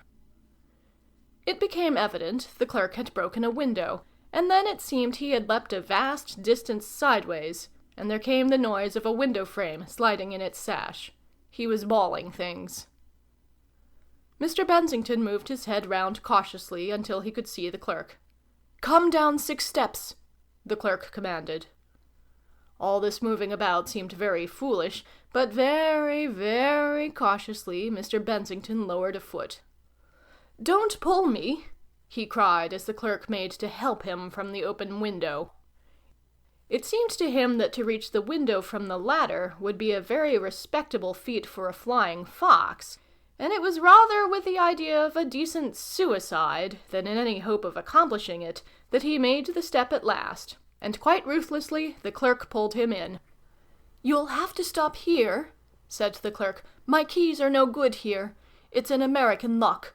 I'll get out and slam the door behind me and see if I can find the man of this floor. You'll be locked in. Don't go to the window, that's all. It's the ugliest crowd I've ever seen. If only they think you're out, they'll probably content themselves by breaking up your stuff." "The indicator said in," said Bensington. "The devil it did. Well, anyhow, I'd better not be found." He vanished with a slam of the door. Bensington was left to his own initiative again. It took him under the bed. There, presently, he was found by Cossor. Bensington was almost comatose with terror when he was found, for Cossor had burst the door in with his shoulder by jumping at it across the breadth of the passage. "Come out of it, Bensington," he said. "It's all right. It's me. We've got to get out of this. They're setting the place on fire. The porters are all clearing out. The servants are gone. It's lucky I caught the man who knew. Look here." Bensington, peering from under the bed, became aware of some unaccountable garments on Cossor's arm, and, of all things, a black bonnet in his hand. "They're having a clear-out," said Cossor. "If they don't set the place on fire, they'll come here. Troops may not be here for an hour yet. 50% hooligans in the crowd, and the more furnished flats they go into, the better they'll like it. Obviously. They mean a clear-out. You put the skirt and bonnet on, Bensington, and clear out with me." "Do you mean—" began Bensington, protruding a head, tortoise fashion. "I mean put 'em on and come, obviously." And with a sudden vehemence he dragged Bensington from under the bed, and began to dress him for his new impersonation of an elderly woman of the people. He rolled up his trousers, and made him kick off his slippers, took off his collar and tie and coat and vest, slipped a black skirt over his head, and put on a red flannel bodice and a body over the same. He made him take off his all too characteristic spectacles, and clapped the bonnet on his head. "You might have been born an old woman," he said as he tied the strings. Then came the springside boots, a terrible wrench for corns, and the shawl, and the disguise was complete. "Up and down," said Cossor, and Bensington obeyed. "You'll do," said Cossor. And in this guise it was, stumbling awkwardly over his unaccustomed skirts, shouting womanly imprecations upon his own head in a weird falsetto to sustain his part, and to the roaring note of a crowd bent upon lynching him, that the original discoverer of Heracleophobia IV proceeded down the corridor of Chesterfield Mansions, mingled with that inflamed, disorderly multitude, and passed out altogether from the thread of events that constitutes our story. Never once after that escape did he meddle again with the stupendous development of the food of the gods he of all men had done most to begin. 3. This little man who started the whole thing passes out of the story, and after a time he passed altogether out of the world of things, visible and tellable. But because he started the whole thing, it is seemly to give his exit an intercalary page of attention. One may picture him in his later days as Tunbridge Wells came to know him, for it was at Tunbridge Wells he reappeared after a temporary obscurity, so soon as he fully realized how transitory, how quite exceptional and unmeaning, that fury of rioting was. He reappeared under the wing of Cousin Jane, treating himself for nervous shock to the exclusion of all other interests, and totally indifferent, as it seemed, to the battles that were raging then about those new centers of distribution, and about the baby children of the food. He took up his quarters at the Mount Glory Hydrotherapeutic Hotel, where there are quite extraordinary facilities for baths, carbonated baths, creosote baths, galvanic and Faradic treatment, massage, pine baths, starch and hemlock baths, radium baths, light baths, heat baths, bran and needle baths, tar and bird's down baths, all sorts of baths, and he devoted his mind to the development of that system of curative treatment that was still imperfect when he died. And sometimes he would go down in a hired vehicle in a sealskin-trimmed coat, and sometimes, when his feet permitted, he would walk to the Pantiles, and there he would sip chalybeate water under the eye of his cousin Jane. His stooping shoulders, his pink appearance, his beaming glasses, became a feature of Tunbridge Wells. No one was the least bit unkind to him, and indeed the place and the hotel seemed very glad to have the distinction of his presence. Nothing could rob him of that distinction now. And though he preferred not to follow the development of his great invention in the daily papers, yet when he crossed the lounge of the hotel, or walked down the Pantiles and heard the whisper, "There he is! That's him!" it was not dissatisfaction that softened his mouth and gleamed for a moment in his eye. This little figure, this minute little figure, launched the food of the gods upon the world. One does not know which is the most amazing, the greatness or the littleness of these scientific and philosophical men. You figure him there on the Pantiles, in the overcoat trimmed with fur. He stands under that chinaware window where the spring spouts, and holds and sips the glass of chalybeate water in his hand. One bright eye over the gilt rim is fixed with an expression of inscrutable severity on Cousin Jane. He says, and sips. So we make our souvenir. So we focus and photograph this discoverer of ours for the last time, and leave him a mere dot in our foreground, and pass to the greater picture that has developed about him, to the story of his food, how the scattered giant children grew up day by day into a world that was all too small for them, and how the net of boom food laws and boom food conventions, which the Boom Food Commission was weaving even then, drew closer and closer upon them with every year of their growth. Until... Book 2. The Food in the Village. Chapter the 1st. The Coming of the Food. 1. Our theme, which began so compactly in Mr. Bensington's study, has already spread and branched until it points this way and that, and henceforth our whole story is one of dissemination. To follow the food of the gods further is to trace the ramifications of a perpetually branching tree. In a little while, in the quarter of a lifetime, the food had trickled and increased from its first spring in the little farm near Hickley-Brow, until it had spread, it and the report and shadow of its power, throughout the world. It spread beyond England very speedily. Soon in America, all over the continent of Europe, in Japan, in Australia, at last all over the world, the thing was working towards its appointed end. Always it worked slowly, by indirect courses, and against resistance. It was bigness insurgent. In spite of prejudice, in spite of law and regulation, in spite of all that obstinate conservatism that lies at the base of the formal order of mankind, the food of the gods, once it had been set going, pursued its subtle and invincible progress. The children of the food grew steadily through all these years. That was the cardinal fact of the time. But it is the leakages make history. The children who had eaten grew, and soon there were other children growing, and all the best intentions in the world could not stop further leakages and still further leakages.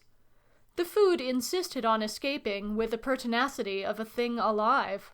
Flour treated with the stuff crumbled in dry weather almost as if by intention into an impalpable powder, and would lift and travel before the lightest breeze. Now it would be some fresh insect won its way to a temporary fatal new development. Now it would be some fresh outbreak from the sewers of rats and such like vermin. For some days the village of Pangbourne in Berkshire fought with giant ants. 3 men were bitten and died. There would be a panic, there would be a struggle, and the salient evil would be fought down again, leaving always something behind in the obscurer things of life, changed forever. Then again another acute and startling outbreak, a swift upgrowth of monstrous weedy thickets, a drifting dissemination about the world of inhumanly growing thistles, of cockroaches men fought with shotguns, or a plague of mighty flies. There were some strange and desperate struggles in obscure places.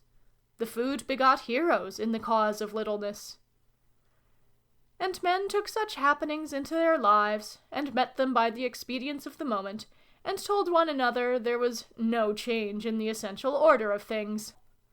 After the first great panic, Caterham, in spite of his power of eloquence, became a secondary figure in the political world, remained in men's minds as the exponent of an extreme view.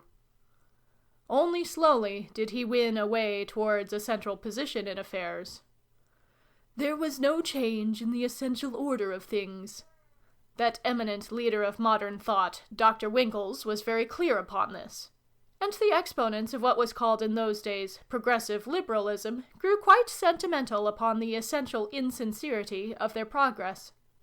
Their dreams, it would appear, ran wholly on little nations, little languages, little households, each self-supported on its little farm, a fashion for the small and neat set in. To be big was to be vulgar, and dainty, neat, mignon, miniature, minutely perfect, became the key words of critical approval. Meanwhile, quietly, taking their time as children must, the children of the food, growing into a world that changed to receive them, gathered strength and stature and knowledge, became individual and purposeful, rose slowly towards the dimensions of their destiny. Presently they seemed a natural part of the world.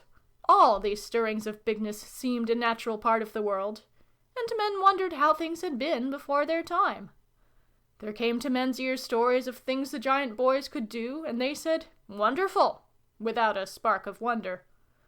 The popular papers would tell of the 3 sons of Chaucer, and how these amazing children would lift great cannons, hurl masses of iron for hundreds of yards, and leap 200 feet.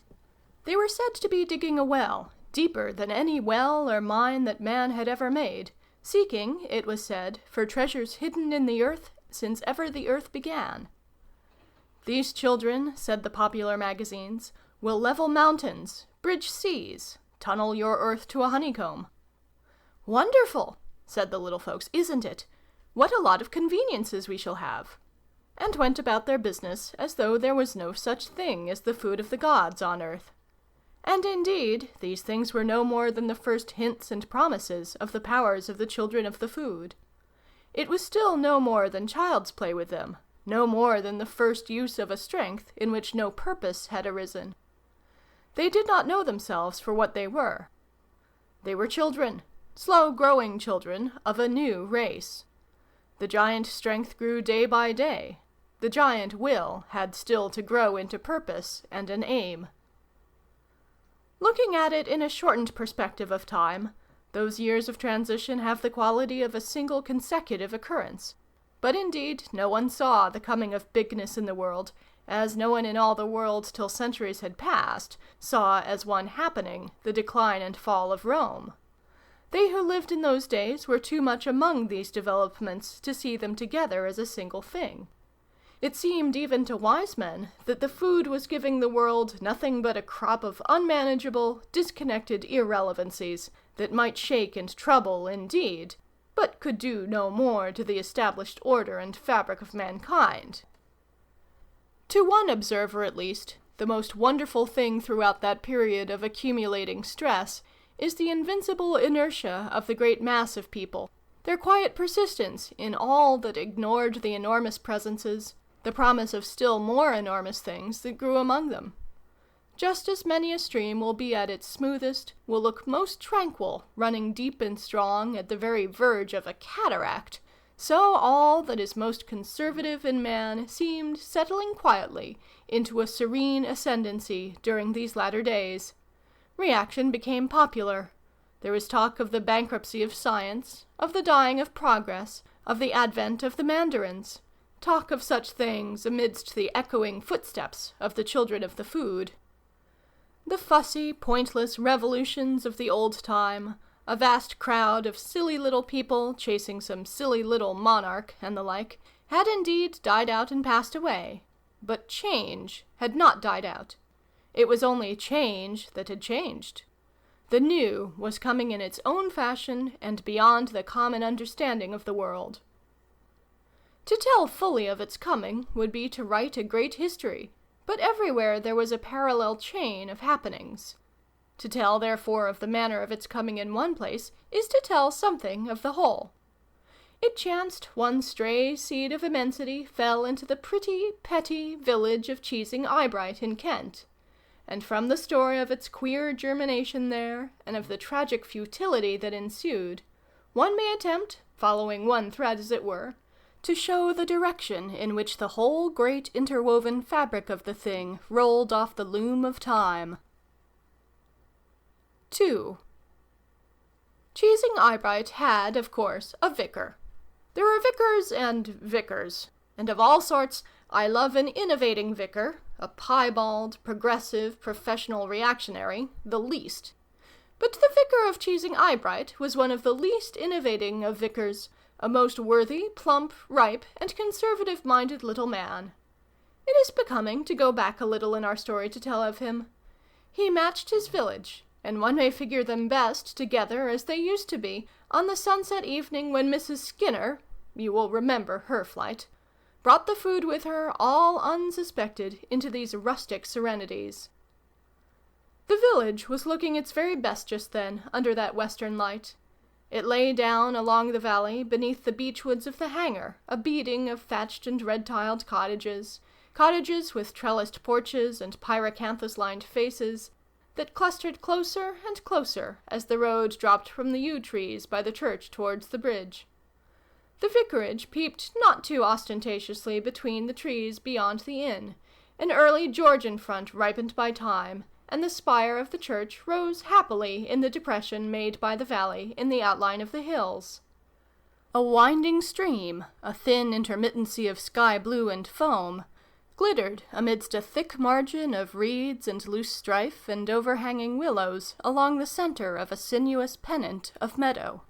The whole prospect had that curiously English quality of ripened cultivation, that look of still completeness, that apes perfection under the sunset warmth. And the vicar, too, looked mellow. He looked habitually and essentially mellow, as though he had been a mellow baby born into a mellow class, a ripe and juicy little boy. One could see, even before he mentioned it, that he had gone to an ivy-clad public school in its anecdotage, with magnificent traditions, aristocratic associations, and no chemical laboratories, and proceeded thence to a venerable college in the very ripest Gothic. Few books he had younger than 1,000 years. Of these, Yarrow and Ellis and good pre-Methodist sermons made the bulk. He was a man of moderate height, a little shortened in appearance by his equatorial dimensions, and a face that had been mellow from the first was now climacterically ripe. The beard of a David hid his redundancy of chin. He wore no watch-chain out of refinement, and his modest clerical garments were made by a West End tailor. And he sat with a hand on either shin, blinking at his village in beatific approval. He waved a plump palm towards it. His burthen sang out again. What more could anyone desire? "We are fortunately situated," he said, putting the thing tamely.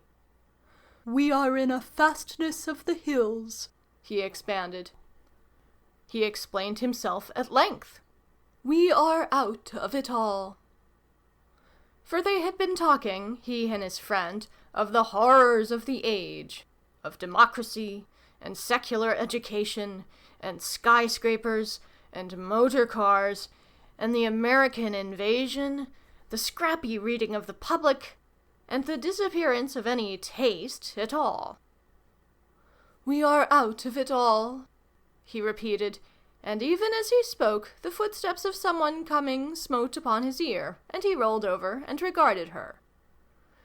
You figure the old woman's steadfastly tremulous advance, the bundle clutched in her gnarled, lank hand, her nose, which was her countenance, wrinkled with breathless resolution. You see the poppies nodding fatefully on her bonnet, and the dust-white spring-sided boots beneath her skimpy skirts, pointing with an irrevocable slow alternation east and west. Beneath her arm, a restive captive, waggled and slipped a scarcely valuable umbrella. What was there to tell the vicar that this grotesque old figure was, so far as his village was concerned at any rate, no less than fruitful chance and the unforeseen, the hag weak men call fate? But for us, you understand, no more than Mrs. Skinner. As she was too much encumbered for a curtsy, she pretended not to see him and his friend at all, and so passed, flip-flop, within 3 yards of them, onward down towards the village. The vicar watched her slow transit in silence, and ripened a remark the while. The incident seemed to him of no importance whatever. Old womankind, ere perennius, has carried bundles since the world began. What difference has it made? "We are out of it all," said the vicar. "We live in an atmosphere of simple and permanent things, birth and toil, simple seed time and simple harvest. The uproar passes us by." He was always very great upon what he called the permanent things.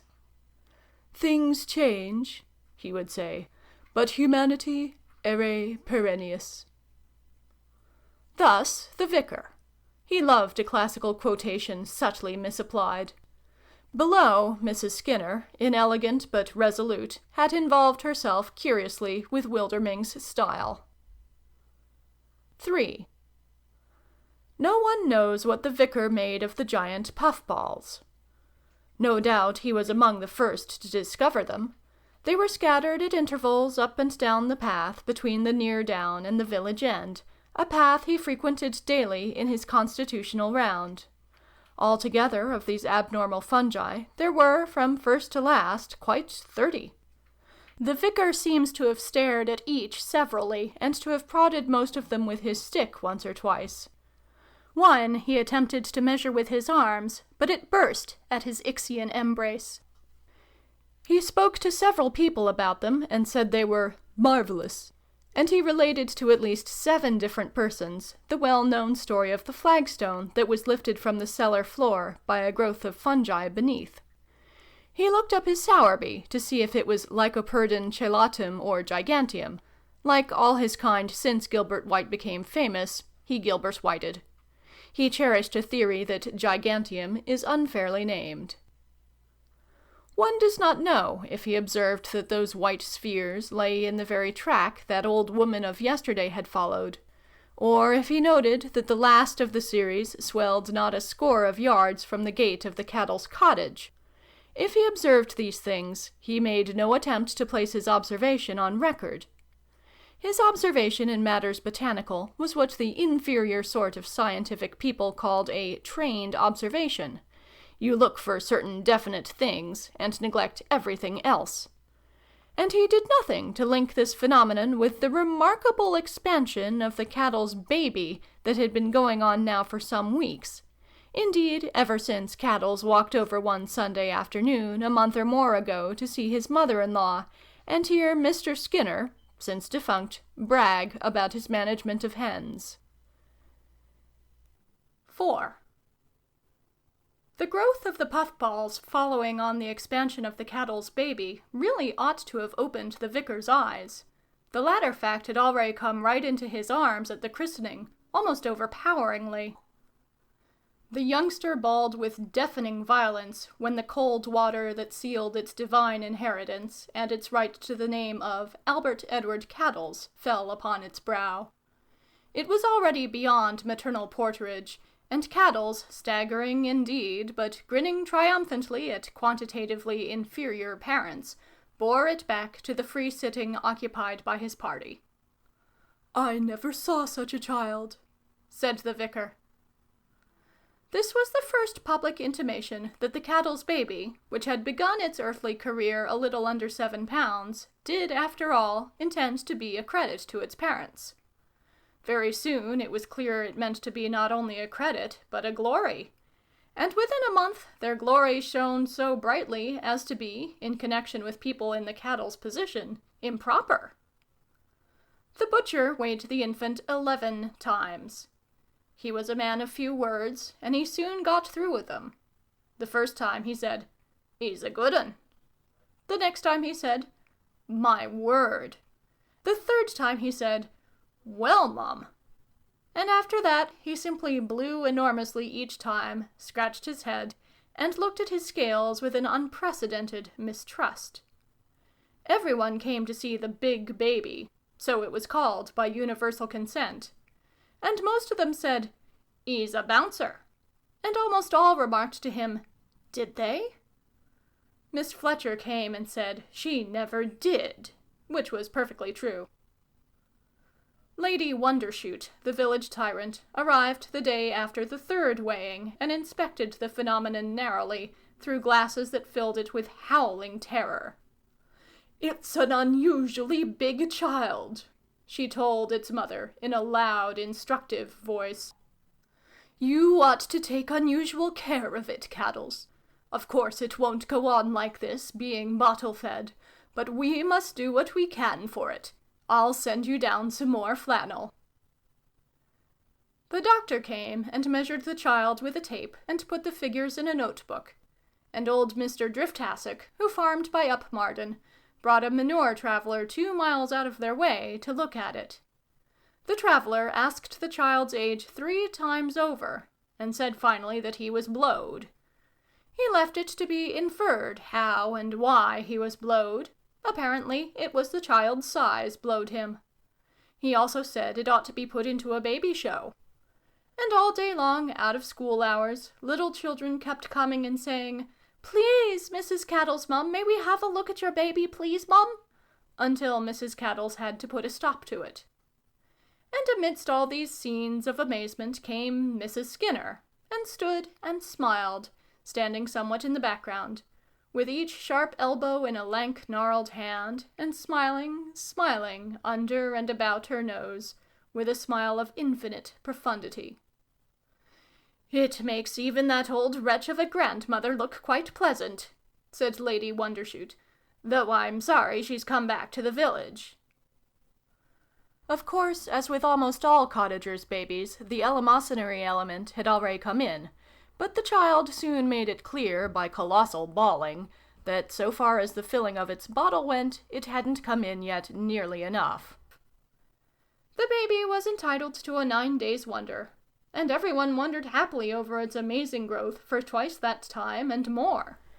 And then, you know, instead of dropping into the background and giving place to other marvels, it went on growing more than ever.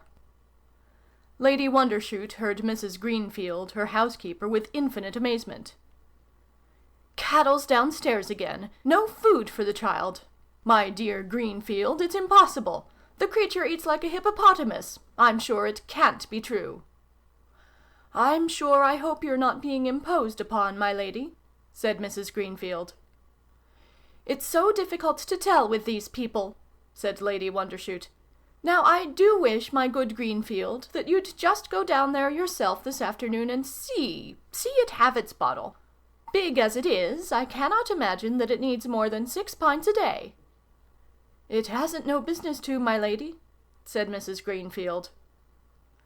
The hand of Lady Wondershoot quivered with that COS sort of emotion, that suspicious rage that stirs in all true aristocrats, at the thought that possibly the meaner classes are, after all, as mean as their betters, and, where the sting lies, scoring points in the game. But Mrs. Greenfield could observe no evidence of peculation, and the order for an increasing daily supply to the Caddles nursery was issued. Scarcely had the first installment gone, when Caddles was back again at the great house in a state abjectly apologetic. "We took the greatest care of 'em, Mrs. Greenfield, I do assure you, mum, but he's regular bust 'em. They flew with such violence, mum, that one button broke a pane of the window, mum, and one hit me a regular stinger just 'ere, mum." Lady Wondershoot, when she heard that this amazing child had positively burst out of its beautiful charity clothes, decided that she must speak to Caddles herself. He appeared in her presence with his hair hastily wetted and smoothed by hand, breathless, and clinging to his hat brim as though it was a life-belt, and he stumbled at the carpet edge out of sheer distress of mind. Lady Wondershoot liked bullying Caddles. Caddles was her ideal lower-class person, dishonest, faithful, abject, industrious, and inconceivably incapable of responsibility. She told him it was a serious matter, the way his child was going on. "It's his appetite, my ladyship," said Caddles, with a rising note. "Check him, my ladyship, you can't," said Caddles. "There he lies, my ladyship, and kicks out he does, and owls that distressin'. We haven't the heart, my ladyship. If we had, the neighbours would interfere." Lady Wondershoot consulted the parish doctor. "What I want to know," said Lady Wondershoot, "is it right this child should have such an extraordinary quantity of milk?" "The proper allowance for a child of that age," said the parish doctor, "is 1.5 pints to 2 pints in the 24 hours. I don't see that you are called upon to provide more. If you do, it is your own generosity. Of course we might try the legitimate quantity for a few days. But the child, I must admit, seems for some reason to be physiologically different. Possibly what is called a sport, a case of general hypertrophy." "It isn't fair to the other parish children," said Lady Wondershoot. "I am certain we shall have complaints if this goes on." "I don't see that anyone can be expected to give more than the recognized allowance. We might insist on its doing with that, or if it wouldn't, send it as a case to the infirmary." "I suppose," said Lady Wondershoot, reflecting, "that apart from the size and the appetite you don't find anything else abnormal, nothing monstrous." No, I don't. But no doubt if this growth goes on, we shall find grave moral and intellectual deficiencies. One might almost prophesy that from Max Nordau's law. A most gifted and celebrated philosopher, Lady Wondershoot. He discovered that the abnormal is abnormal. A most valuable discovery, and well worth bearing in mind. I find it of the utmost help in practice. When I come upon anything abnormal, I say at once, 'This is abnormal.'" His eyes became profound, his voice dropped, his manner verged upon the intimately confidential. He raised one hand stiffly. "And I treat it in that spirit," he said. 5. "Tut, tut," said the vicar to his breakfast things, the day after the coming of Mrs. Skinner. "Tut, tut, what's this?" and poised his glasses at his paper with a general air of remonstrance. "Giant wasps, what's the world coming to? American journalists, I suppose. Hang these novelties. Giant gooseberries are good enough for me." "Nonsense," said the vicar, and drank off his coffee at a gulp, eyes steadfast on the paper, and smacked his lips incredulously. "Bosh!" said the vicar, rejecting the hint altogether. But the next day there was more of it, and the light came. Not all at once, however. When he went for his constitutional that day, he was still chuckling at the absurd story his paper would have had him believe. Wasps, indeed! Killing a dog! Incidentally, as he passed by the site of that first crop of puffballs, he remarked that the grass was growing very rank there, but he did not connect that in any way with the matter of his amusement. "We should certainly have heard something of it," he said. "Whitstable can't be 20 miles from here." Beyond, he found another puffball, one of the second crop, rising like a roc's egg out of the abnormally coarsened turf. The thing came upon him in a flash. He did not take his usual round that morning. Instead, he turned aside by the second stile, and came round to the Caddles cottage. "Where's that baby?" he demanded, and at the sight of it, "Goodness me!" He went up the village, blessing his heart, and met the doctor full tilt coming down. He grasped his arm. "What does this mean?" he said. "Have you seen the paper these last few days?" The doctor said he had. "Well, what's the matter with that child? What's the matter with everything? Wasps, puffballs, babies, eh? What's making them grow so big? This is most unexpected. In Kent, too. If it was America, now." "It's a little difficult to say just what it is," said the doctor. "So far as I can grasp the symptoms." "Yes?" "It's hypertrophy. General hypertrophy." "Hypertrophy?" "Yes. General, affecting all the bodily structures, all the organism. I may say that in my own mind, between ourselves, I'm very nearly convinced it's that. But one has to be careful." "Ah," said the vicar, a good deal relieved to find the doctor equal to the situation. "But how is it it's breaking out in this fashion all over the place?" "That again," said the doctor, "is difficult to say." "Earshot! Here! It's a pretty clear case of spreading." "Yes," said the doctor. "Yes, I think so. It has a strong resemblance, at any rate, to some sort of epidemic. Probably epidemic hypertrophy will meet the case." "Epidemic?" said the vicar. "You don't mean it's contagious?" The doctor smiled gently and rubbed one hand against the other. "That I couldn't say," he said. "But," cried the vicar, round-eyed, "if it's catching, it affects us." He made a stride up the road and turned about. "I've just been there," he cried. "Hadn't I better— I'll go home at once and have a bath and fumigate my clothes." The doctor regarded his retreating back for a moment, and then turned about and went towards his own house. But on the way he reflected that one case had been in the village a month without anyone catching the disease, and after a pause of hesitation decided to be as brave as a doctor should be, and take the risks like a man. And indeed he was well advised by his second thoughts. Growth was the last thing that could ever happen to him again. He could have eaten, and the vicar could have eaten, Heracleophobia by the truckful. For growth had done with them. Growth had done with these two gentlemen forevermore. 6. It was a day or so after this conversation, a day or so, that is, after the burning of the experimental farm, that Winkles came to Redwood and showed him an insulting letter.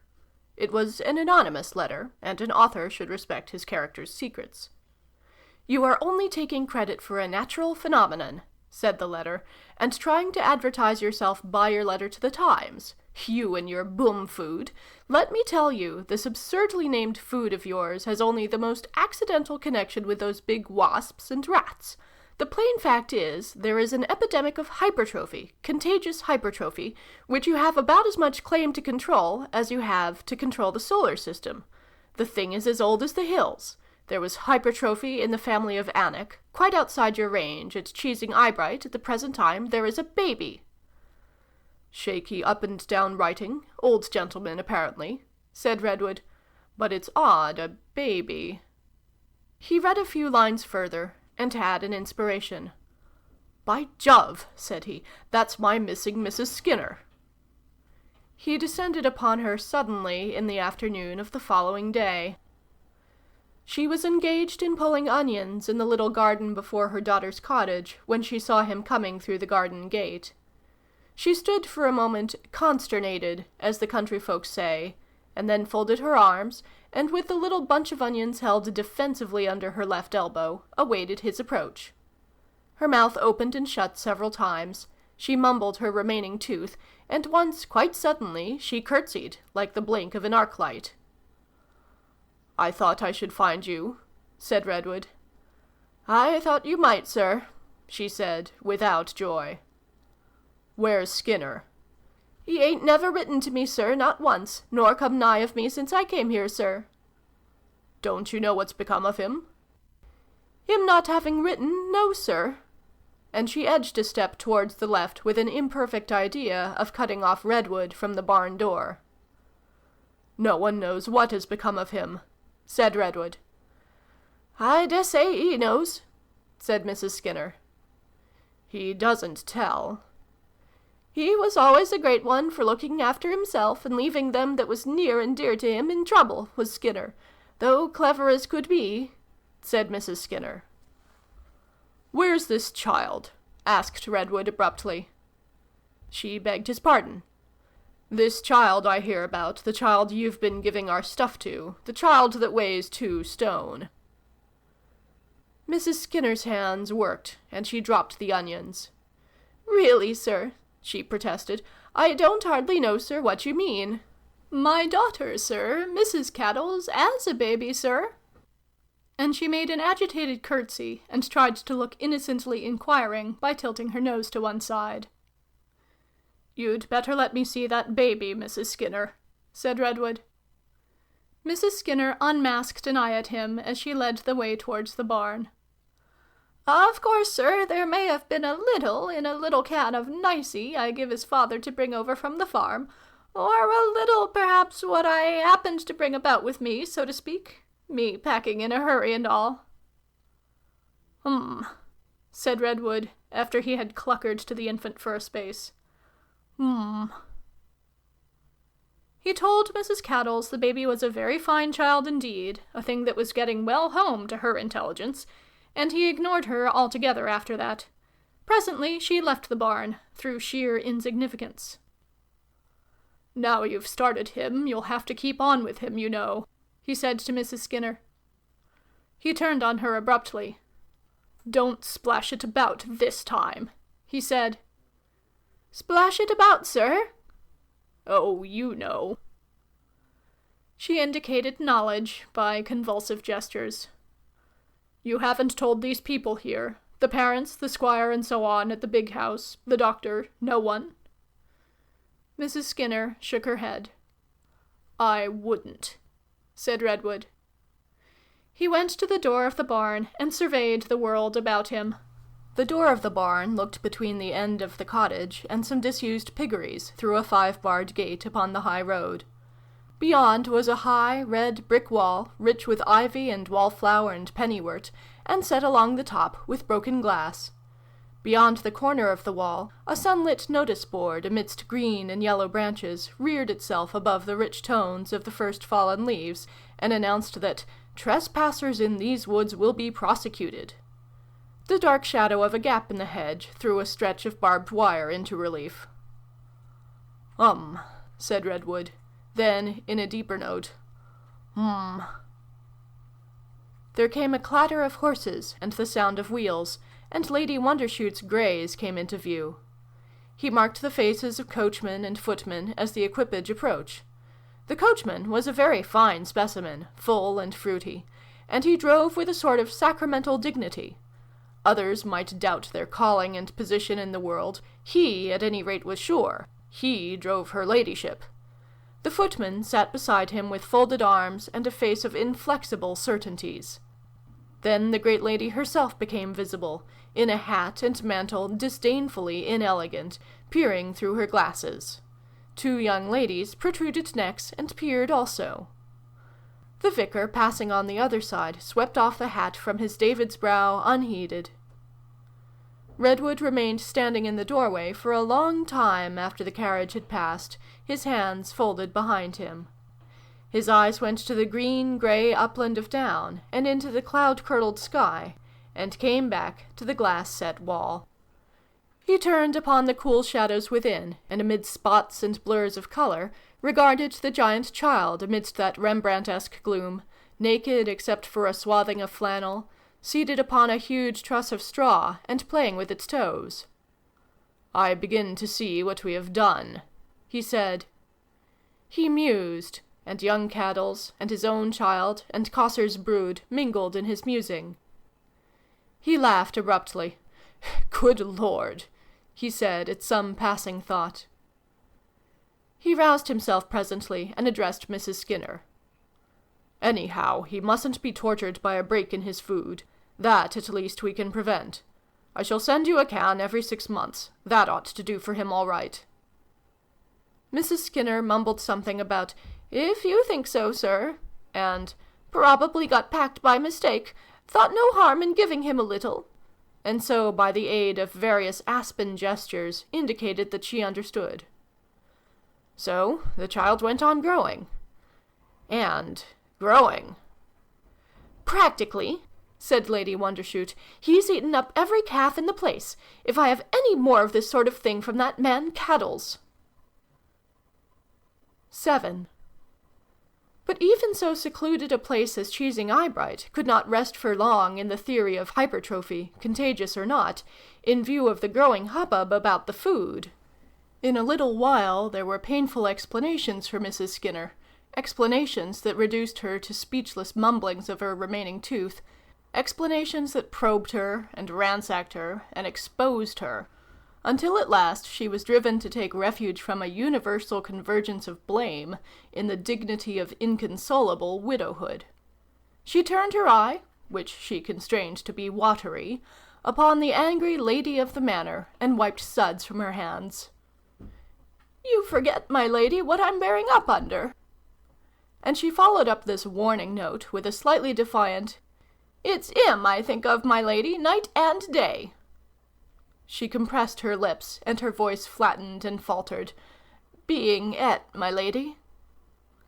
And having established herself on these grounds, she repeated the affirmation her ladyship had refused before. "I had no more idea what I was giving the child, my lady, than anyone could have." Her ladyship turned her mind in more hopeful directions, wigging Caddles, of course, tremendously by the way. Emissaries, full of diplomatic threatenings, entered the whirling lives of Bensington and Redwood. They presented themselves as parish councillors, stolid and clinging phonographically to prearranged statements. "We hold you responsible, Mr. Bensington, for the injury inflicted upon our parish, sir. We hold you responsible." A firm of solicitors with a snake of a style. Banghurst, Brown, Flap, Codlin, Brown, Tedder, and Snoxton, they called themselves, and appeared invariably in the form of a small, rufous, cunning-looking gentleman with a pointed nose, said vague things about damages, and there was a polished personage, her ladyship agent, who came in suddenly upon Redwood one day and asked, "Well, sir, and what do you propose to do?" To which Redwood answered that he proposed to discontinue supplying the food for the child if he or Bensington were bothered any further about the matter. "I give it for nothing as it is," he said, "and the child will yell your village to ruins before it dies if you don't let it have the stuff. The child's on your hands, and you have to keep it. Lady Wondershoot can't always be Lady Bountiful and earthly providence of her parish, without sometimes meeting a responsibility, you know." "The mischief's done," Lady Wondershoot decided when they told her, with expurgations, what Redwood had said. "The mischief's done," echoed the vicar. Though, indeed, as a matter of fact, the mischief was only beginning. Chapter the 2nd. The Brat Gigantic. 1. The giant child was ugly, the vicar would insist. He always had been ugly, as all excessive things must be. The vicar's views had carried him out of sight of just judgment in this matter. The child was much subjected to snapshots even in that rustic retirement, and their net testimony is against the vicar, testifying that the young monster was at first almost pretty, with a copious curl of hair reaching to his brow, and a great readiness to smile. Usually Caddles, who was slightly built, stands smiling behind the baby, perspective emphasizing his relative smallness. After the 2nd year, the good looks of the child became more subtle and more contestable. He began to grow, as his unfortunate grandfather would no doubt have put it, rank. He lost color, and developed an increasing effect of being somehow, albeit colossal, yet slight. He was vastly delicate. His eyes and something about his face grew finer, grew, as people say, interesting. His hair, after one cutting, began to tangle into a mat. "It's the degenerate strain coming out in him," said the parish doctor, marking these things. But just how far he was right in that, and just how far the youngster's lapse from ideal healthfulness was the result of living entirely in a whitewashed barn upon Lady Wondershoot's sense of charity tempered by justice is open to question. The photographs of him that present him from 3 to 6 show him developing into a round-eyed, flaxen-haired youngster with a truncated nose and a friendly stare. There lurks about his lips that never very remote promise of a smile that all the photographs of the early giant children display. In summer he wears loose garments of ticking tacked together with string. There is usually one of those straw baskets upon his head that workmen use for their tools, and he is barefooted. In one picture he grins broadly and holds a bitten melon in his hand. The winter pictures are less numerous and satisfactory. He wears huge sabots, no doubt of beechwood, and, as fragments of the inscription "John Stickles Iping" show, sacks for socks, and his trousers and jacket are unmistakably cut from the remains of a gaily patterned carpet. Underneath that there were rude swathings of flannel. 5 or 6 yards of flannel are tied comforter fashion about his neck. The thing on his head is probably another sack. He stares, sometimes smiling, sometimes a little ruefully, at the camera. Even when he was only 5 years old, one sees that half-whimsical wrinkling over his soft brown eyes that characterized his face. He was, from the first, the vicar always declared, a terrible nuisance about the village. He seems to have had a proportionate impulse to play, much curiosity and sociability, and in addition there was a certain craving within him, I grieve to say, for more to eat. In spite of what Mrs. Greenfield called an excessively generous allowance of food from Lady Wondershoot, he displayed what the doctor perceived at once was the criminal appetite. It carries out only too completely Lady Wondershoot's worst experiences of the lower classes, that, in spite of an allowance of nourishment inordinately beyond what is known to be the maximum necessity even of an adult human being, the creature was found to steal. And what he stole he ate with an inelegant voracity. His great hand would come over garden walls. He would covet the very bread in the baker's carts. Cheeses went from Marlowe's store loft, and never a pig trough was safe from him. Some farmer walking over his field of Swedes would find the great spoor of his feet and the evidence of his nibbling hunger, a root picked here, a root picked there, and the holes, with childish cunning, heavily erased. He ate a Swede as one devours a radish.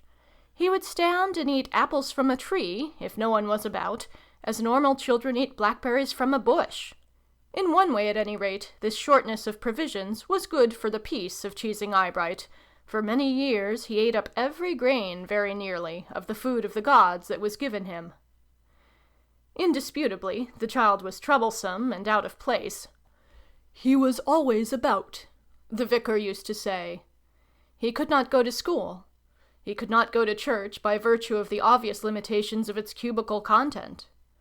There was some attempt to satisfy the spirit of that "most foolish and destructive law," I quote the vicar, the Elementary Education Act of 1870, by getting him to sit outside the open window while instruction was going on within. But his presence there destroyed the discipline of the other children. They were always popping up and peering at him, and every time he spoke, they laughed together. His voice was so odd. So they let him stay away. Nor did they persist in pressing him to come to church, for his vast proportions were of little help to devotion. Yet there they might have had an easier task. There were good reasons for guessing there were the germs of religious feeling somewhere in that big carcass. The music perhaps drew him. He was often in the churchyard on a Sunday morning, picking his way softly among the graves after the congregation had gone in, and he would sit the whole service out beside the porch, listening as one listens outside a hive of bees. At first he showed a certain want of tact. The people inside would hear his great feet crunch restlessly round their place of worship, or become aware of his dim face peering in through the stained glass, half curious, half envious. And at times some simple hymn would catch him unawares, and he would howl lugubriously in a gigantic attempt at unison. Whereupon little Sloppet, who was organ-blower and verger and beadle and sexton and bell-ringer on Sundays, besides being postman and chimney-sweep all week, would go out very briskly and valiantly, and send him mournfully away. Sloppet, I am glad to say, felt it, in his more thoughtful moments at any rate. It was like sending a dog home when you start out for a walk, he told me. But the intellectual and moral training of young Caddles, though fragmentary, was explicit. From the first, vicar, mother, and all the world combined to make it clear to him that his giant strength was not for use, it was a misfortune that he had to make the best of. He had to mind what was told him, do what was set him, be careful never to break anything nor hurt anything. Particularly, he must not go treading on things, or jostling against things, or jumping about. He had to salute the gentlefolks respectful, and be grateful for the food and clothing they spared him out of their riches. And he learnt all these things submissively, being by nature and habit a teachable creature, and only by food and accident gigantic.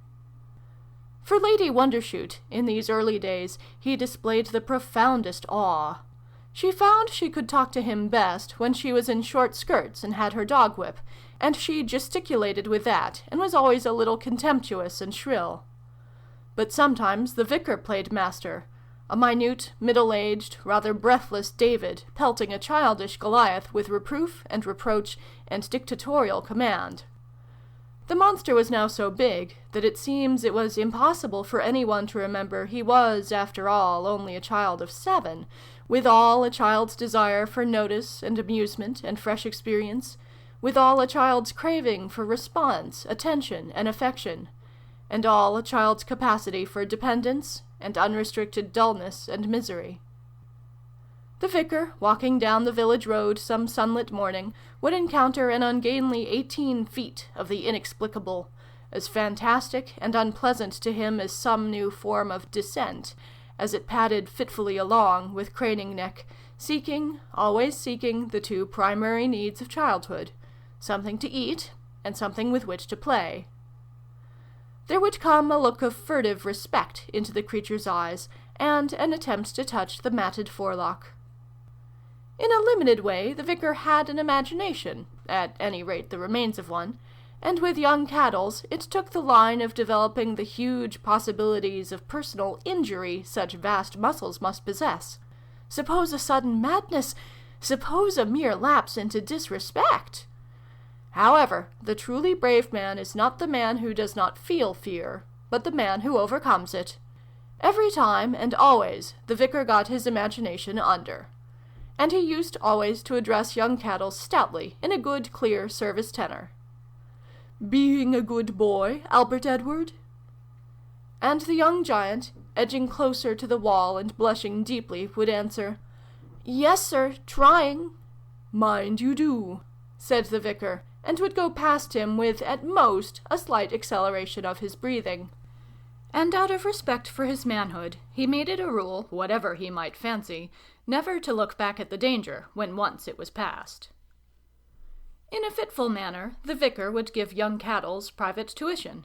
He never taught the monster to read, it was not needed, but he taught him the more important points of the catechism, his duty to his neighbor, for example, and of that deity who would punish Caddles with extreme vindictiveness if ever he ventured to disobey the vicar and Lady Wondershoot. The lessons would go on in the vicar's yard, and passers-by would hear that great, cranky, childish voice droning out the essential teachings of the established church. To honor and obey the king and allower put an authority under him. To submit myself to all my governors, teachers, spiritual pastors, and masters. To order myself lowly and reverently to all my betters. Presently, it became evident that the effect of the growing giant on unaccustomed horses was like that of a camel, and he was told to keep off the high road, not only near the shrubbery, where the oafish smile over the wall had exasperated her ladyship extremely, but altogether. That law he never completely obeyed, because of the vast interest the high road had for him, but it turned what had been his constant resort into a stolen pleasure. He was limited at last almost entirely to old pasture and the downs. I do not know what he would have done if it had not been for the downs. There were spaces where he might wander for miles, and over these spaces he wandered. He would pick branches from trees and make insane, vast nosegays there until he was forbidden, take up sheep and put them in neat rows, from which they immediately wandered. At this he invariably laughed very heartily, until he was forbidden. Dig away at the turf, great wanton holes, until he was forbidden. He would wander over the downs as far as the hill above Rexstone, but not farther, because there he came upon cultivated land, and the people, by reason of his depredations upon their root crops, and inspired moreover by a sort of hostile timidity his big, unkempt appearance frequently evoked, always came out against him with yapping dogs to drive him away. They would threaten him and lash at him with cart-whips. I have heard that they would sometimes fire at him with shotguns. And in the other direction he ranged within sight of Hickley-brow. From above Thursley Hanger he could get a glimpse of the London, Chatham, and Dover Railway, but ploughed fields and a suspicious hamlet prevented his nearer access. And after a time there came boards, great boards with red letters that barred him in every direction. He could not read what the letters said, out of bounds, but in a little while he understood. He was often to be seen in those days by the railway passengers, sitting, chin on knees, perched up on the down hard by the Thursley chalk-pits, where afterwards he was set working. The train seemed to inspire a dim emotion of friendliness in him, and sometimes he would wave an enormous hand at it, and sometimes give it a rustic, incoherent hail. "Big," the peering passenger would say. "One of these boom children. They say, sir, quite unable to do anything for itself. Little better than an idiot, in fact, and a great burden on the locality. Parents quite poor, I'm told. Lives on the charity of the local gentry." Everyone would stare intelligently at that distant, squatting, monstrous figure for a space. "Good thing that was put a stop to," some spacious thinking mind would suggest. "Nice to have a few thousand of them on the rates, eh?" And usually there was someone wise enough to tell this philosopher, "You're about right there, sir," in hearty tones. 2. He had his bad days. There was, for example, that trouble with the river. He made little boats out of whole newspapers, an art he learnt by watching the Spender Boy, and he set them sailing down the stream, great paper cocked hats. When they vanished under the bridge, which marks the boundary of the strictly private grounds about Eyebright House, he would give a great shout, and run round and across Tormat's new field. Lord, how Tormat's pigs did scamper, to be sure, and turn their good fat into lean muscle, and so to meet his boats by the ford. Right across the nearer lawns these paper boats of his used to go, right in front of Eyebright House, right under Lady Wondershoot's eyes. Disorganizing folded newspapers. A pretty thing. Gathering enterprise from impunity, he began babyish hydraulic engineering. He delved a huge port for his paper fleets, with an old shed door that served him as a spade, and, no one chancing to observe his operations just then, he devised an ingenious canal that incidentally flooded Lady Wondershoot's ice house. And finally, he dammed the river. He dammed it right across with a few vigorous doorfuls of earth. He must have worked like an avalanche. And down came a most amazing spate through the shrubbery, and washed away Miss Spinks and her easel, and the most promising watercolor sketch she had ever begun. Or, at any rate, it washed away her easel, and left her wet to the knees, and dismally tucked up in flight to the house. And thence the waters rushed through the kitchen garden, and so by the green door into the lane, and down into the river-bed again by Short's ditch. Meanwhile, the vicar, interrupted in conversation with the blacksmith, was amazed to see distressful stranded fish leaping out of a few residual pools, and heaped green weed in the bed of the stream, where 10 minutes before there had been 8 feet and more of clear, cool water. After that, horrified at his own consequences, young Caddles fled his home for 2 days and nights. He returned only at the insistent call of hunger, to bear with stoical calm an amount of violent scolding that was more in proportion to his size than anything else that had ever before fallen to his lot in the happy village. 3. Immediately after that affair, Lady Wondershoot, casting about for exemplary additions to the abuse and fastings she had inflicted, issued a ukase. She issued it first to her butler, and very suddenly, so that she made him jump. He was clearing away the breakfast things, and she was staring out of the tall window on the terrace where the fawns would come to be fed. "Jobbet," she said in her most imperial voice, "Jobbet, this thing must work for its living." And she made it quite clear not only to Jobbet, which was easy, but to everyone else in the village, including young Caddles, that in this matter, as in all things, she meant what she said. "Keep him employed," said Lady Wondershoot. "That's the tip for Master Caddles." "It's the tip, I fancy, for all humanity," said the vicar. "The simple duties, the modest round, seed time and harvest." "Exactly," said Lady Wondershoot. "What I always say. Satan finds some mischief still for idle hands to do, at any rate among the labouring classes. We bring up our under-housemaids on that principle, always. What shall we set him to do?" That was a little difficult. They thought of many things, and meanwhile they broke him into labour a bit by using him instead of a horse messenger to carry telegrams and notes when extra speed was needed. And he also carried luggage and packing cases, and things of that sort, very conveniently in a big net they found for him. He seemed to like employment, regarding it as a sort of game, and Kinkle, Lady Wondershoot's agent, seeing him shift a rockery for her one day, was struck by the brilliant idea of putting him into her chalk quarry at Thursley Hanger, hard by Hickley-brow. This idea was carried out, and it seemed they had settled his problem. He worked in the chalk pit, at first with the zest of a playing child, and afterwards with an effect of habit, delving, loading, doing all the haulage of the trucks, running the full ones down the lines towards the siding, and hauling the empty ones up by the wire of a great windlass, working the entire quarry at last, single-handed. I am told that Kinkle made a very good thing indeed out of him for Lady Wondershoot, consuming as he did scarcely anything but his food, though that never restrained her denunciation of the creature as a gigantic parasite upon her charity. At that time he used to wear a sort of smock of sacking, trousers of patched leather, and iron-shod sabots.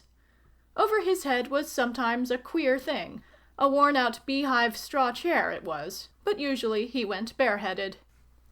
He would be moving about the pit with a powerful deliberation, and the vicar on his constitutional round would get there about midday, to find him shamefully eating his vast need of food with his back to all the world. His food was brought to him every day, a mess of grain in the husk in a truck, a small railway truck, like one of the trucks he was perpetually filling with chalk, and this load he used to char in an old lime kiln, and then devour. Sometimes he would mix with it a bag of sugar. Sometimes he would sit licking a lump of such salt as is given to cows, or eating a huge lump of dates, stones and all, such as one sees in London on barrows. For drink, he walked to the rivulet beyond the burnt-out site of the experimental farm at Hickley-brow, and put down his face to the stream. It was from his drinking in that way after eating that the food of the gods did at last get loose, spreading first of all in huge weeds from the riverside, then in big frogs, bigger trout, and stranding carp, and at last in a fantastic exuberance of vegetation all over the little valley. And after a year or so, the queer, monstrous grub things in the field before the blacksmiths grew so big and developed into such frightful skipjacks and cockchafers, motor cockchafers the boys called them, that they drove Lady Wondershoot abroad. 4. But soon the food was to enter upon a new phase of its work in him. In spite of the simple instructions of the vicar, instructions intended to round off the modest natural life befitting a giant peasant, in the most complete and final manner, he began to ask questions, to inquire into things, to think. As he grew from boyhood to adolescence, it became increasingly evident that his mind had processes of its own, out of the vicar's control. The vicar did his best to ignore this distressing phenomenon, but still he could feel it there. Quite involuntarily, with his spacious views, his constant overlooking of things, he must have seen a good deal of human life, and as it grew clearer to him that he too, save for this clumsy greatness of his, was also human, he must have come to realize more and more just how much was shut against him by his melancholy distinction. The social hum of the school, the mystery of religion that was partaken in such finery, and which exhaled so sweet a strain of melody, the jovial chorusing from the inn, the warmly glowing rooms, candle-lit and fire-lit, into which he peered out of the darkness, or again the shouting excitement, the vigor of flannelled exercise upon some imperfectly understood issue that centred about the cricket field, all these things must have cried aloud to his companionable heart. It would seem that as his adolescence crept upon him, he began to take a very considerable interest in the proceedings of lovers, in those preferences and pairings, those close intimacies that are so cardinal in life. One Sunday, just about that hour when the stars and the bats and the passions of rural life come out, there chanced to be a young couple kissing each other a bit in Love Lane, the deep hedged lane that runs out back towards the upper lodge. They were giving their little emotions play, as secure in the warm, still twilight as any lovers could be. The only conceivable interruption they thought possible must come pacing visibly up the lane. The 12-foot hedge towards the silent downs seemed to them an absolute guarantee. Then suddenly, incredibly, they were lifted and drawn apart. They discovered themselves held up, each with a finger and thumb under the armpits, and with the perplexed brown eyes of young Caddles scanning their warm, flushed faces. They were naturally dumb with the emotions of their situation. "Why do you like doing that?" asked young Caddles. I gather the embarrassment continued until the swain, remembering his manhood, vehemently, with loud shouts, threats, and virile blasphemies, such as became the occasion, bade young Caddles under penalties put them down. Whereupon young Caddles, remembering his manners, did put them down, politely and very carefully, and conveniently near for a resumption of their embraces, and, having hesitated above them for a while, vanished again into the twilight. "But I felt precious silly," the swain confided to me. "We couldn't hardly look at one another, being caught like that. Kissin' we was, you know. And the curious thing is, she blamed it all on to me," said the swain. "Flew out something outrageous, and wouldn't hardly speak to me all the way home." The giant was embarking upon investigations, there could be no doubt. His mind, it became manifest, was throwing up questions. He put them to few people as yet, but they troubled him. His mother, one gathers, sometimes came in for cross-examination. He used to come into the yard behind his mother's cottage, and, after a careful inspection of the ground for hens and chicks, he would sit down slowly with his back against the barn. In a minute the chicks, who liked him, would be pecking all over him at the mossy chalk mud in the seams of his clothing. And if it was blowing up for wet, Mrs. Caddles' kitten, who never lost her confidence in him, would assume a sinuous form and start scampering into the cottage, up to the kitchen fender, round, out, up his leg, up his body, right up to his shoulder, meditative moment, and then scat, back again, and so on. Sometimes she would stick her claws in his face out of sheer gaiety of heart, but he never dared to touch her because of the uncertain weight of his hand upon a creature so frail. Besides, he rather liked to be tickled. And after a time he would put some clumsy questions to his mother. "Mother," he would say, "if it's good to work, why doesn't everyone work?"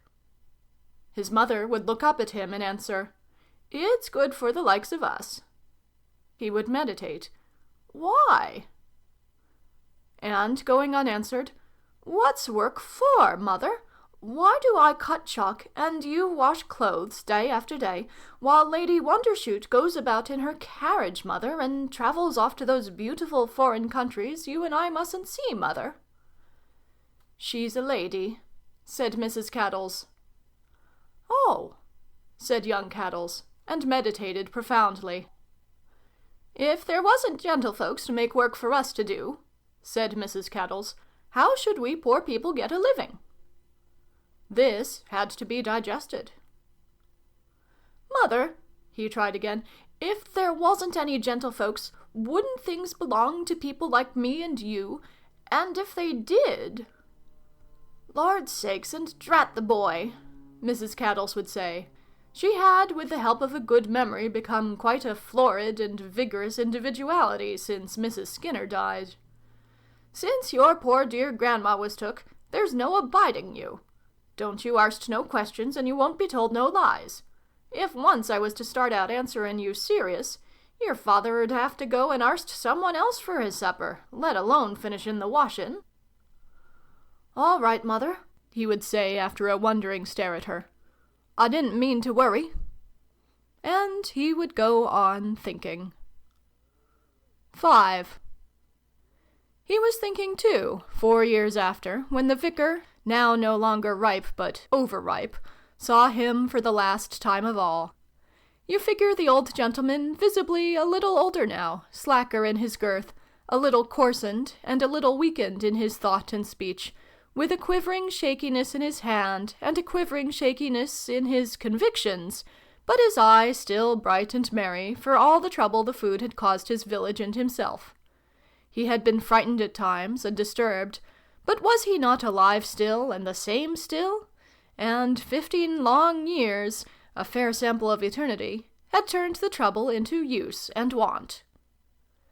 "It was a disturbance, I admit," he would say, "and things are different in many ways. There was a time when a boy could weed, but now a man must go out with axe and crowbar, in some places down by the thickets at least. And it's a little strange still to us old-fashioned people for all this valley, even what used to be the riverbed before they irrigated, to be under wheat, as it is this year, 25 feet high. They used the old-fashioned scythe here 20 years ago, and they would bring home the harvest on a wain, rejoicing in a simple, honest fashion.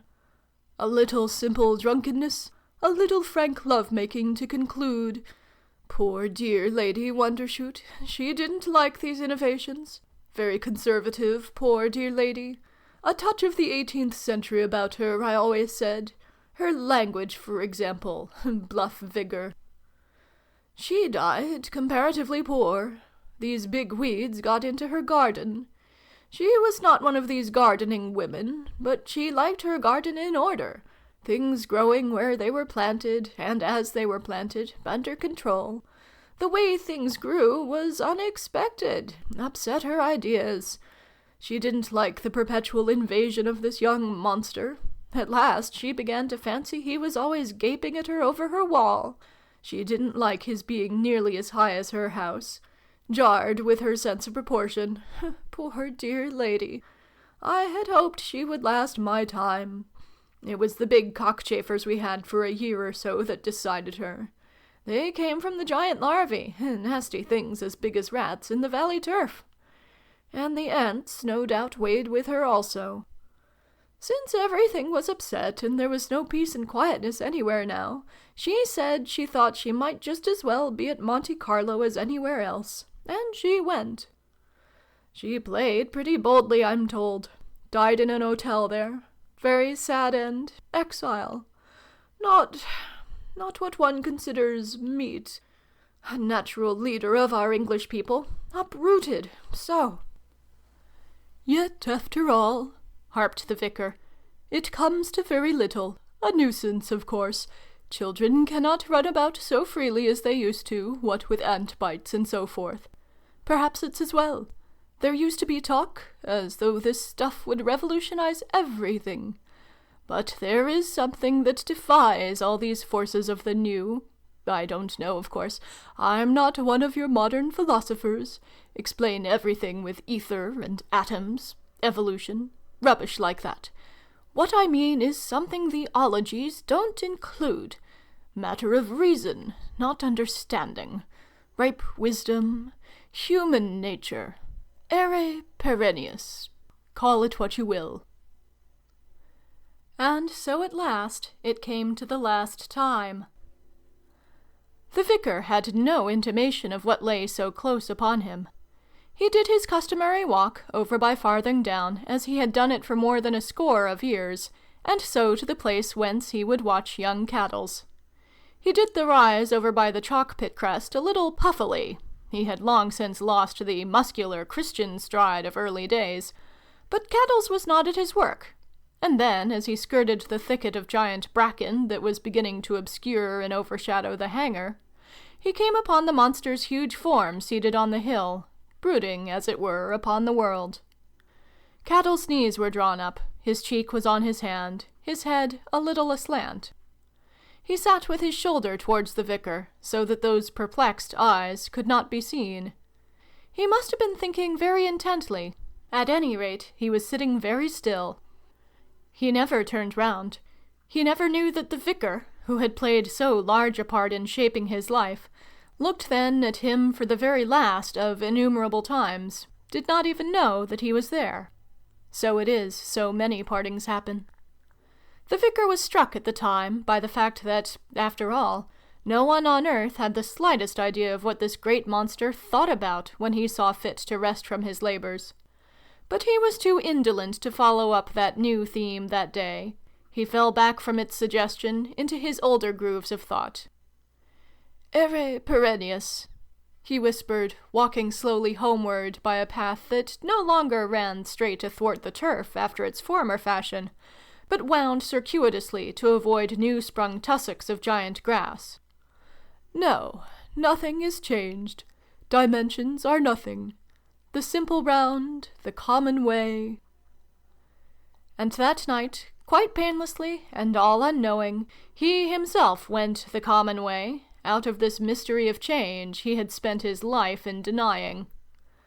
They buried him in the churchyard of Cheesing Eyebright, near to the largest yew, and the modest tombstone bearing his epitaph, it ended with Ut in principio nunc est et semper, was almost immediately hidden from the eye of man by a spread of giant, grey, tasselled grass, too stout for scythe or sheep, that came sweeping like a fog over the village, out of the germinating moisture of the valley meadows in which the food of the gods had been working.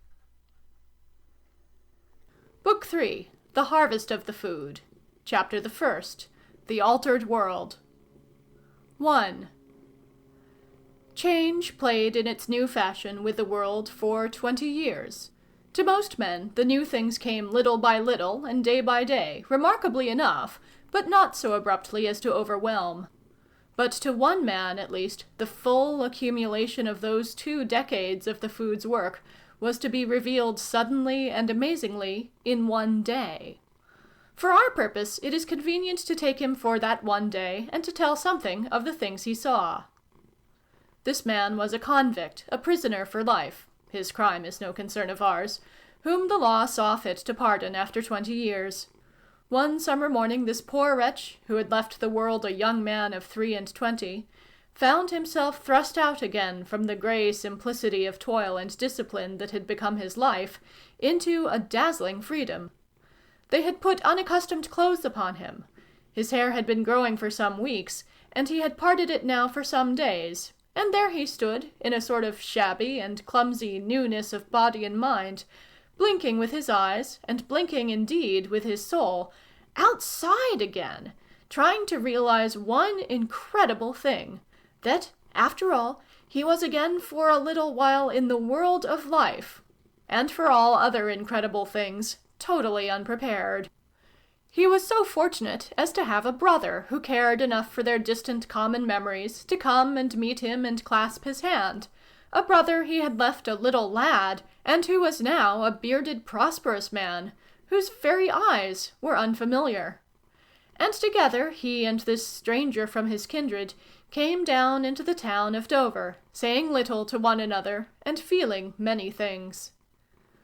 They sat for a space in a public-house, the one answering the questions of the other about this person and that, reviving queer old points of view, brushing aside endless new aspects and new perspectives, and then it was time to go to the station and take the London train. Their names and the personal things they had to talk of do not matter to our story, but only the changes and all the strangeness that this poor returning soul found in the once familiar world. In Dover itself, he remarked little except the goodness of beer from pewter. Never before had there been such a draught of beer, and it brought tears of gratitude to his eyes. "Beer's as good as ever," said he, believing it infinitely better. It was only as the train rattled them past Folkestone that he could look out beyond his more immediate emotions to see what had happened to the world. He peered out of the window. "It's sunny," he said for the 12th time. "I couldn't have had better weather." And then for the first time it dawned upon him that there were novel disproportions in the world. "Lord sakes!" he cried, sitting up and looking animated for the first time. "But them's mortal great thistles growing out there on the bank by that broom. If so they be thistles, or have I been forgetting?" But they were thistles, and what he took for tall bushes of broom was the new grass. And amidst these things, a company of British soldiers, red-coated as ever, was skirmishing in accordance with the directions of the drill book that had been partially revised after the Boer War. Then whack into a tunnel, and then into Sandling Junction, which was now embedded and dark. Its lamps were all alight, in a great thicket of rhododendron that had crept out of some adjacent gardens and grown enormously up the valley. There was a train of trucks on the Sandgate siding, piled high with rhododendron logs, and here it was the returning citizen heard first of Boom Food. As they sped out into a country again that seemed absolutely unchanged, the two brothers were hard at their explanations. The one was full of eager, dull questions. The other had never thought, had never troubled to see the thing as a single fact, and he was elusive and difficult to follow. "It's this here Boom Food stuff," he said, touching his bottom rock of knowledge. "Don't you know? Haven't they told you, any of 'em? Boom Food! You know, Boom Food! What all the election's about. Scientific sort of stuff. Hasn't no one ever told you?" He thought prison had made his brother a fearful duffer not to know that. They made wide shots at each other by way of question and answer. Between these scraps of talk were intervals of window-gazing. At first the man's interest in things was vague and general. His imagination had been busy with what old so-and-so would say, how so-and-so would look, how he would say to all and sundry certain things that would present his putting away in a mitigated light. This Boom Food came in at first as it were a thing in an odd paragraph of the newspapers, then as a source of intellectual difficulty with his brother. But it came to him presently that Boom Food was persistently coming in upon any topic he began. In those days, the world was a patchwork of transition, so that this great new fact came to him in a series of shocks of contrast. The process of change had not been uniform. It had spread from one center of distribution here and another center there. The country was in patches, great areas where the food was still to come, and areas where it was already in the soil and in the air, sporadic and contagious. It was a bold new motif, creeping in among ancient and venerable airs. The contrast was very vivid indeed along the line from Dover to London at that time. For a space they traversed just such a countryside as he had known since his childhood, the small oblongs of field, hedge-lined, of a size for pygmy horses to plough, the little roads 3 cart-widths wide, the elms and oaks and poplars dotting these fields about, little thickets of willow beside the streams, ricks of hay no higher than a giant's knees, dolls' cottages with diamond panes, brick fields, and straggling village streets, the larger houses of the petty great, flower-grown railway banks, garden-set stations, and all the little things of the vanished 19th century still holding out against immensity. Here and there would be a patch of wind-sown, wind-tattered giant thistle, defying the axe. Here and there a 10-foot puffball, or the ashen stems of some burnt-out patch of monster grass. But that was all there was to hint at the coming of the food. For a couple of score of miles there was nothing else to foreshadow in any way the strange bigness of the wheat and of the weeds that were hidden from him not a dozen miles from his route, just over the hills in the Cheesing Eyebright Valley. And then, presently, the traces of the food would begin. The first striking thing was the great new viaduct at Tonbridge, where the swamp of the choked Medway, due to a giant variety of chara, began in those days. Then again the little country. And then, as the petty, multitudinous immensity of London spread out under its haze, the traces of man's fight to keep out greatness became abundant and incessant. In that southeastern region of London at that time, and all about where Chaucer and his children lived, the food had become mysteriously insurgent at 100 points. The little life went on amidst daily portents that only the deliberation of their increase, the slow parallel growth of usage to their presence, had robbed of their warning. But this returning citizen peered out to see for the first time the facts of the food, strange and predominant, scarred and blackened areas, big unsightly defenses and preparations, barracks and arsenals that this subtle, persistent influence had forced into the life of men. Here on an ampler scale, the experience of the first experimental farm had been repeated time and again. It had been in the inferior and accidental things of life, underfoot and in waste places, irregularly and irrelevantly, that the coming of a new force and new issues had first declared itself. There were great evil-smelling yards and enclosures where some invincible jungle of weed furnished fuel for gigantic machinery. Little cockneys came to stare at its clangorous oiliness and tip the men a sixpence. There were roads and tracks for big motors and vehicles, roads made of the interwoven fibers of hypertrophied hemp. There were towers containing steam sirens that could yell at once and warn the world against any new insurgence of vermin, or, what was queerer, venerable church towers conspicuously fitted with a mechanical scream.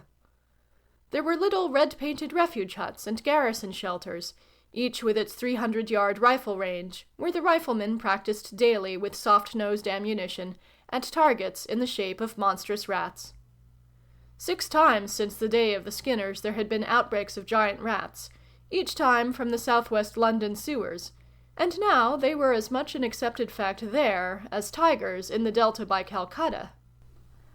The man's brother had bought a paper in a heedless sort of way at Sandling, and at last this chanced to catch the eye of the released man.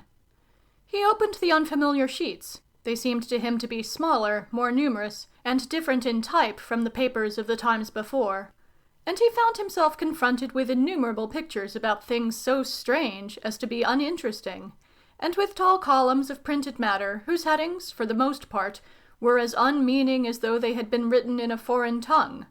Great speech by Mr. Caterham. The Boom Food Laws. "Who's this here Caterham?" he asked, in an attempt to make conversation. "He's all right," said his brother. "Ah, sort of politician, eh? Going to turn out the government. Jolly well time he did." "Ah," he reflected. "I suppose all the lot I used to know, Chamberlain, Rosebery, all that lot—" "What?" His brother had grasped his wrist and pointed out the window. "That's the Cossars." The eyes of the released prisoner followed the finger's direction and saw— "My God!" he cried, for the first time really overcome with amazement. The paper dropped into final forgottenness between his feet.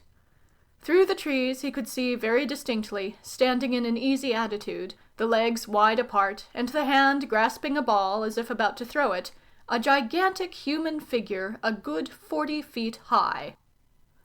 The figure glittered in the sunlight, clad in a suit of woven white metal, and belted with a broad belt of steel. For a moment it focused all attention, and then the eye was wrested to another more distant giant who stood prepared to catch, and it became apparent that the whole area of that great bay in the hills just north of Sevenoaks had been scarred to gigantic ends. A hugely banked entrenchment overhung the chalk pit, in which stood the house, a monstrous squat Egyptian shape that Cossar had built for his sons when the giant nursery had served its turn, and behind was a great dark shed that might have covered a cathedral, in which a spluttering incandescence came and went, and from out of which came a titanic hammering to beat upon the ear. Then the attention leapt back to the giant as the great ball of iron-bound timber soared up out of his hand. The two men stood up and stared. The ball seemed as big as a cask. "Caught!" cried the man from prison, as a tree blotted out the thrower. The train looked on these things only for the fraction of a minute, and then passed behind trees into the Chislehurst tunnel. "My God!" said the man from prison again, as the darkness closed about them. "Why, that chap was as high as a house." "That's them young Cossars," said his brother, jerking his head elusively. "What all this trouble's about?" They emerged again to discover more siren-surmounted towers, more red huts, and then the clustering villas of the outer suburbs. The art of bill-sticking had lost nothing in the interval, and from countless tall hoardings, from house-ends, from palings, and 100 such points of vantage, came the polychromatic appeals of the great boom-food election. Caterham, boom-food, and Jack the Giant Killer, again and again and again, and monstrous caricatures and distortions, 100 varieties of misrepresentations of those great and shining figures they had passed so nearly only a few minutes before. 2. It had been the purpose of the younger brother to do a very magnificent thing, to celebrate this return to life by a dinner at some restaurant of indisputable quality, a dinner that should be followed by all that glittering succession of impressions the music halls of those days were so capable of giving. It was a worthy plan to wipe off the more superficial stains of the prison house by this display of free indulgence, but so far as the second item went, the plan was changed. The dinner stood, but there was a desire already more powerful than the appetite for shows, already more efficient in turning the man's mind away from his grim prepossession with his past than any theater could be, and that was an enormous curiosity and perplexity about this boom-food and these boom-children, this new portentous giantry that seemed to dominate the world. "I haven't the hang of 'em," he said. "They disturb me." His brother had that fineness of mind that can even set aside a contemplated hospitality. "It's your evening, dear old boy," he said. "We'll try to get into the mass meeting at the People's Palace." And at last the man from prison had the luck to find himself wedged into a packed multitude, and staring from afar at a little brightly lit platform under an organ and a gallery. The organist had been playing something that had set boots tramping as the people swarmed in, but that was over now. Hardly had the man from prison settled into place and done his quarrel with an importunate stranger who elbowed, before Caterham came. He walked out of a shadow towards the middle of the platform, the most insignificant little pygmy away there in the distance, a little black figure with a pink dab for a face. In profile, one saw his quite distinctive aquiline nose, a little figure that trailed after it most inexplicably. A cheer. A cheer it was that began away there, and grew and spread. A little spluttering of voices about the platform at first, that suddenly leapt up into a flame of sound and swept athwart the whole mass of humanity within the building and without. How they cheered! Hooray! Hooray! No one in all those myriads cheered like the man from prison. The tears poured down his face, and he only stopped cheering at last because the thing had choked him. You must have been in prison as long as he before you can understand, or even begin to understand, what it means to a man to let his lungs go in a crowd. But for all that, he did not even pretend to himself that he knew what all this emotion was about. Hooray! Oh, God! Hooray! And then a sort of silence. Caterham had subsided to a conspicuous patience, and subordinate and inaudible persons were saying and doing formal and insignificant things. It was like hearing voices through the noise of leaves in spring. Wah, wah, wah, wah, wah. What did it matter? People in the audience talked to one another. Wah, wah, wah, wah, wah. The thing went on. Would that gray-headed duffer never have done? Interrupting? Of course they were interrupting. Wah, wah, wah, wah. But shall we hear Caterham any better? Meanwhile, at any rate, there was Caterham to stare at, and one could stand and study the distant prospect of the great man's features. He was easy to draw, was this man, and already the world had him to study at leisure on lamp chimneys and children's plates, on anti-boom food medals and anti-boom food flags, on the selvages of Caterham silks and cottons, and in the linings of good old English Caterham hats. He pervades all the caricature of that time. One sees him as a sailor, standing to an old-fashioned gun, a port-fire labeled New Boom Food Laws in his hand, while in the sea wallows that huge, ugly, threatening monster, Boom Food. Or he is Kappa Pei in armor, St. George's cross on shield and helm, and a cowardly Titanic Caliban sitting amidst desecrations at the mouth of a horrid cave declines his gauntlet of the new boom food regulations. Or he comes flying down as Perseus and rescues a chained and beautiful Andromeda, labeled distinctly about her belt as civilization, from a wallowing waste of sea monster bearing upon its various necks and claws irreligion, trampling egotism, mechanism, monstrosity, and the like. But it was as Jack the Giant Killer that the popular imagination considered Caterham most correctly cast, and it was in the vein of a Jack the Giant Killer poster that the man from prison enlarged that distant miniature. The wah wah wah wah wah came abruptly to an end. He's done. He's sitting down. Yes. No. Yes, it's Caterham! Caterham! Caterham! And then came the cheers. It takes a multitude to make such a stillness as followed that disorder of cheering. A man alone in a wilderness, it's stillness of a sort, no doubt, but he hears himself breathe, he hears himself move, he hears all sorts of things. Here the voice of Caterham was the one single thing heard, a thing very bright and clear, like a little light burning in a black velvet recess. Here, indeed, one heard him as though he spoke at one's elbow. It was stupendously effective to the man from prison, that gesticulating little figure in a halo of light, in a halo of rich and swaying sounds. Behind it, partially effaced as it were, sat its supporters on the platform, and in the foreground was a wide perspective of innumerable backs and profiles, a vast multitudinous attention. That little figure seemed to have absorbed the substance from them all. Caterham spoke of our ancient institutions. "Ear, ear!" roared the crowd. "Ear, ear!" said the man from prison. He spoke of our ancient spirit of order and justice. "Ear, ear, ear!" roared the crowd. "Ear, ear!" cried the man from prison, deeply moved.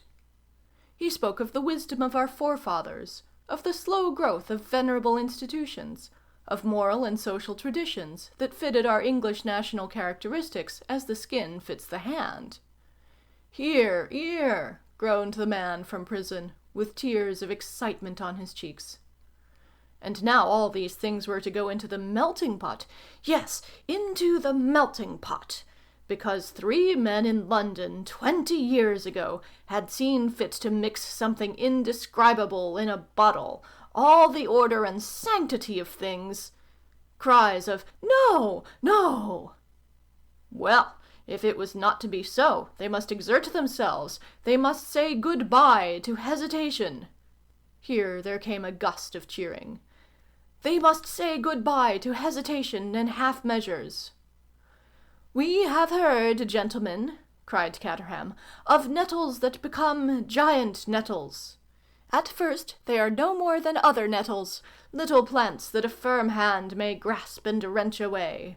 But if you leave them, they grow with such a power of poisonous expansion, that at last you must needs have axe and rope, you must needs have danger to life and limb, you must needs have toil and distress. Men may be killed in their felling, men may be killed in their felling." There came a stir and interruption, and then the man from prison heard Caterham's voice once again, ringing clear and strong. "Learn about Boomfood from Boomfood itself, and—" He paused. "Grasp your nettle before it is too late." He stopped and stood wiping his lips. "A crystal!" cried someone. "A crystal!" And then came that same strange swift growth to thunderous tumult, until the whole world seemed cheering. The man from prison came out of the hall at last, marvellously stirred, and with that in his face that marks those who have seen a vision. He knew, everyone knew. His ideas were no longer vague. He had come back to a world in crisis, to the immediate decision of a stupendous issue. He must play his part in the great conflict like a man, like a free, responsible man. The antagonism presented itself as a picture. On the one hand, those easy, gigantic, mail-clad figures of the morning. One saw them now in a different light. On the other, this little black-clad, gesticulating creature under the limelight, that pygmy thing with its ordered flow of melodious persuasion, its little marvellously penetrating voice, John Caterham, Jack the Giant Killer. They must all unite to grasp the nettle before it was too late. 3. The tallest and strongest and most regarded of all the children of the food were the 3 sons of Cossor. The mile or so of land near Sevenoaks in which their boyhood passed became so trenched, so dug out and twisted about, so covered with sheds and huge working models and all the play of their developing powers, it was like no other place on earth. And long since it had become too little for the things they sought to do. The eldest son was a mighty schemer of wheeled engines. He had made himself a sort of giant bicycle that no road in the world had room for, no bridge could bear. There it stood, a great thing of wheels and engines, capable of 250 miles an hour, useless, save that now and then he would mount it and fling himself backwards and forwards across that cumbered workyard. He had meant to go around the little world with it. He had made it with that intention, while he was still no more than a dreaming boy. Now its spokes were rusted deep red like wounds, wherever the enamel had been chipped away. "You must make a road for it first, sonny," Cossor had said, "before you can do that." So one morning about dawn, the young giant and his brothers had set to work to make a road about the world. They seemed to have had an inkling of opposition impending, and they had worked with remarkable vigor. The world had discovered them soon enough, driving that road as straight as a flight of a bullet towards the English Channel, already some miles of it leveled and made and stamped hard. They had been stopped before midday by a vast crowd of excited people, owners of land, land agents, local authorities, lawyers, policemen, soldiers even. "We're making a road," the biggest boy had explained. "Make a road by all means," said the leading lawyer on the ground, "but please respect the rights of other people. You have already infringed the private rights of 27 private proprietors, let alone the special privileges and property of an urban district board, 9 parish councils, a county council, 2 gasworks, and a railway company." "Goodney," said the elder boy Cosser. "You will have to stop it." "But don't you want a nice straight road in the place of all these rotten, ruddy little lanes?" "I won't say it wouldn't be advantageous, but—" "It isn't to be done," said the eldest Cosser boy, picking up his tools. "Not in this way," said the lawyer, "certainly." "How is it to be done?" The leading lawyer's answer had been complicated and vague. Cosser had come down to see the mischief his children had done, and reproved them severely, and laughed enormously, and seemed to be extremely happy over the affair. "You boys must wait a bit," he shouted up to them, "before you can do things like that." "The lawyer told us we must begin by preparing a scheme, and getting special powers, and all sorts of rot. Said it would take us years." "We'll have a scheme before long, little boy," cried Cosser, hands to his mouth as he shouted. "Never fear. For a bit you'd better play about and make models of the things you want to do." They did as he told them, like obedient sons. But for all that, the Cosser lads brooded a little. "It's all very well," said the second to the first, "but I don't always want to just play about and plan. I want to do something real, you know. We didn't come into this world so strong as we are just to play about in this messy little bit of ground, you know, and take little walks and keep out of the towns," for by that time they were forbidden all boroughs and urban districts. "Doing nothing's just wicked. Can't we find out something the little people want done and do it for them, just for the fun of doing it?" "Lots of them haven't houses fit to live in," said the second boy. "Let's go and build 'em a house close up to London that will hold heaps and heaps of them and be ever so comfortable and nice, and let's make 'em a nice little road to where they all go and do business, a nice straight little road, and make it all as nice as nice. We'll make it all so clean and pretty that they won't any of them be able to live grubby and beastly like most of them do now. Water enough for them to wash with we'll have. You know they're so dirty now that 9 out of 10 of their houses haven't even baths in them, the filthy little skunks. You know, the ones that have baths spit insults at the ones that haven't, instead of helping them to get them, and call them the great unwashed, you know. We'll alter all that. And we'll make electricity light, and cook and clean up for them and all. Fancy, they make their women who are going to be mothers, crawl about and scrub floors. We could make it all beautifully. We could bank up a valley in that range of hills over there, and make a nice reservoir, and we could make a big place here to generate our electricity, and have it all simply lovely. Couldn't we, brother? And then perhaps they'd let us do some other things." "Yes," said the elder brother, "we could do it very nice for them." "Then let's," said the second brother. "I don't mind," said the elder brother, and looked about for a handy tool. And that led to another dreadful bother. Agitated multitudes were at them in no time, telling them for 1,000 reasons to stop, telling them to stop for no reason at all, babbling confused and varied multitudes. The place they were building was too high, it couldn't possibly be safe. It was ugly, it interfered with the letting of proper-sized houses in the neighborhood, it ruined the tone of the neighborhood, it was unneighborly, it was contrary to the local building regulations, it infringed the right of the local authority to muddle about with a minute, expensive electric supply of its own, it interfered with the concerns of the local water company. Local government board clerks roused themselves to judicial obstruction. The little lawyer turned up again to represent about a dozen threatened interests. Local landowners appeared in opposition. People with mysterious claims claimed to be bought off at exorbitant rates. The trade unions of all the building trades lifted up collective voices, and a ring of dealers in all sorts of building material became a bar. Extraordinary associations of people with prophetic visions of aesthetic horrors rallied to protect the scenery of the place where they would build the great house, of the valley where they would bank up the water.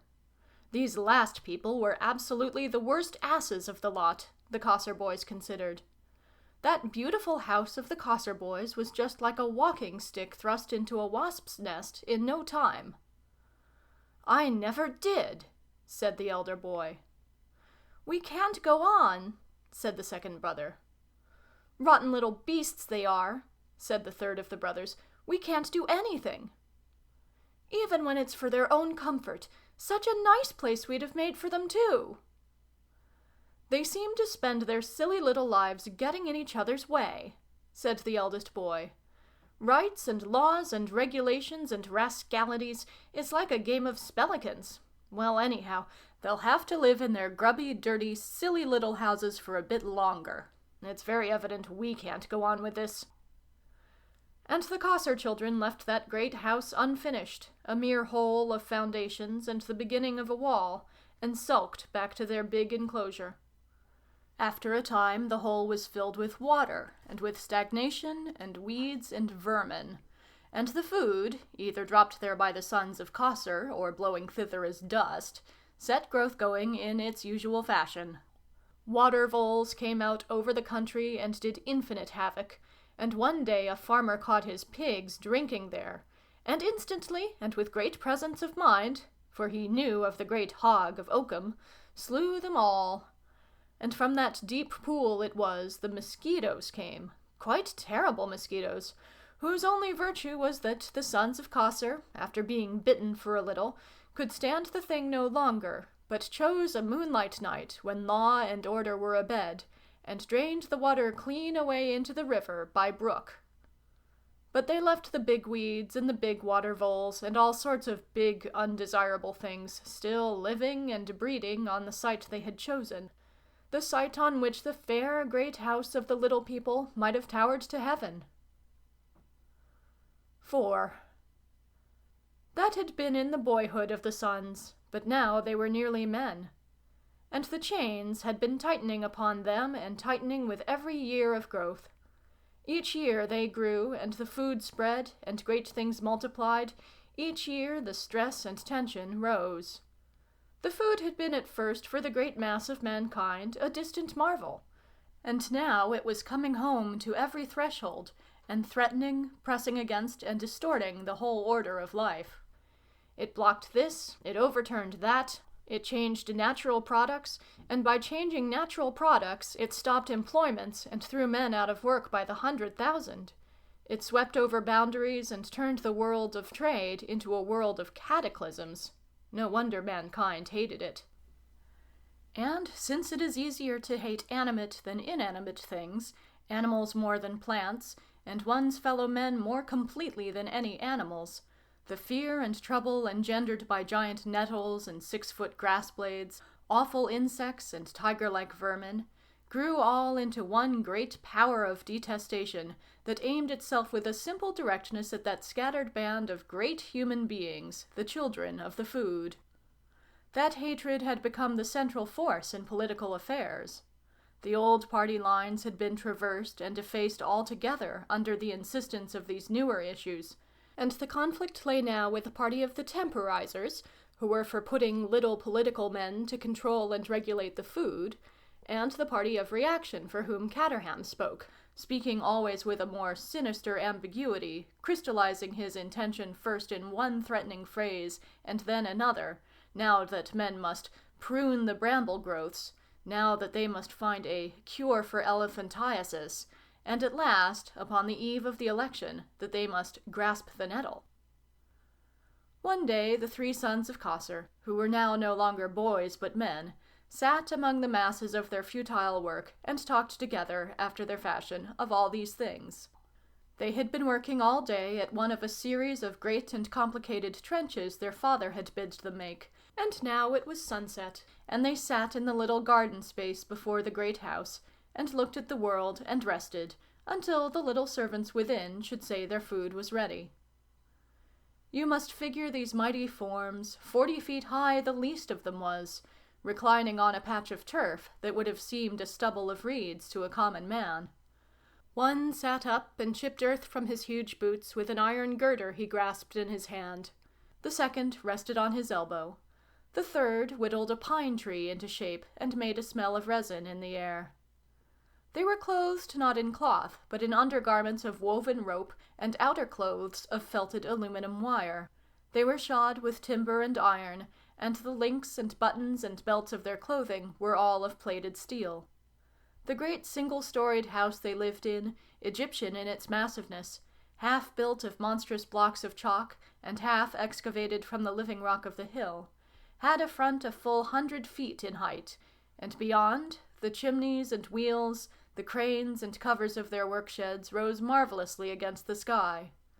Through a circular window in the house there was visible a spout, from which some white-hot metal dripped and dripped in measured drops into a receptacle out of sight. The place was enclosed and rudely fortified by monstrous banks of earth backed with steel, both over the crests of the downs above and across the dip of the valley. It needed something of common size to mark the nature of the scale.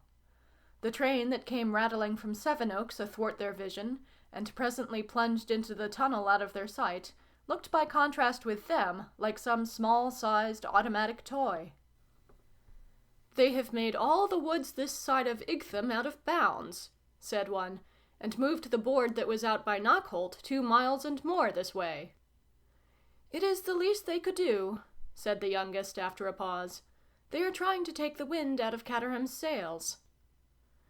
"It's not enough for that, and it is almost too much for us," said the third. "They're cutting us off from Brother Redwood. Last time I went to him, the red notices had crept a mile in either way. The road to him along the downs is no more than a narrow lane." The speaker thought. "What has come to our Brother Redwood?" "Why?" said the eldest brother. The speaker hacked a bough from his pine. "He was as though he wasn't awake. He didn't seem to listen to what I had to say, and he said something of love." The youngest tapped his girder on the edge of his iron sole and laughed. "Brother Redwood," he said, "has dreams." Neither spoke for a space. Then the eldest brother said, "This cooping up and cooping up grows more than I can bear. At last I believe they will draw a line round our boots and tell us to live on that." The middle brother swept aside a heap of pine boughs with one hand and shifted his attitude. "What they do now is nothing to what they will do when Caterham has power." "If he gets power," said the youngest brother, smiting the ground with his girder. "As he will," said the eldest, staring at his feet. The middle brother ceased his lopping, and his eye went to the great banks that sheltered them about. "Then, brothers," he said, "our youth will be over, and, as Father Redwood said to us long ago, we must quit ourselves like men." "Yes," said the eldest brother, "but what exactly does that mean? Just what does it mean, when that day of trouble comes?" He, too, glanced at those rude, vast suggestions of entrenchment about them, looking not so much at them as through them and over the hills to the innumerable multitudes beyond. Something of the same sort came into all their minds, a vision of little people coming out to war, in a flood, the little people, inexhaustible, incessant, malignant. "They are little," said the youngest brother, "but they have numbers beyond counting, like the sands of the sea. They have arms, they have weapons even, that our brothers in Sunderland have made."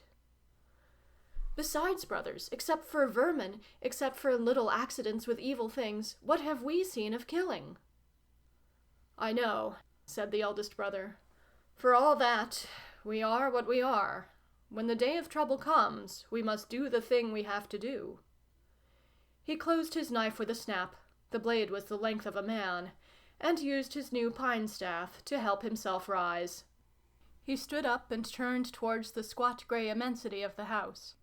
The crimson of the sunset caught him as he rose, caught the mail and clasps about his neck, and the woven metal of his arms, and to the eyes of his brother it seemed as though he was suddenly suffused with blood.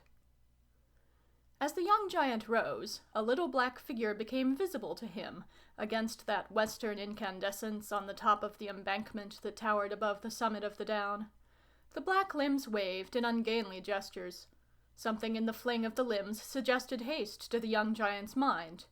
He waved his pine mast in reply, filled the whole valley with his vast "Hello!" threw a "Something's up" to his brothers, and set off in 20-foot strides to meet and help his father. 5. It chanced, too, that a young man who was not a giant was delivering his soul about these sons of Cossor just at that same time. He had come over the hills beyond Sevenoaks, he and his friend, and he, it was, did the talking. In the hedge as they came along they had heard a pitiful squealing, and had intervened to rescue 3 nestling tits from the attack of a couple of giant ants. That adventure it was had set him talking. "Reactionary," he was saying as they came within sight of the Cossor encampment. "Who wouldn't be reactionary? Look at that square of ground, that space of God's earth that was once sweet and fair, torn, desecrated, disemboweled. Those sheds, that great wind-wheel, that monstrous wheeled machine, those dikes. Look at those 3 monsters squatting there, plotting some ugly devilment or other. Look at all the land." His friend glanced at his face. "You have been listening to Caterham," he said. "Using my eyes, looking a little into the peace and order of the past we leave behind. This foul food is the last shape of the devil, still set as ever upon the ruin of our world. Think what the world must have been before our days, what it was still when our mothers bore us, and see it now. Think how these slopes once smiled under the golden harvest, how the hedges, full of sweet little flowers, parted the modest portion of this man from that, how the ruddy farmhouses dotted the land, and the voice of the church bells from yonder tower stilled the whole world each Sabbath into Sabbath prayer. And now, every year, still more and more of monstrous weeds, of monstrous vermin, and these giants growing all about us, straddling over us, blundering against all that is subtle and sacred in our world. Why, here, look!" He pointed, and his friend's eyes followed the line of his white finger. "One of their footmarks, see? It has smashed itself 3 feet deep and more, a pitfall for horse and rider, a trap for the unwary. There is a briar rose smashed to death. There is grass uprooted, and a teasel crushed aside. A farmer's drainpipe snapped, and the edge of the pathway broken down. Destruction! So they are doing all over the world, all over the order and decency the world of men has made. Trampling on all things. Reaction, what else?" "But reaction? What do you hope to do?" "Stop it!" cried the young man from Oxford, "before it is too late." "But it's not impossible," cried the young man from Oxford with a jump in his voice. "We want the firm hand. We want the subtle plan, the resolute mind. We have been mealy-mouthed and weak-handed. We have trifled and temporized, and the food has grown and grown. Yet even now—" He stopped for a moment. "This is the echo of Caterham," said his friend. Even now there is hope, abundant hope, if only we make sure of what we want and what we mean to destroy. The mass of people are with us, much more with us than they were a few years ago. The law is with us, the constitution and order of society, the spirit of the established religions, the customs and habits of mankind are with us, and against the food. Why should we temporize? Why should we lie? We hate it. We don't want it. Why, then, should we have it? Do you mean to just grizzle and obstruct passively and do nothing, till the sands are out?" He stopped short and turned about. "Look at that grove of nettles there. In the midst of them are homes, deserted, where once clean families of simple men played out their honest lives. And there—" he swung round to where the young Cossors muttered to one another of their wrongs. "Look at them, And I know their father, a brute, a sort of brute beast with an intolerant, loud voice, a creature who has run amok in our all too merciful world for the last 30 years and more. An engineer. To him, all that we hold dear and sacred is nothing. Nothing! The splendid traditions of our race and land, the noble institutions, the venerable order, the broad, slow march from precedent to precedent that has made our English people great and the sunny island free, it is all an idle tale told and done with. Some claptrap about the future is worth all these sacred things. The sort of man who would run a tramway over his mother's grave if he thought that was the cheapest line the tramway could take. And you think to temporize, to make some scheme of compromise that will enable you to live in your way while that machinery lives in its. I tell you it is hopeless, hopeless! As well make treaties with a tiger. They want things monstrous, we want them sane and sweet. It is one thing or the other. But what can you do? Much. All. Stop the food. They are still scattered, these giants, still immature and disunited. Chain them, gag them, muzzle them. At any cost, stop them. It is their world or ours. Stop the food. Shut up these men who make it. Do anything to stop Kosser. You don't seem to remember. One generation, only one generation needs holding down, and then we could level those mounds there, fill up their footsteps, take the ugly sirens from our church towers, smash all our elephant guns, and turn our faces again to the old order, the ripe old civilization for which the soul of man is fitted. It's a mighty effort. For a mighty end. And if we don't you see the prospect before us clear as day? Everywhere the giants will increase and multiply. Everywhere they will make and scatter the food. The grass will grow gigantic in our fields, the weeds in our hedges, the vermin in the thickets, the rats in the drains, more and more and more. This is only a beginning. The insect world will rise on us. The plant world, the very fishes in the sea, will swamp and drown our ships.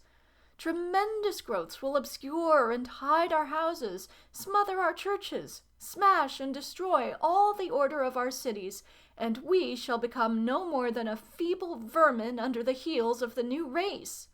Mankind will be swamped and drowned in things of its own begetting, and all for nothing. Size, mere size, enlargement and da capo. Already we go picking our way among the first beginnings of the coming time, and all we do is to say, how inconvenient, to grumble and do nothing. No! He raised his hand. Let them do the thing they have to do, so also will I. I am for reaction, unstinted and fearless reaction. Unless you mean to take this food also, what else is there to do in all the world?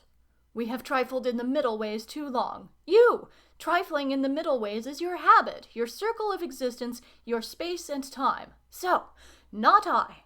I am against the food, with all my strength and purpose against the food. He turned on his companion's grunt of dissent. Where are you? It's a complicated business. Oh, driftwood, said the young man from Oxford very bitterly, with a fling of all his limbs. The middle way is nothingness. It is one thing or the other. Eat or destroy. Eat or destroy. What else is there to do?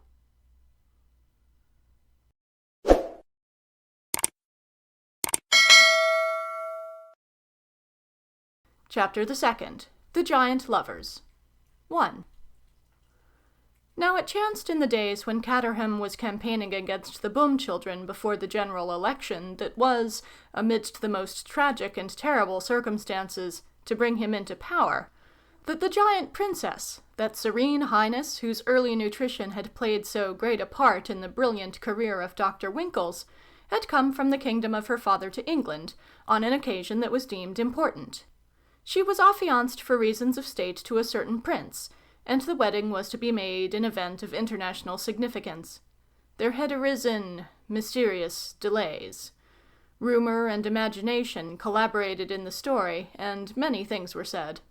There were suggestions of a recalcitrant prince who declared he would not be made to look like a fool, at least to this extent. People sympathized with him. That is the most significant aspect of the affair. Now, it may seem a strange thing, but it is a fact that the giant princess, when she came to England, knew of no other giants whatever.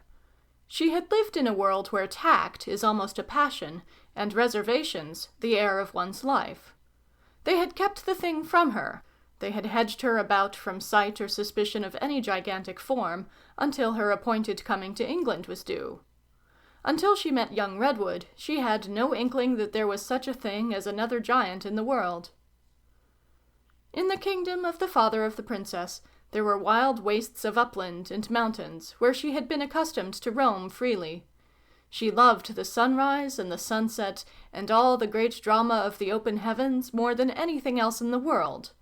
But among a people at once so democratic and so vehemently loyal as the English, her freedom was much restricted. People came in breaks, in excursion trains, in organized multitudes to see her. They would cycle long distances to stare at her, and it was necessary to rise betimes if she would walk in peace. It was still near the dawn that morning when young Redwood came upon her. The great park near the palace where she lodged stretched for a score of miles and more, west and south of the western palace gates. The chestnut trees of its avenues reached high above her head. Each one, as she passed it, seemed to proffer a more abundant wealth of blossom.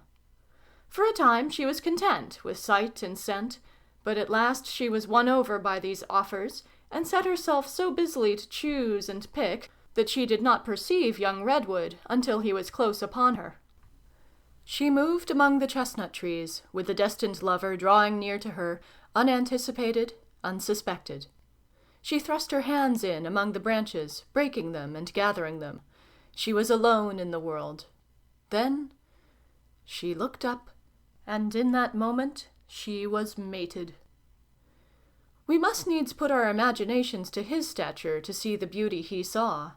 That unapproachable greatness that prevents our immediate sympathy with her did not exist for him.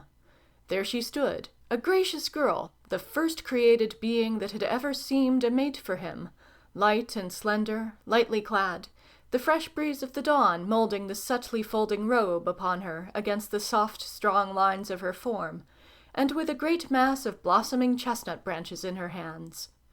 The collar of her robe opened to show the whiteness of her neck, and a soft-shadowed roundness that passed out of sight towards her shoulders. The breeze had stolen a strand or so of her hair, too, and strained its red-tipped brown across her cheek. Her eyes were open blue, and her lips rested always in the promise of a smile as she reached among the branches. She turned upon him with a start, saw him, and for a space they regarded one another. For her, the sight of him was so amazing, so incredible, as to be for some moments at least terrible. He came to her with the shock of a supernatural apparition. He broke all the established law of her world. He was a youth of 21 then, slenderly built, with his father's darkness and his father's gravity. He was clad in a sober soft brown leather, close-fitting easy garments, and in brown hose that shaped him bravely. His head went uncovered in all weathers. They stood regarding one another, she incredulously amazed, and he with his heart beating fast. It was a moment without a prelude, the cardinal meeting of their lives. For him there was less surprise. He had been seeking her, and yet his heart beat fast. He came towards her slowly, with his eyes upon her face. "You are the princess," he said. "My father has told me. You are the princess who is given the food of the gods." "I am the princess, yes," she said with eyes of wonder. "But what are you?" "I am the son of the man who made the food of the gods." "The food of the gods?" "Yes, the food of the gods." "But—" Her face expressed infinite perplexity. "What? I don't understand. The food of the gods?" "You have not heard?" "The food of the gods? No!" She found herself trembling violently. The color left her face. "I did not know," she said. Do you mean—" He waited for her. "Do you mean there are other giants?" He repeated, "Did you not know?" And she answered with the growing amazement of realization, "No!" The whole world and all the meaning of the world was changing for her. A branch of chestnut slipped from her hand. "Do you mean to say," she repeated stupidly, "that there are other giants in the world, that some food—" He caught her amazement. "You know nothing?" he cried. "You have never heard of us, you whom the food has made akin to us?" There was terror still in the eyes that stared at him. Her hand rose towards her throat and fell again. She whispered, "No!" It seemed to her that she must weep or faint. Then in a moment she had rule over herself, and she was speaking and thinking clearly. "All this has been kept from me," she said. "It is like a dream. I have dreamt such things, but waking— No, tell me, what are you? What is this food of the gods? Tell me slowly and clearly. Why have they kept it from me, that I am not alone?" 2. "Tell me," she said, and young Redwood, tremulous and excited, set himself to tell her. It was poor and broken telling for a time, of the food of the gods, and the giant children who were scattered over the world. You must figure them both, flushed and startled in their bearing, getting at one another's meaning through endless, half-heard, half-spoken phrases, repeating, making perplexing breaks and new departures, a wonderful talk in which she awakened from the ignorance of all her life. And very slowly it became clear to her that she was no exception to the order of mankind, but one of a scattered brotherhood who had all eaten the food and grown forever out of the little limits of the folk beneath their feet. Young Redwood spoke of his father, of Chaucer, of the brothers scattered throughout the country, of the great dawn of wider meaning that had come at last into the history of the world. "We are in the beginning of a beginning," he said. "This world of theirs is only the prelude to the world the food will make. My father believes, and I also believe, that a time will come when littleness will have passed altogether out of the world of man, when giants shall go freely about this earth, their earth, doing continually greater and more splendid things. But that is to come. We are not even the first generation of that. We are the first experiments." "And of these things," she said, "I knew nothing." "There are times when it seems to me almost as if we had come too soon. Someone, I suppose, had to come first. But the world was all unprepared for our coming, and for the coming of all the lesser great things that drew their greatness from the food. There have been blunders, there have been conflicts. The little people hate our kind. They are hard towards us because they are so little, and because our feet are heavy on the things that make their lives. But at any rate, they hate us now. They will have none of us. Only if we could shrink back to the common size of them would they begin to forgive. They are happy in houses that are prison cells to us. Their cities are too small for us. We go in misery along their narrow ways. We cannot worship in their churches. We see over their walls and over their protections. We look inadvertently into their upper windows. We look over their customs. Their laws are no more than a net about our feet. Every time we stumble, we hear them shouting. Every time we blunder against their limits or stretch out to any spacious act. Our easy paces are wild flights to them, and all they deem great and wonderful, no more than dolls' pyramids to us. Their pettiness of method and appliance and imagination hampers and defeats our powers. There are no machines to the powers of our hands, no helps to fit our needs. They hold our greatness in servitude by 1,000 invisible bands. We are stronger, man for man, 100 times, but we are disarmed. Our very greatness makes us debtors. They claim the land we stand upon. They tax our ampler need of food and shelter. And for all these things we must toil with the tools these dwarfs can make us, and to satisfy their dwarvish fancies. They pen us in every way. Even to live, one must cross their boundaries. Even to meet you here today, I have passed a limit. All that is reasonable and desirable in life they make out of bounds for us. We may not go into the towns, we may not cross the bridges, we may not step on their plowed fields or into the harbors of the game they kill. I am cut off now from all our brethren except the 3 sons of Chaucer, and even that way the passage narrows day by day. One could think they sought occasion against us to do some more evil thing. "But we are strong," she said. "We should be strong, yes. We feel, all of us, you too, I know, must feel, that we have power to do great things, power insurgent in us.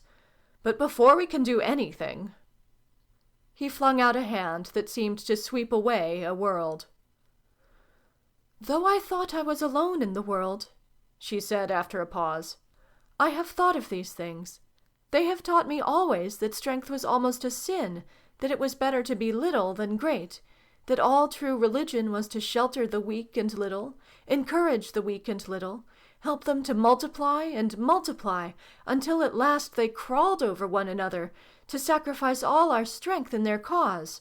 But always I have doubted the thing they taught." "This life," he said, "these bodies of ours, are not for dying." "No." "Nor to live in futility. But if we would not do that, it is already plain to all our brethren a conflict must come. I know not what bitterness of conflict must presently come, before the little folk will suffer us to live as we need to live. All the brethren have thought of that. Chaucer, of whom I told you, he too has thought of that." "They are very little and weak." "In their way. But you know all the means of death are in their hands, and made for their hands. For hundreds of thousands of years these little people, whose world we invade, have been learning how to kill one another. They are very able at that. They are able in many ways. And besides, they can deceive and change suddenly. I do not know. There comes a conflict. You perhaps are different from us. For us, assuredly, the conflict comes. The thing they call war, we know it. In a way, we prepare for it. But you know, those little people, we do not know how to kill. At least we do not want to kill." "Look," she interrupted, and he heard a yelping horn. He turned at the direction of her eyes, and found a bright yellow motor car, with dark-goggled driver and fur-clad passengers, whooping, throbbing, and buzzing resentfully at his heel. He moved his foot, and the mechanism, with 3 angry snorts, resumed its fussy way towards the town. "Filling up the roadway," floated up to him. Then someone said, "Look, did you see? There is the monster princess over beyond the trees." And all their goggled faces came round to stare. "I say," said another, "that won't do." "All this," she said, "is more amazing than I can tell." "That they should not have told you," he said, and left his sentence incomplete. "Until you came upon me, I had lived in a world where I was great, alone. I had made myself a life, for that. I had thought I was the victim of some strange freak of nature. And now my world has crumbled down in half an hour, and I see another world, other conditions, wider possibilities, fellowship." "Fellowship," he answered. "I want you to tell me more yet, and much more," she said. "You know this passes through my mind like a tale that is told. You even, in a day perhaps, or after several days, I shall believe in you. Now I am dreaming. Listen." The first stroke of a clock above the palace offices far away had penetrated to them. Each counted mechanically. 7. "This," she said, "should be the hour of my return. They will be taking the bowl of my coffee into the hall where I sleep. The little officials and servants, you cannot dream how grave they are, will be stirring about their little duties."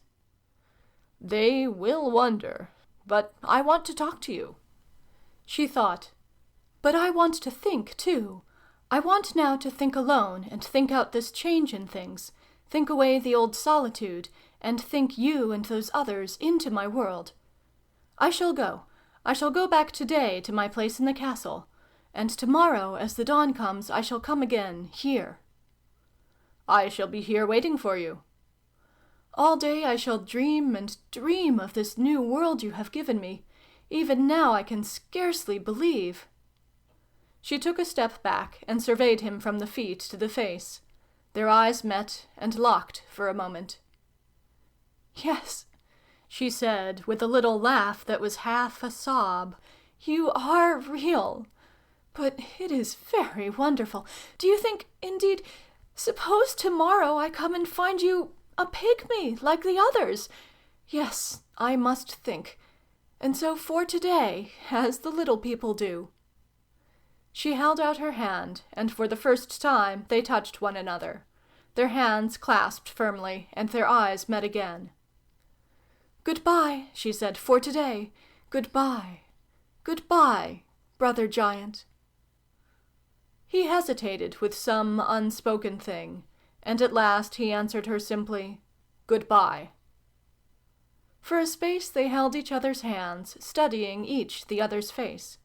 And many times after they had parted, she looked back half doubtfully at him, standing still in the place where they had met. She walked into her apartments across the great yard of the palace, like one who walks in a dream, with a vast branch of chestnut trailing from her hand. 3. These two met altogether 14 times before the beginning of the end. They met in the great park, or on the heights and among the gorges of the rusty-roaded heatherly moorland set with dusky pine woods that stretched to the southwest. Twice they met in the great avenue of chestnuts, and 5 times near the broad ornamental water the king, her great-grandfather, had made. There was a place where a great trim lawn, set with tall conifers, sloped graciously to the water's edge, and there she would sit, and he would lie at her knees and look up in her face and talk, telling of all the things that had been, and of the work his father had set before him, and of the great and spacious dream of what the giant people should one day be. Commonly they met in the early dawn, but once they met there in the afternoon, and found presently a multitude of peering eavesdroppers about them, cyclists, pedestrians, peeping from the bushes, rustling, as sparrows will rustle about one in the London parks, amidst the dead leaves in the woods behind, gliding down the lake in boats towards a point of view, trying to get nearer to them and hear. It was the first hint that offered of the enormous interest the countryside was taking in their meetings. And once, it was the 7th time, and it precipitated the scandal. They met out upon the breezy moorland under a clear moonlight, and talked in whispers there, for the night was warm and still.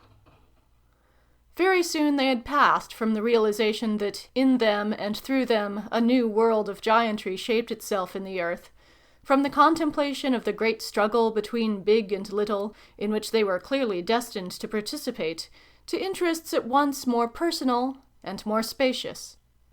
Each time they met and talked and looked on one another, it crept a little more out of their subconscious being towards recognition that something more dear and wonderful than friendship was between them, and walked between them, and drew their hands together. And in a little while they came to the word itself, and found themselves lovers, the Adam and Eve of a new race in the world. They set foot side by side into the wonderful Valley of Love, with its deep and quiet places. The world changed about them with their changing mood, until presently it had become, as it were, a tabernacular beauty about their meetings, and the stars were no more than flowers of light beneath the feet of their love, and the dawn and sunset the colored hangings by the way. They ceased to be beings of flesh and blood to one another and themselves. They passed into a bodily texture of tenderness and desire. They gave at first whispers, and then silence, and drew close and looked into one another's moonlit and shadowy faces under the infinite arch of the sky, and the still black pine trees stood about them like sentinels. The beating steps of time were hushed into silence, and it seemed to them the universe hung still. Only their hearts were audible, beating. They seemed to be living together in a world where there is no death, and indeed, so it was with them then.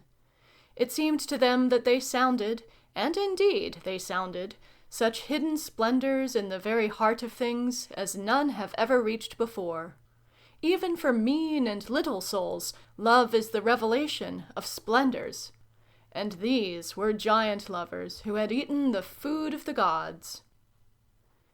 You may imagine the spreading consternation in this ordered world when it became known that the princess who was affianced to the princess, her serene highness, with royal blood in her veins, frequently met, the hypertrophied offspring of a common professor of chemistry, a creature of no rank, no position, no wealth, and talked to him as though there were no kings and princes, no order, no reverence, nothing but giants and pygmies in the world, talked to him, and, it was only too certain, held him as her lover. "If those newspaper fellows get hold of it," gasped Sir Arthur Poodle Bootlick. "I am told," whispered the old Bishop of Frumps. "New story upstairs," said the first footman as he nibbled among the dessert things. "So far as I can make out, this here giant princess—" "They say," said the lady who kept the stationer's shop by the main entrance to the palace, where the little Americans get their tickets for the state apartments. And then, "We are authorized to deny," said Picaroon in gossip. And so the whole trouble came out. 4. "They say that we must part," the princess said to her lover. "But why?" he cried. "What new folly have these people got into their heads?" "Do you know," she asked, "that to love me is high treason?" "My dear," he cried, "but does it matter? What is their right? Right without a shadow of reason, and their treason and their loyalty to us?" "You shall hear," she said, and told him of the things that had been told to her. It was the queerest little man who came to me, with a soft, beautifully modulated voice, a softly moving little gentleman who sidled into the room like a cat, and put his pretty white hand up so, whenever he had anything significant to say. He is bald, but not, of course, nakedly bald, and his nose and face are chubby, rosy little things, and his beard is trimmed to a point in quite the loveliest way. He pretended to have emotions several times, and made his eyes shine. You know he is quite a friend of the royal family here, and he called me his dear young lady, and was perfectly sympathetic even from the beginning. "My dear young lady," he said, "you know, you mustn't," several times, and then, "you owe a duty." "Where do they make such men?" "He likes it," she said. "But I don't see—" "He told me serious things." "You don't think," he said, turning on her abruptly, "that there's anything in the sort of thing he said?" "There's something in it, quite certainly," said she. "You mean?" "I mean that without knowing it, we have been trampling on the most sacred conceptions of the little folks. We who are royal are a class apart. We are worshipped prisoners, processional toys. We pay for worship by losing our elementary freedom. And I was to have married that prince. You know nothing of him, though. Well, a pygmy prince. He doesn't matter. It seems it would have strengthened the bonds between my country and another. And this country also was to profit. Imagine it, strengthening the bonds. And now they want me to go on with it, as though there was nothing between us two. Nothing. Yes, but that isn't all. He said— Your specialist in tact? Yes, he said it would be better for you, better for all the giants, if we two abstained from conversation. That was how he put it. But what can they do if we don't? He said you might have your freedom. He said, with a stress, "My dear young lady, it would be better, it would be more dignified if you parted willingly." That was all he said, with a stress on willingly. "But What business is it of these little wretches where we love, how we love? What have they and their world to do with us? They do not think that. Of course, he said, you disregard all this. It seems utterly foolish to me. That their laws should fetter us, that we, at the first spring of life, should be tripped by their old engagements, their aimless institutions. We disregard it. I am yours, so far, yes. So far? Isn't that all? But if they want to part us... What can they do? I don't know. What can they do? Who cares what they can do, or what they will do? I am yours, and you are mine. What is there more than that? I am yours, and you are mine forever. Do you think I will stop for their little rules, for their little prohibitions, their scarlet boards, indeed, and keep from you? Yes, but still, what can they do? You mean, he said, what are we to do? Yes. We can go on. But if they seek to prevent us? He clenched his hands. He looked round as if the little people were already coming to prevent them, then turned away from her and looked about the world. Yes, he said, your question was the right one. What can they do? Here in this little land, she said, and stopped. He seemed to survey it all. They are everywhere. But we might...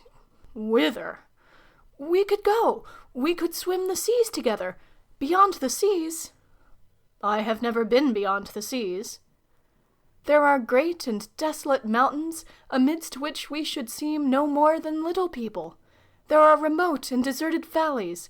There are hidden lakes and snow-girdled uplands untrodden by the feet of men. There! But to get there, we must fight our way day after day through millions and millions of mankind. It is our only hope.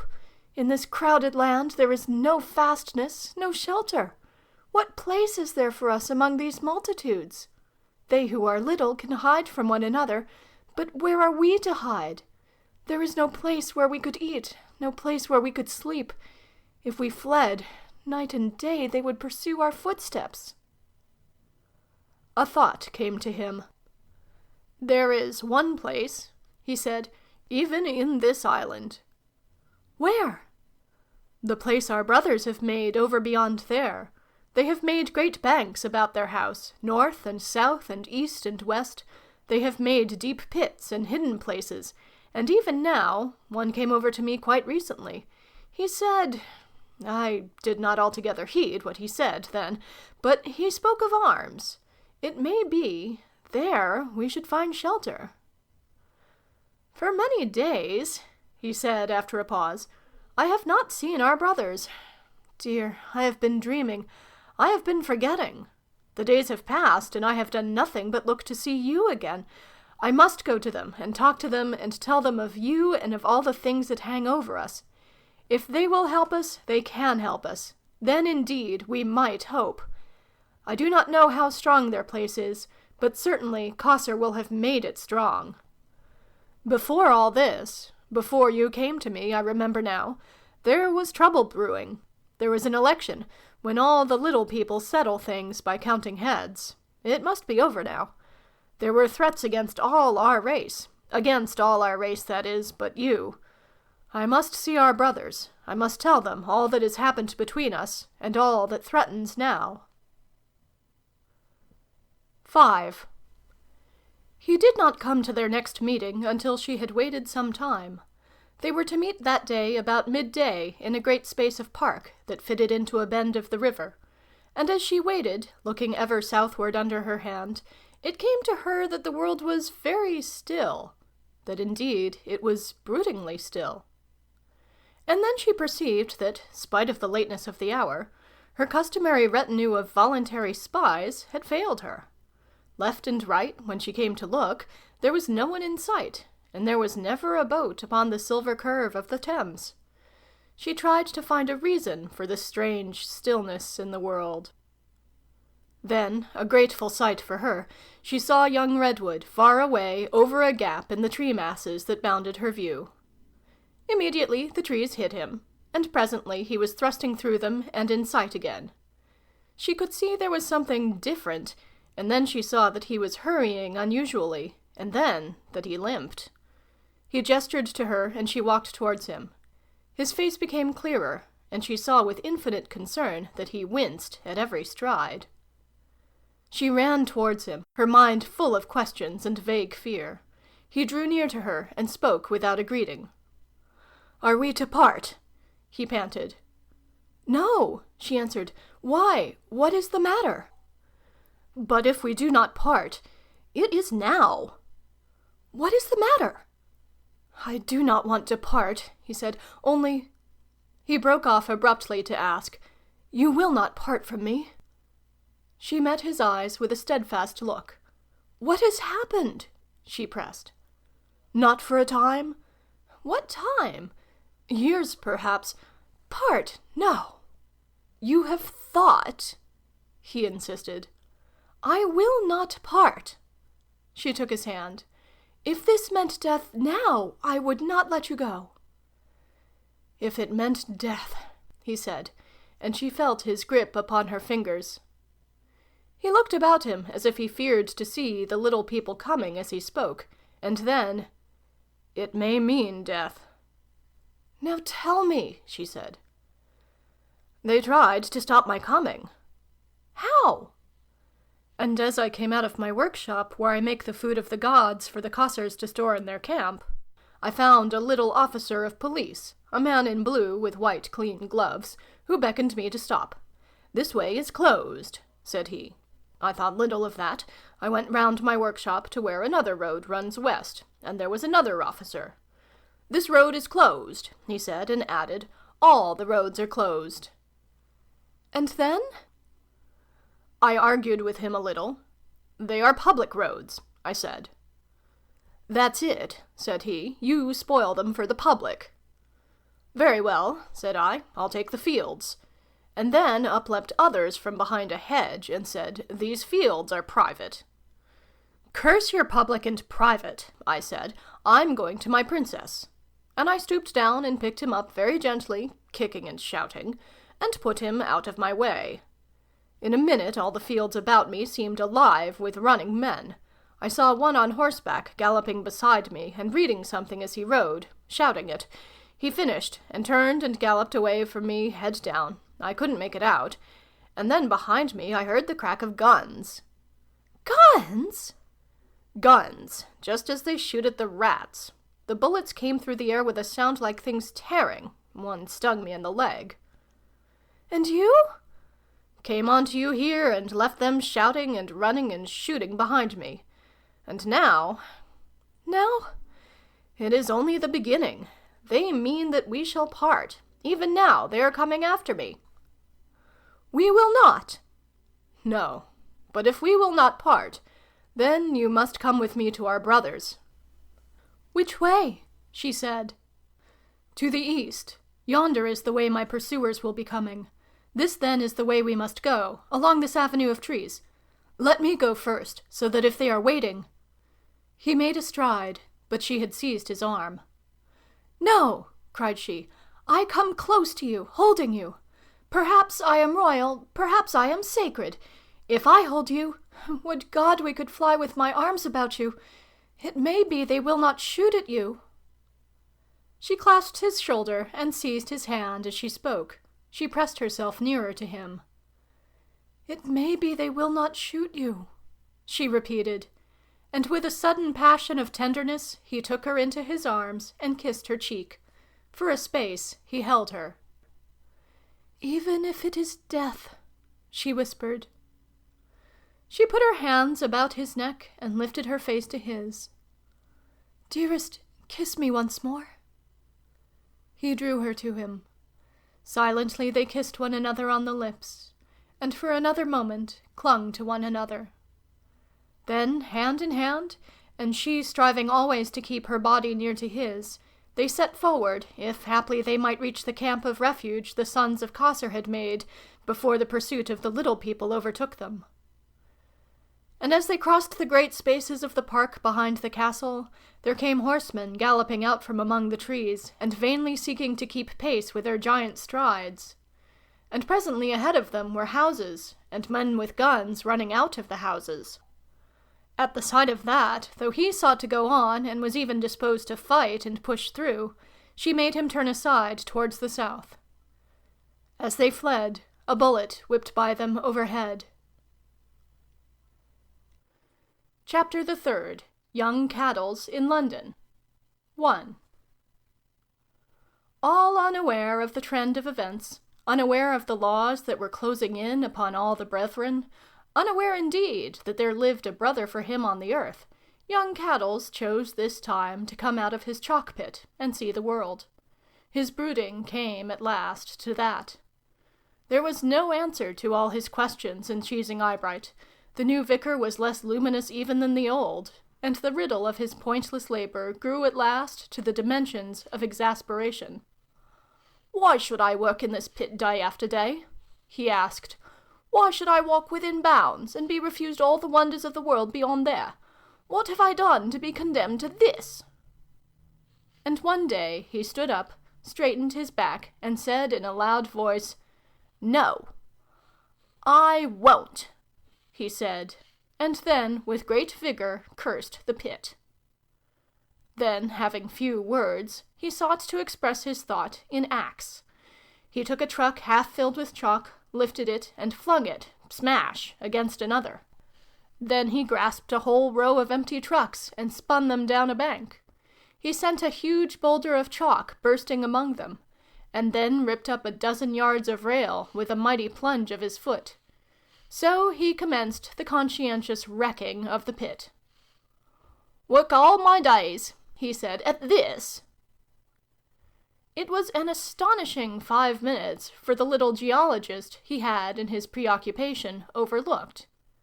This poor little creature, having dodged 2 boulders by a hairbreadth, got out by the westward corner and fled athwart the hill, with flapping rucksack and twinkling knickerbockered legs, leaving a trail of Cretaceous echinoderms behind him, while young Caddles, satisfied with the destruction he had achieved, came striding out to fulfill his purpose in the world. "Work in that old pit until I die and rot and stink? What worm did they think was living in my giant body? Dig chalk for God knows what foolish purpose? Not I." The trend of road and railway, perhaps, or mere chance it was, turned his face to London, and thither he came striding, over the downs and athwart the meadows, through the hot afternoon, to the infinite amazement of the world. It signified nothing to him that torn posters in red and white, bearing various names, flapped from every wall and barn. He knew nothing of the electoral revolution that had flung Caterham, Jack the Giant Killer, into power. It signified nothing to him that every police station along his route had what was known as Caterham's ukase upon its notice board that afternoon, proclaiming that no giant, no person whatever over 8 feet in height, should go more than 5 miles from his place of location without a special permission. It signified nothing to him that, on his wake, belated police officers, not a little relieved to find themselves belated, shook warning handbills at his retreating back. He was going to see what the world had to show him, poor incredulous blockhead, and he did not mean that occasional spirited persons shouting "Aye!" at him should stay his course. He came on down by Rochester and Greenwich, towards an ever-thickening aggregation of houses, walking rather slowly now, staring about him, and swinging his huge chopper. People in London had heard something of him before, how that he was idiotic but gentle, and wonderfully managed by Lady Wondershoot's agent and the vicar, how in his dull way he revered these authorities, and was grateful to them for their care of him, and so forth. So that when they learnt from the newspaper placards that afternoon that he also was on strike, the thing appeared to many of them as a deliberate concerted act. "They mean to try our strength," said the men in the trains going home from business. "Lucky we have Caterham." "It's in answer to his proclamation." The men in the clubs were better informed. They clustered round the tape, or talked in groups in their smoking rooms. "He has no weapons. He would have gone to Sevenoaks if he had been put up to it." "Caterham will handle him." The shopmen told their customers. The waiters in restaurants snatched a moment for an evening paper between the courses.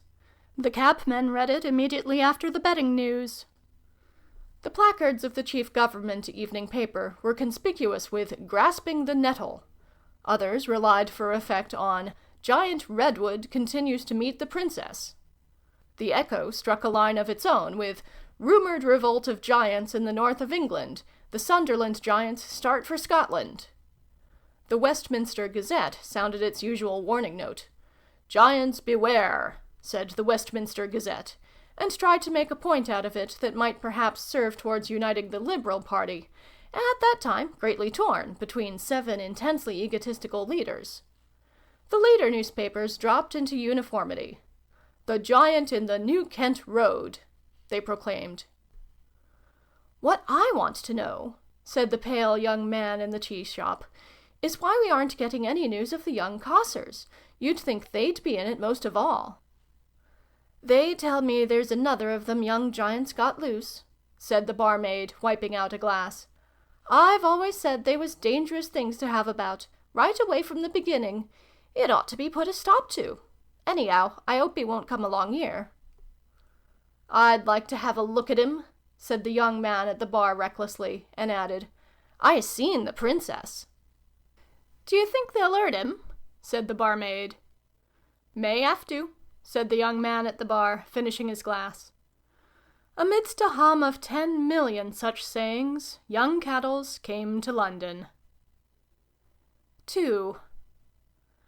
I think of young Caddles always as he was seen in the New Kent Road, the sunset warm upon his perplexed and staring face. The road was thick with its varied traffic, omnibuses, trams, vans, carts, trolleys, cyclists, motors, and a marvelling crowd. Loafers, women, nursemaids, shopping women, children, venturesome hobbledehoys, gathered behind his gingerly moving feet. The hoardings were untidy everywhere with the tattered election paper. A babblement of voices surged about him. One sees the customers and shopmen crowding in the doorways of the shops, the faces that came and went at the windows, the little street boys running and shouting, the policemen taking it all quite stiffly and calmly, the workmen knocking off upon scaffoldings, the seething miscellany of the little folks. They shouted to him, vague encouragement, vague insults, the imbecile catchwords of the day, and he stared down at them, at such a multitude of living creatures as he had never before imagined in the world. Now that he had fairly entered London, he had had to slacken his pace more and more, the little folks crowded so mightily upon him. The crowd grew denser at every step, and, at last, at a corner where 2 great ways converged, he came to a stop, and the multitude flowed about him and closed him in. There he stood, with his feet a little apart, his back to a big corner gin palace that towered twice his height and ended in a sky sign, staring down at the pygmies and wondering, trying, I doubt not, to collate it all with the other things of his life, with the valley among the downlands, the nocturnal lovers, the singing in the church, the chalk he hammered daily, and with instinct and death and the sky, trying to see it all together coherent and significant. His brows were knit. He put up his huge paw to scratch his coarse hair, and groaned aloud. "I don't see it," he said. His accent was unfamiliar. A great babblement went across the open space, a babblement amidst which the gongs of the trams, ploughing their obstinate way through the mass, rose like red poppies amidst corn. What did he say? Said he didn't see. Said, where is the sea? Said, where's a seat? He wants a seat. Can't the brasted fool sit on a house or something? What are ye for, ye swarming little people? What are ye all doing? What are ye all for? What are ye doing up here, ye swarming little people, while I'm a-cutting chalk for ye down in the chalk pits there? His queer voice, the voice that had been so bad for school discipline at Cheesing Eyebright, smote the multitude to silence while it sounded and splashed them all to tumult at the end. Some wit was audible, screaming, "Speech! Speech!" "What's he saying?" was the burden of the public mind, and an opinion was abroad that he was drunk. "Aye, aye, aye!" bawled the omnibus drivers, threading a dangerous way. A drunken American sailor wandered about tearfully inquiring, "What's he want, anyhow?" A leathery-faced rag dealer upon a little pony-drawn cart soared up over the tumult by virtue of his voice. "Garn home, you brasted giant!" he bawled. "Garn home, you brasted great dangerous thing! Can't you see you're a-frightening the horses? Go home with you! Hasn't anyone had the sense to tell you the law?" And over all this uproar young Caddles stared, perplexed, expectant, saying no more. Down a side road came a little string of solemn policemen, and threaded itself ingeniously into the traffic. "Stand back," said the little voices. "Keep moving, please." Young Caddles became aware of a little dark blue figure thumping at his shin. He looked down and perceived 2 white hands gesticulating. "What?" he said, bending forward. "Can't stand about here," shouted the inspector. "Nope, you can't stand about here," he repeated. "But where am I to go?" "Back to your village, place of location. Anyhow, now, you've got to move on. You're obstructing the traffic." "What traffic?" "Along the road." "But where is it going? Where does it come from? What does it mean? They're all round me. What do they want? What are they doing? I want to understand. I'm tired of cutting chalk and being all alone. What are they doing for me while I'm a-cutting chalk? I may just as well understand here and now as anywhere." "Sorry, but we aren't here to explain things of that sort. I must ask you to move on." "Don't you know?" "I must ask you to move on, if you please. I'd strongly advise you to get off home. We've had no special instructions yet, but it's against the law. Clear away there, clear away." The pavement to his left became invitingly bare, and young Caddles went slowly on his way. But now his tongue was loosened. "I don't understand," he muttered. "I don't understand." He would appeal brokenly to the changing crowd that ever trailed beside him and behind. "I didn't know there was such places as this. What are all you people doing with yourselves? What's it all for? What is it all for, and where do I come in?" He had already begotten a new catchword. Young men of wit and spirit addressed each other in this manner. "Hullo, Ariocock! What's it all for, eh? What's it all bloomin' well for?" To which there sprang up a competing variety of repartees, for the most part impolite. The most popular and best adapted for general use appears to have been, "Shut it!" or, in a voice of scornful detachment, "Garn!" There were others almost equally popular. 3. What was he seeking? He wanted something the pygmy world did not give, some end which the pygmy world prevented his attaining, prevented even his seeing clearly, which he was never to see clearly. It was the whole gigantic social side of this lonely dumb monster crying out for his race, for the things akin to him, for something he might love, and something he might serve, for a purpose he might comprehend, and a command he could obey. And all this was dumb, raged dumbly within him, could not even, had he met a fellow giant, have found outlet and expression in speech. All the life he knew was the dull round of the village. All the speech he knew was the talk of the cottage, that failed and collapsed at the bare outline of his least gigantic need. He knew nothing of money, this monstrous simpleton, nothing of trade, nothing of the complex pretenses upon which the social fabric of the little folks was built. He needed... Whatever he needed, he never found his need. All through the day and the summer night he wandered, growing hungry, but as yet untired, marking the varied traffic of the different streets, the inexplicable businesses of all these infinitesimal beings. In the aggregate, it had no other color than confusion for him. He is said to have plucked a lady from her carriage in Kensington, a lady in evening dress of the smartest sort, to have scrutinized her closely, train and shoulder blades, and to have replaced her, a little carelessly, with the profoundest sigh. For that I cannot vouch.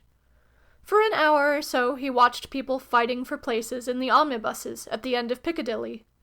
He was seen looming over Kennington Oval for some moments in the afternoon, but when he saw these dense thousands were engaged with the mystery of cricket, and quite regardless of him, he went his way with a groan. He came back to Piccadilly Circus between 11 and 12 at night, and found a new sort of multitude. Clearly they were very intent, full of things they, for inconceivable reasons, might do, and of others they might not do. They stared at him, and jeered at him, and went their way. The cabmen, vulture-eyed, followed one another continually along the edge of the swarming pavement. People emerged from the restaurants, or entered them, grave, intent, dignified, or gently and agreeably excited, or keen and vigilant, beyond the cheating of the sharpest waiter born. The great giant, standing at his corner, peered at them all. "What is it all for?" he murmured in a mournful, vast undertone. "What is it all for? They are all so earnest. What is it I do not understand?" And none of them seemed to see, as he could do, the drink-sodden wretchedness of the painted women at the corner, the ragged misery that sneaked along the gutters, the infinite futility of all this employment. The infinite futility. None of them seemed to feel the shadow of that giant's need, that shadow of the future that lay athwart their paths. Across the road, high up, mysterious letters flamed and went, that might, could he have read them, have measured for him the dimensions of human interest, have told him of the fundamental needs and features of life as the little folks conceived it. First would come a flaming T, then U would follow, T-U, then P, T-U-P, until at last there stood complete across the sky this cheerful message to all who felt the burden of life's earnestness. Topper's tonic wine for vigor. Snap, and it had vanished into the night, to be followed in the same slow development by a second universal solicitude. Beauty soap. Not, you remark, mere cleansing chemicals, but something, as they say, ideal. And then, completing the tripod of the little life, Yanker's Yellow Pills. After that, there was nothing for it but Tupper again, in flaming crimson letters, snap, snap, across the void. T-U-P-P. Early in the small hours, it would seem that young Caddles came to the shadowy quiet of Regent's Park, stepped over the railings, and lay down on a grassy slope near where the people skate in winter-time, and there he slept an hour or so. And about 6 o'clock in the morning, he was talking to a draggled woman he had found sleeping in a ditch near Hampstead Heath, asking her very earnestly what she thought she was for. 4. The wandering of Caddles about London came to a head on the second day in the morning, for then his hunger overcame him. He hesitated where the hot-smelling loaves were being tossed into a cart, and then, very quietly, knelt down and commenced robbery. He emptied the cart, while the baker's man fled for the police, and then his great hand came into the shop, and cleared counter and cases. Then, with an armful, still eating, he went his way looking for another shop, to go on with his meal. It happened to be one of those seasons when work is scarce and food dear, and the crowd in that quarter was sympathetic, even with a giant, who took the food they all desired. They applauded the second phase of his meal, and laughed at his stupid grimace at the policeman. "I was hungry," he said with his mouth full. "Bravo!" cried the crowd. "Bravo!" Then, when he was beginning his third baker's shop, he was stopped by half a dozen policemen hammering with truncheons at his shins. "Look here, my fine giant, you come along o' me," said the officer in charge. "You ain't allowed away from home like this. You come off home with me." They did their best to arrest him. There was a trolley, I am told, chasing up and down streets at that time, bearing rolls of chain and ship's cable to play the part of handcuffs in that great arrest. There was no intention then of killing him. "He is no party to the plot," Caterham had said. "I will not have innocent blood upon my hands." And added, "until everything else has been tried." At first Caddles did not understand the import of these attentions. When he did, he told the policemen not to be fools, and set off in great strides that left them all behind. The bakers' shops had been in the Harrow Road, and he went through Canal London to St. John's Wood, and sat down in a private garden there to pick his teeth, and be speedily assailed by another posse of constables. "You leave me alone," he growled, and slouched through the gardens, spoiling several lawns and kicking down a fence or so, while the energetic little policemen followed him up, some through the gardens, some along the road in front of the houses. Here there were one or two with guns, but they made no use of them. When he came out into the Edgware Road, there was a new note and a new movement in the crowd, and a mounted policeman rode over his foot and got upset for his pains. "You leave me alone," said Caddles, facing the breathless crowd. "I ain't done anything to you." At that time he was unarmed, for he had left his chalk chopper in Regent's Park. But now, poor wretch, he seems to have felt the need of some weapon. He turned back towards the goods yard of the Great Western Railway, wrenched up the standard of a tall arc-light, a formidable mace for him, and flung it over his shoulder. And finding the police still turning up to pester him, he went back along the Edgware Road towards Cricklewood, and struck off sullenly to the north. He wandered as far as Waltham, and then turned back westward, and then again towards London, and came by the cemeteries and over the crest of Highgate about midday into view of the greatness of the city again. He turned aside and sat down in a garden with his back to a house that overlooked all London. He was breathless, and his face was lowering, and now the people no longer crowded upon him as they had done when first he came to London, but lurked in the adjacent garden and peeped from cautious securities. They knew by now the thing was grimmer than they had thought. "Why can't they leave me alone?" growled young Caddles.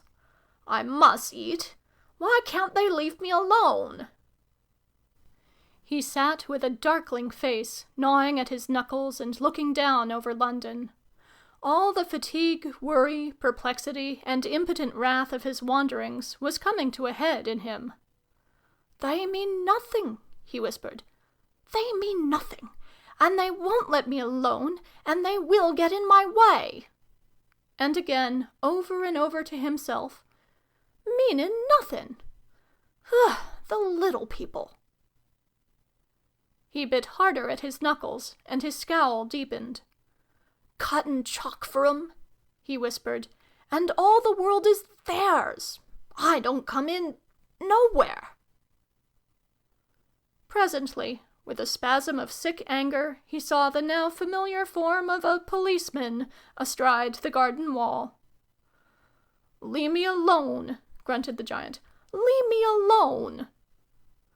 "I got to do my duty," said the little policeman, with a face that was white and resolute. "You leave me alone. I got to live as well as you. I got to think. I got to eat. You leave me alone." "It's the law," said the little policeman, coming no further. "We never made the law." "Nor me," said young Caddles. "You little people made all that before I was born. You and your law, what I must and what I mustn't. No food for me to eat unless I work as a slave. No rest, no shelter, nothing, and you tell me—" "I ain't got no business with that," said the policeman. "I'm not one to argue. All I got to do is to carry out the law." And he brought his second leg over the wall and seemed disposed to get down.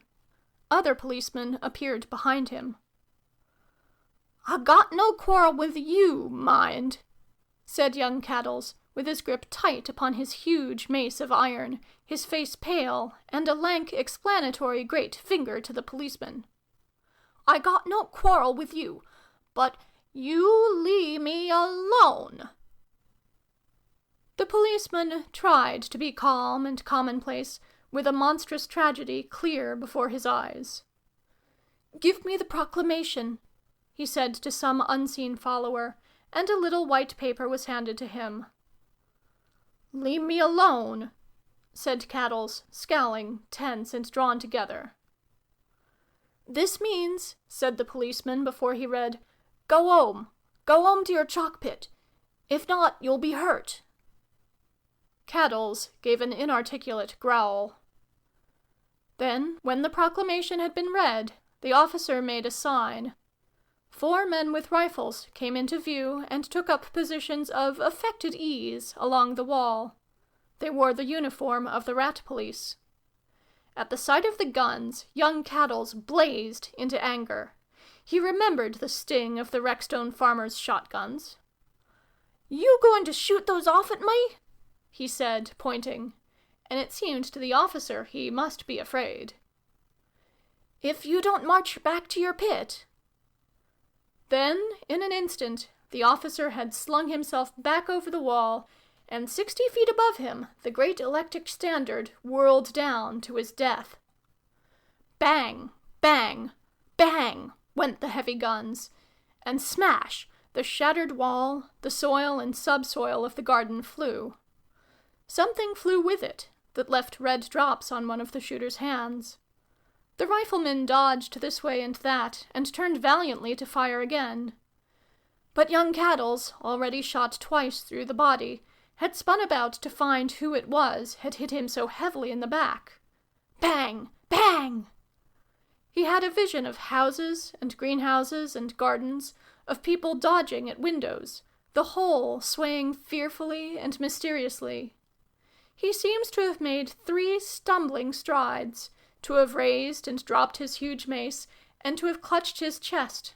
He was stung and wrenched by pain. What was this, warm and wet on his hand? One man, peering from a bedroom window, saw his face, saw him staring with a grimace of weeping dismay at the blood upon his hand, and then his knees bent under him, and he came crashing to earth, the first of the giant nettles to fall to Caterham's resolute clutch, the very last that he had reckoned would come into his hand. Chapter the 4th. Redwood's 2 Days. 1.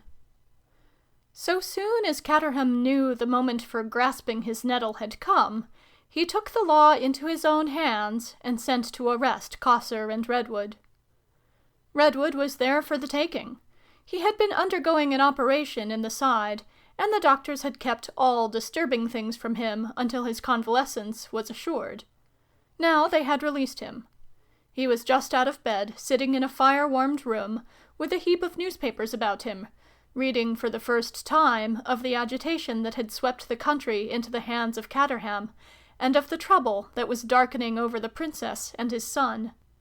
It was in the morning of the day when young Caddles died, and when the policeman tried to stop young Redwood on his way to the princess. The latest newspapers Redwood had did but vaguely prefigure these imminent things.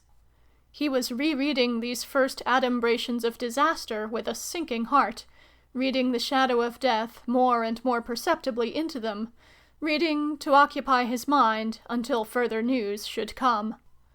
When the officers followed the servant into his room, he looked up eagerly. "I thought it was an early evening paper," he said. Then, standing up and with a swift change of manner, "What's this?"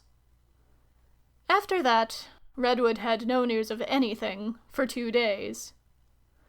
They had come with a vehicle to take him away, but when it became evident that he was ill, it was decided to leave him for a day or so until he could be safely removed, and his house was taken over by the police and converted into a temporary prison.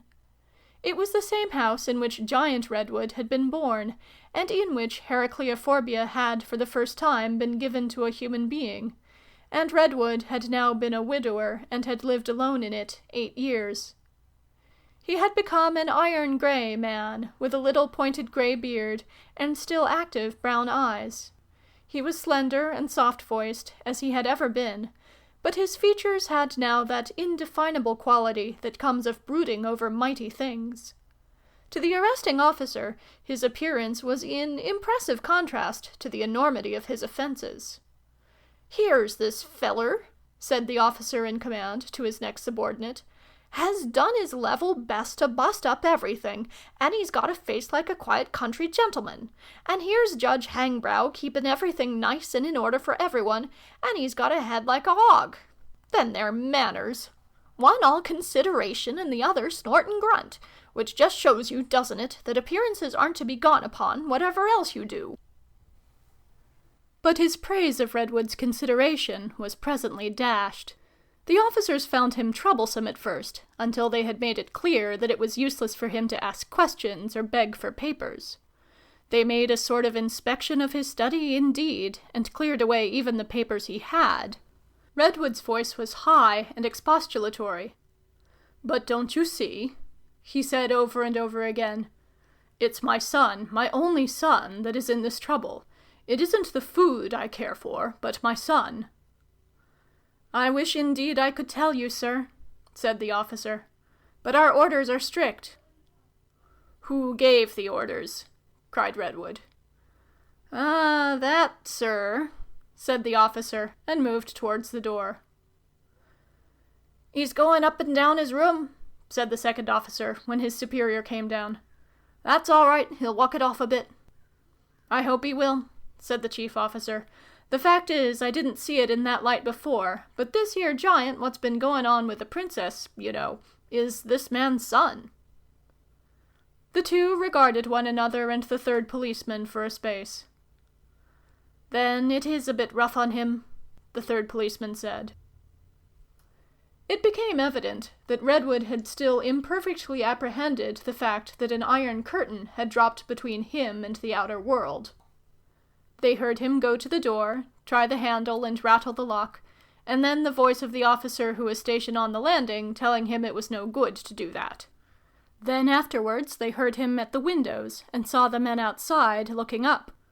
"It's no good that way," said the second officer. Then Redwood began upon the bell. The senior officer went up and explained very patiently that it could do no good to ring the bell like that, and if it was rung for nothing now, it might have to be disregarded presently when he had need of something. "Any reasonable attendance, sir," the officer said. "But if you ring it just by way of protest, we shall be obliged, sir, to disconnect." The last word the officer heard was Redwood's high-pitched, "But at least you might tell me if my son—" 2. After that, Redwood spent most of his time at the windows. But the windows offered him little of the march of events outside. It was a quiet street at all times, and that day it was unusually quiet. Scarcely a cab, scarcely a tradesman's cart passed all that morning. Now and then men went by, without any distinctive air of events. Now and then a little group of children, a nursemaid, and a woman going shopping, and so forth. They came onto the stage, right or left, up or down the street, with an exasperating suggestion of indifference to any concerns more spacious than their own. They would discover the police-guarded house with amazement, and exit in the opposite direction, where the great trusses of a giant hydrangea hung across the pavement, staring back or pointing. Now and then a man would come and ask one of the policemen a question, and get a curt reply. Opposite, the houses seemed dead. A housemaid appeared once at a bedroom window and stared for a space, and it occurred to Redwood to signal to her. For a time she watched his gestures as if with interest, and made a vague response to them, then looked over her shoulder suddenly and turned and went away. An old man hobbled out of number 37 and came down the steps and went off to the right, altogether without looking up. For 10 minutes the only occupant of the road was a cat. With such events, that interminable, momentous morning lengthened out. About 12 there came a bawling of news vendors from the adjacent road, but it passed. Contrary to their wont, they left Redwood Street alone, and a suspicion dawned upon him that the police were guarding the end of the street. He tried to open the window, but this brought a policeman into the room forthwith. The clock of the parish church struck 12, and, after an abyss of time, 1. They mocked him with lunch. He ate a mouthful, and tumbled the food about a little in order to get it taken away, drank freely of whiskey, and then took a chair and went back to the window. The minutes expanded into grey immensities, and for a time, perhaps, he slept. He woke with a vague impression of remote concussions. He perceived a rattling of the windows like the quiver of an earthquake that lasted for a minute or so and died away. Then, after a silence, it returned. Then it died away again. He fancied it might be merely the passage of some heavy vehicle along the main road. What else could it be? After a time he began to doubt whether he had heard this sound. He began to reason interminably with himself. Why, after all, was he seized? Caterham had been in office 2 days, just long enough to grasp his nettle. Grasp his nettle! Grasp his giant nettle! The refrain, once started, sang through his mind and would not be dismissed. What, after all, could Caterham do? He was a religious man. He was bound, in a sort of way, by that, not to do violence without a cause. Grasp his nettle! Perhaps, for example, the princess was to be seized and sent abroad. There might be trouble with his son. In which case... But why had he been arrested? Why was it necessary to keep him in ignorance of a thing like that? The thing suggested something more extensive. Perhaps, for example, they meant to lay all the giants by the heels. They were all to be arrested together. There had been hints of that in the election speeches. And then? No doubt they had got Cossar also. Caterham was a religious man. Redwood clung to that. The back of his mind was a black curtain, and on that curtain there came and went a word written in letters of fire. He struggled perpetually against that word. It was always, as it were, beginning to get written on the curtain and never getting completed. He faced it, at last. Massacre. There was the word in its full brutality. No, it was impossible. Caterham was a religious man, a civilized man. And besides, after all these years, after all these hopes... Redwood sprang up. He paced the room. He spoke to himself. He shouted, "No!" Mankind was surely not so mad as that. Surely not. It was impossible. It was incredible. It could not be. What good would it do to kill the giant human when the gigantic in all the lower things had now inevitably come? They could not be so mad as that. "I must dismiss such an idea," he said aloud. "Dismiss such an idea, absolutely." He pulled up short. What was that? Certainly the windows had rattled. He went to look out into the street. Opposite, he saw the instant confirmation of his ears. At a bedroom at number 35 was a woman, towel in hand, and at the dining room of number 37 a man was visible behind a great vase of hypertrophied maidenhair fern, both staring out and up, both disquieted and curious. He could see now, too, quite clearly, that the policeman on the pavement had heard it also. The thing was not his imagination. He turned to the darkling room. "Guns," he said. He brooded. Guns? They brought him in strong tea, such as he was accustomed to have. It was evident his housekeeper had been taken into consultation. After drinking it, he was too restless to sit any longer at the window, and he paced the room. His mind became more capable of consecutive thought. The room had been his study for 24 years. It had been furnished at his marriage, and all the essential equipment dated from them: the large complex writing desk, the rotating chair, the easy chair at the fire, the rotating bookcase, the fixture of indexed pigeonholes that filled the further recess. The vivid Turkey carpet, the later Victorian rugs and curtains, had mellowed now to a rich dignity of effect, and copper and brass shone warm about the open fire. Electric lights had replaced the lamp of former days. That was the chief alteration in the original equipment. But among these things his connection with the food had left abundant traces.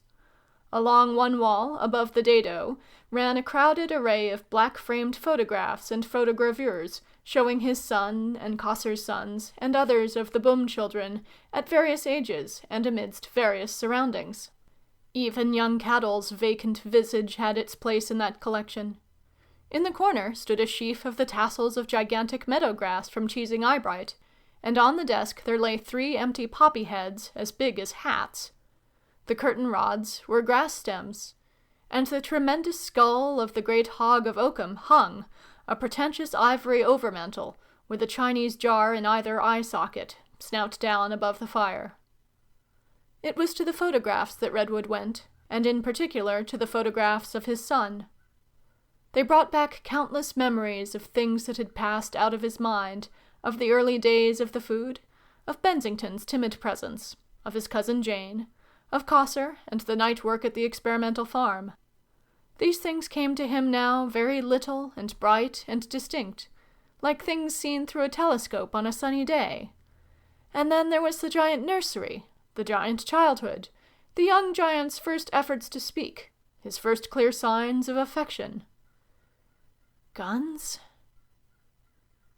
It flowed in on him, irresistibly, overwhelmingly, that outside there, outside this accursed silence and mystery, his son, and Kosser's sons, and all these glorious first fruits of a greater age, were even now fighting for life. Even now his son might be in some dismal quandary, cornered, wounded, overcome. He swung away from the pictures and went up and down the room gesticulating. "It cannot be," he cried. "It cannot be. It cannot end like that." What was that? He stopped, stricken, rigid. The trembling of the windows had begun again, and then had come a thud, a vast concussion that shook the house. The concussion seemed to last for an age. It must have been very near. For a moment it seemed that something had struck the house above him, an enormous impact that broke into a tinkle of falling glass, and then a stillness that ended at last with a minute clear sound of running feet in the street below. Those feet released him from his rigor. He turned towards the window and saw it starred and broken. His heart beat high with a sense of crisis, of conclusive occurrence, of release. And then, again, his realization of impotent confinement fell about him like a curtain. He could see nothing outside, except that the small electric lamp opposite was not lighted. He could hear nothing after the first suggestion of a wide alarm. He could add nothing to interpret or enlarge that mystery, except that presently there came a reddish fluctuating brightness in the sky towards the southeast. This light waxed and waned. When it waned, he doubted if it had ever waxed. It had crept upon him very gradually with the darkling. It became the predominant fact in his long night of suspense. Sometimes it seemed to him it had the quiver one associates with dancing flames. At others he fancied it was no more than the normal reflection of the evening lights. It waxed and waned through the long hours, and only vanished at last when it was submerged altogether under the rising tide of dawn. Did it mean... what could it mean? Almost certainly it was some sort of fire, near or remote, but he could not even tell whether it was smoke or cloud drift that streamed across the sky. But about 1 o'clock there began a flickering of searchlights athwart that ruddy tumult, a flickering that continued for the rest of the night.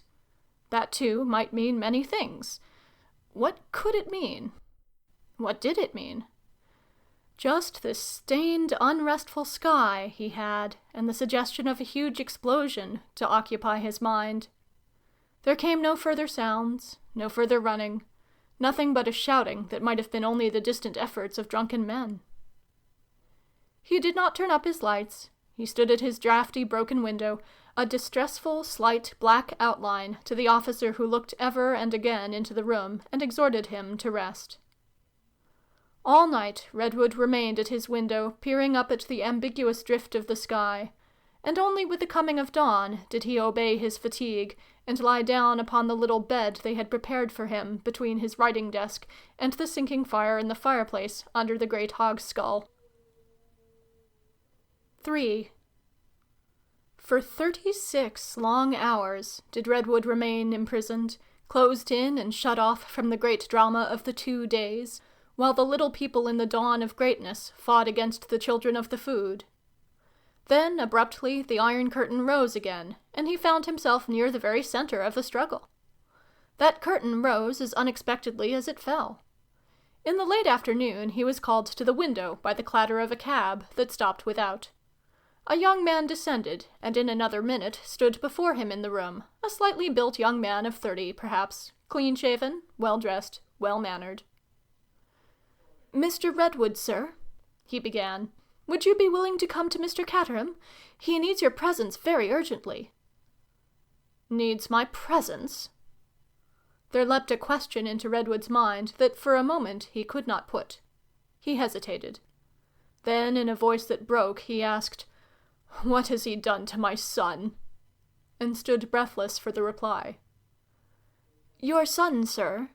Your son is doing well, so at least we gather." "Doing well?" "He was wounded, sir, yesterday. Have you not heard?" Redwood smote these pretenses aside. His voice was no longer colored by fear, but by anger. "You know I have not heard. You know I have heard nothing." "Mr. Catterham feared, sir. It was a time of upheaval, everyone taken by surprise. He arrested you to save you, sir, from any misadventure." "He arrested me to prevent my giving any warning or advice to my son. Go on. Tell me what has happened. Have you succeeded? Have you killed them all?" The young man made a pace or so towards the window and turned. "No, sir," he said concisely. "What have you to tell me?" "It's our proof, sir, that this fighting was not planned by us. They found us totally unprepared." "You mean?" "I mean, sir, the giants have, to a certain extent, held their own." The world changed for Redwood. For a moment something like hysteria had the muscles of his face and throat. Then he gave vent to a profound "Ah!" His heart bounded towards exultation. The giants have held their own. "There has been terrible fighting, terrible destruction. It is all a most hideous misunderstanding. In the North and Midlands, giants have been killed, everywhere." "They are fighting now?" "No, sir. There was a flag of truce." "From them?" "No, sir. Mr. Catterham sent a flag of truce. The whole thing is a hideous misunderstanding. That is why he wants to talk to you and put his case before you. They insist, sir, that you should intervene." Redwood interrupted. "Do you know what happened to my son?" he asked. "He was wounded." Tell me. "He and the princess came before the movement to surround the Cossar camp was complete, the Cossar pit at Chislehurst. They came suddenly, sir, crashing through a dense thicket of giant oats near the river upon a column of infantry. Soldiers had been very nervous all day, and this produced a panic." "They shot him?" "No, sir. They ran away. Some shot at him, wildly, against orders." Redwood gave a note of denial. "It's true, sir. Not on account of your son, I won't pretend, but on account of the princess." "Yes, that's true." "The 2 giants ran shouting towards the encampment. The soldiers ran this way and that, and then some began firing. They say they saw him stagger." "Ugh." "Yes, sir, but we know he is not badly hurt." "How?" "He sent the message, sir, that he was doing well." "To me?" "Who else, sir?" Redwood stood for nearly a minute with his arms tightly folded, taking this in. Then his indignation found a voice. "Because you were fools in doing the thing, because you miscalculated and blundered, you would like me to think you are not murderers in intention. And besides, the rest?" The young man looked interrogation. The other giants." The young man made no further pretense of misunderstanding. His tone fell. 13, sir, are dead." "And others wounded?" "Yes, sir." "And Caterham," he gasped, "wants to meet me. Where are the others?" "Some got to the encampment during the fighting, sir. They seem to have known—" "Well, of course they did. If it hadn't been for Cossar— Cossar is there?" "Yes, sir. And all the surviving giants are there. The ones who didn't get to the camp in the fighting have gone, or are going now, under the flag of truce." "That means," said Redwood, "that you are beaten." "We are not beaten. No, sir, you cannot say we are beaten. But your sons have broken the rules of war. Once last night, and now again, after our attack had been withdrawn. This afternoon they began to bombard London." "That's legitimate." "They have been firing shells filled with poison." "Poison?" "Yes, poison. The food." "Heracleophobia?" "Yes, sir. Mr. Caterham, sir." "You are beaten. Of course that beats you. It's Cossar. What can you hope to do now? What good is it to do anything now? You will breathe it in the dust of every street. What is there to fight for more? Rules of war, indeed. And now Caterham wants to humbug me to help him bargain. Good heavens, man, why should I come to your exploded windbag? He has played his game, murdered and muddled. Why should I?" The young man stood with an air of vigilant respect. "It is a fact, sir," he interrupted, "that the giants insist that they shall see you. They will have no ambassador but you. Unless you come to them, I am afraid, sir, there will be more bloodshed." "On your side, perhaps." "No, sir. On both sides. The world is resolved. The thing must end." Redwood looked about the study. His eyes rested for a moment on the photograph of his boy. He turned and met the expectation of the young man. "Yes," he said at last, "I will come." 4. His encounter with Caterham was entirely different from his anticipation. He had seen the man only twice in his life, once at dinner and once in the lobby of the house, and his imagination had been active not with the man, but with the creation of the newspapers and caricaturists, the legendary Caterham, Jack the Giant Killer, Perseus, and all the rest of it. The element of a human personality came in to disorder all that. Here was not the face of the caricatures and portraits, but the face of a worn and sleepless man, lined and drawn, yellow in the whites of the eyes, a little weakened about the mouth. Here, indeed, were the red-brown eyes, the black hair, the distinctive aquiline profile of the great demagogue, but here was also something else that smote any premeditated scorn and rhetoric aside. This man was suffering. He was suffering acutely. He was under enormous stress. From the beginning, he had an air of impersonating himself. Presently, with a single gesture, the slightest movement, he revealed to Redwood that he was keeping himself up with drugs. He moved a thumb to his waistcoat pocket, and then, after a few sentences more, threw concealment aside, and slipped the little tabloid to his lips. Moreover, in spite of the stresses upon him, in spite of the fact that he was in the wrong and Redwood's junior by a dozen years, that strange quality in him, the something, personal magnetism one may call it for want of a better name, that had won his way for him to this eminence of disaster, was with him still. On that also Redwood had failed to reckon. From the first, so far as the course and conduct of their speech went, Caterham prevailed over Redwood. All the quality of the first phase of their meeting was determined by him. All the tone and procedure were his. That happened as if it was a matter of course. All Redwood's expectations vanished at his presence. He shook hands before Redwood remembered that he meant to parry that familiarity. He pitched the note of their conference from the outset, sure and clear, as a search for expedients under a common catastrophe.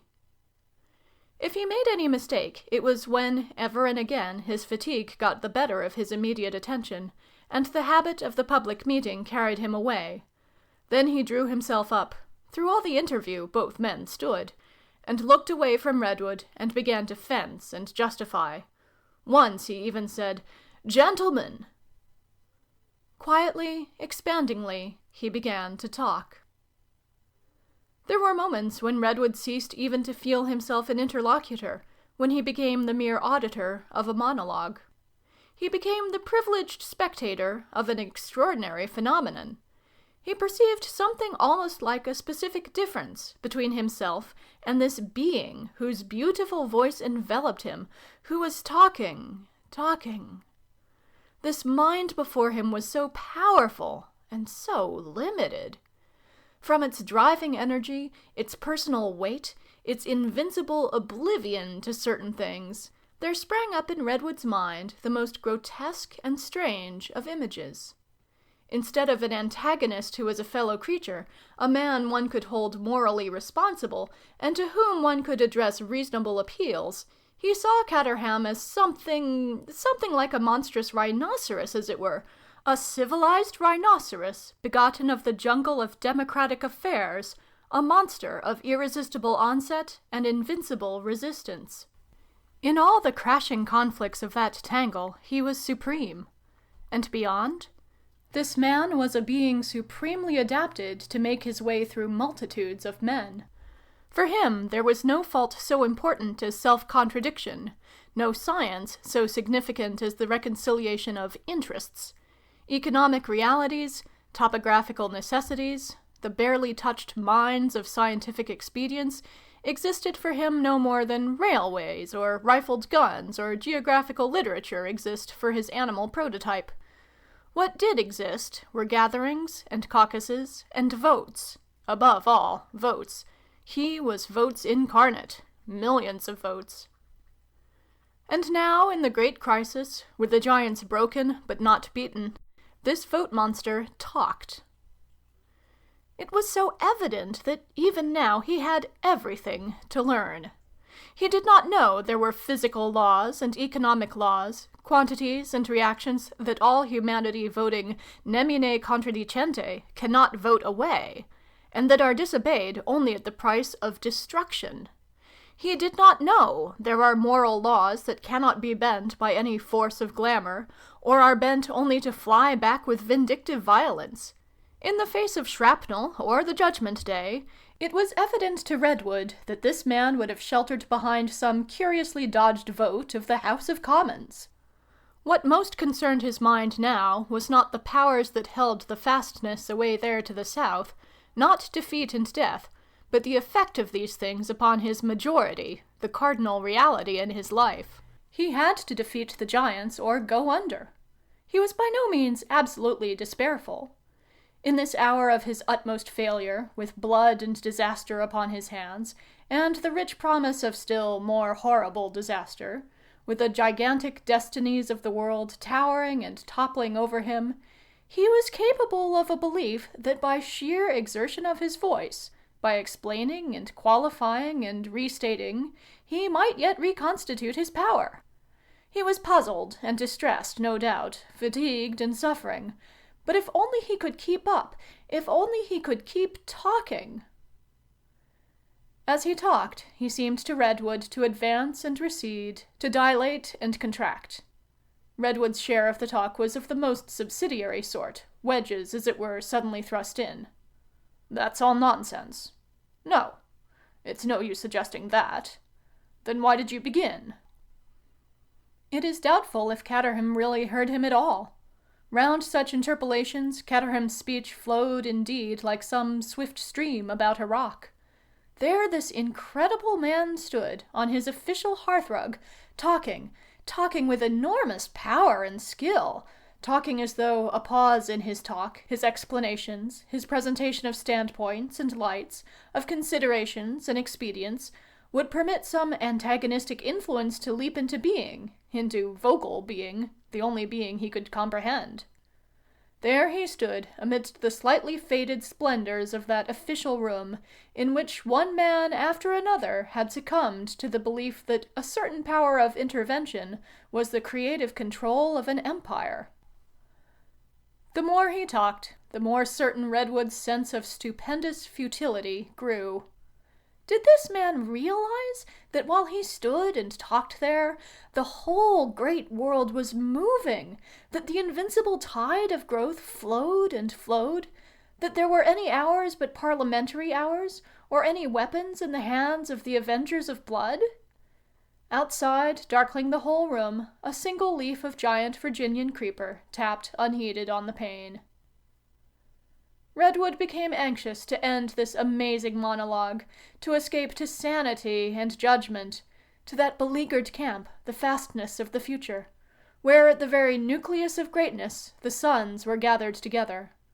For that, this talking was endured. He had a curious impression that unless this monologue ended, he would presently find himself carried away by it, that he must fight against Caterham's voice as one fights against a drug. Facts had altered and were altering beneath that spell. What was the man saying? Since Redwood had to report it to the children of the food, in a sort of way he perceived it did matter. He would have to listen and guard his sense of realities as well as he could. Much about blood guiltiness. That was eloquence. That didn't matter. Next. He was suggesting a convention. He was suggesting that the surviving children of the food should capitulate and go apart and form a community of their own. There were precedents, he said, for this. We would assign them territory. Where? Interjected Redwood, stooping to argue. Caterham snatched at that concession. He turned his face to Redwood's, and his voice fell to a persuasive reasonableness. That could be determined. That, he contended, was a quite subsidiary question. Then he went on to stipulate, and except for them and where they are, we must have absolute control. The food and all the fruits of the food must be stamped out. Redwood found himself bargaining. The princess? She stands apart. No, said Redwood, struggling to get back to the old footing. That's absurd. That afterwards. At any rate, we are agreed that the making of the food must stop. I have agreed to nothing. I have said nothing. But on one planet to have two races of men, one great, one small. Consider what has happened. Consider that is but a little foretaste of what might presently happen if this food has its way. Consider all you have already brought upon this world. If there is to be a race of giants increasing and multiplying... It is not for me to argue, said Redwood. I must go to our sons. I want to go to my son. That is why I have come to you. Tell me exactly what you offer. Caterham made a speech upon his terms. The children of the food were to be given a great reservation, in North America perhaps, or Africa, in which they might live out their lives in their own fashion. But it's nonsense, said Redwood. There are other giants now abroad, all over Europe, here and there. There could be an international convention. It's not impossible. Something of the sort, indeed, has already been spoken of. But in this reservation they can live out their own lives in their own way. They may do what they like. They may make what they like. We shall be glad if they will make us things. They may be happy. Think. Provided there are no more children. Precisely. The children are for us. And so, sir, we shall save the world. We shall save it absolutely from the fruits of your terrible discovery. It is not too late for us. Only we are eager to temper expediency with mercy. Even now we are burning and searing the places their shells hit yesterday. We can get it under. Trust me, we shall get it under. But in that way, without cruelty, without injustice... And suppose the children do not agree. For the first time, Caterham looked Redwood fully in the face. They must. I don't think they will. Why should they not agree? He asked, in richly toned amazement. Suppose they don't. What can it be but war? We cannot have the thing go on. We cannot, sir. Have you scientific men no imagination? Have you no mercy? We cannot have our world trampled under a growing herd of such monsters and monstrous growths as your food has made. We cannot, and we cannot. I ask you, sir, what can it be but war? And remember, this that has happened is only a beginning. This was a skirmish, a mere affair of police. Believe me, a mere affair of police. Do not be cheated by perspective, by the immediate bigness of these newer things. Behind us is the nation, is humanity. Behind the thousands who have died, there are millions. Were it not for the fear of bloodshed, sir, behind our first attacks there would be forming other attacks even now. Whether we can kill this food or not, most assuredly we can kill your sons. You reckon too much on the things of yesterday, on the happenings of a mere score of years, on one battle. You have no sense of the slow course of history.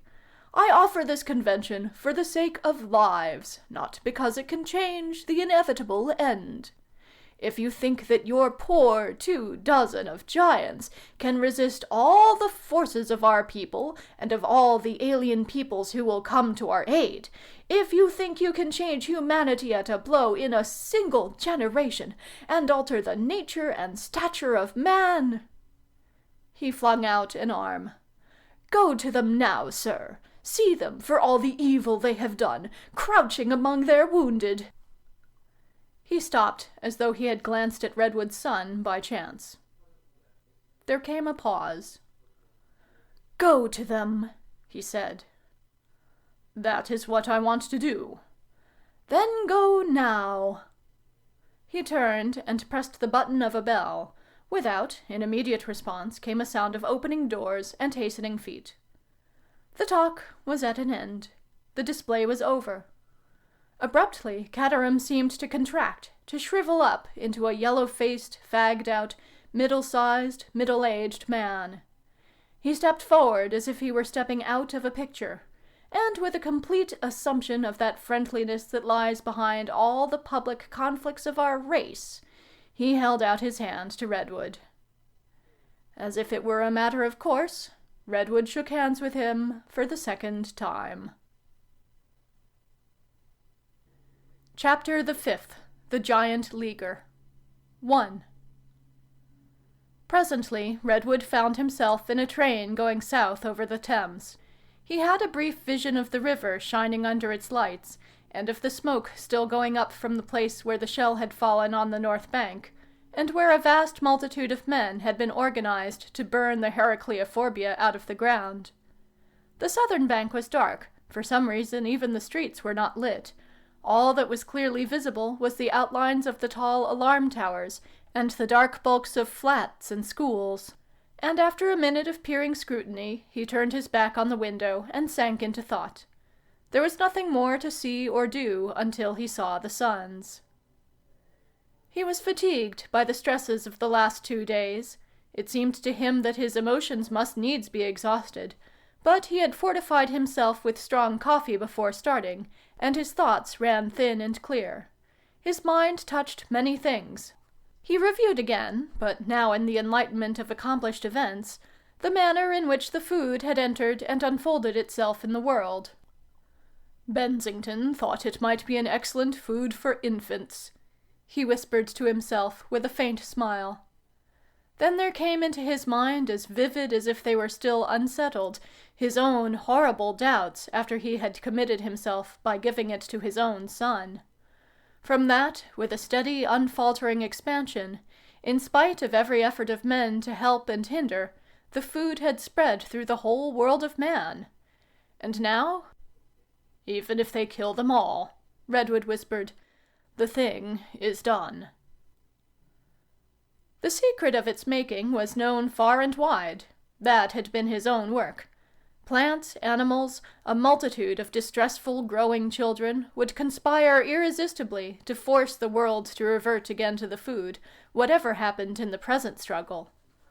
"The thing is done," he said, with his mind swinging round beyond all his controlling, to rest upon the present fate of the children and his son.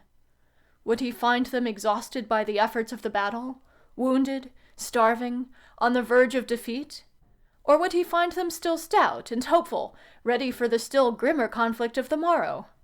His son was wounded, but he had sent a message.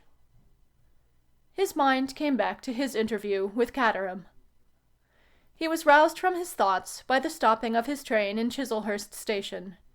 He recognized the place by the huge rat alarm tower that crested Camden Hill, and the row of blossoming giant hemlocks that lined the road. Caterham's private secretary came to him from the other carriage, and told him that 1/2 a mile further the line had been wrecked, and that the rest of the journey was to be made in a motor car. Redwood descended upon a platform lit only by a hand-lantern and swept by the cool night breeze. The quiet of that derelict, wood-set, weed-embedded suburb, for all the inhabitants had taken refuge in London at the outbreak of yesterday's conflict, became instantly impressive. His conductor took him down the steps to where a motor-car was waiting with blazing lights, the only lights to be seen, handed him over to the care of the driver, and bade him farewell. "You will do your best for us," he said with an imitation of his master's manner, as he held Redwood's hand. So soon as Redwood could be wrapped about, they started out into the night. At one moment they stood still, and then the motor-car was rushing softly and swiftly down the station incline. They turned one corner and another, followed the windings of a lane of villas, and then before them stretched the road. The motor droned up to its topmost speed, and the black night swept past them. Everything was very dark under the starlight, and the whole world crouched mysteriously and was gone without a sound. Not a breath stirred the flying things by the wayside. The deserted, pallid white villas on either hand, with their black unlit windows, reminded him of a noiseless procession of skulls. The driver beside him was a silent man, or stricken into silence by the conditions of his journey. He answered Redwood's brief questions in monosyllables and gruffly. Athwart the southern sky, the beams of searchlights waved noiseless passes, the sole strange evidences of life they seemed in all that derelict world about the hurrying machine. The road was presently bordered on either side by gigantic blackthorn shoots that made it very dark, and by tall grass and big campions, huge giant dead nettles as high as trees, flickering past darkly in silhouette overhead. Beyond Keston they came to a rising hill, and the driver went slow. At the crest he stopped. The engine throbbed and became still. "There," he said, and his big gloved finger pointed, a black misshapen thing before Redwood's eyes. Far away as it seemed, the great embankment, crested by the blaze from which the searchlight sprang, rose up against the sky. Those beams went and came among the clouds and the hilly land about them, as if they traced mysterious incantations. "I dunno," said the driver at last, and it was clear he was afraid to go on. Presently a searchlight swept down the sky to them, stopped as it were with a start, scrutinized them, a blinding stare confused rather than mitigated by an intervening monstrous weed stem or so. They sat with their gloves held over their eyes, trying to look under them and meet that light. "Go on," said Redwood after a while. The driver still had his doubts. He tried to express them and died down to, "I dunno," again. At last he ventured on.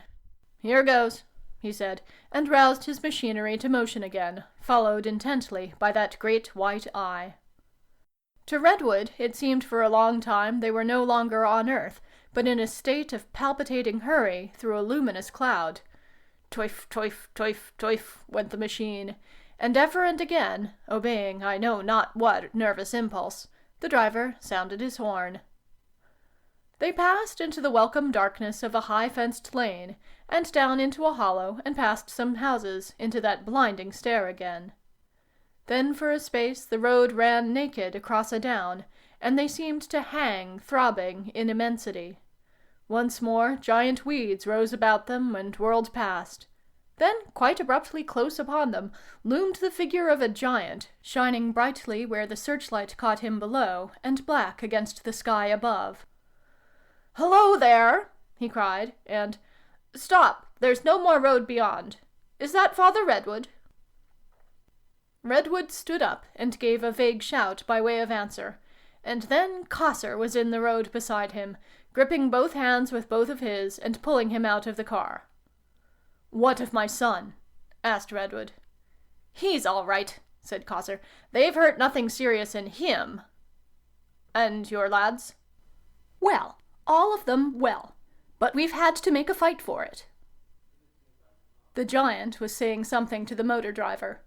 Redwood stood aside as the machine wheeled round, and then, suddenly, Cossor vanished. Everything vanished, and he was in absolute darkness for a space. The glare was following the motor back to the crest of the Keston Hill. He watched the little conveyance receding in that white halo. It had a curious effect, as though it was not moving at all, and the halo was. A group of war-blasted giant elders flashed into gaunt, scarred gesticulations and were swallowed again by the night. Redwood turned to Cossor's dim outline again and clasped his hand.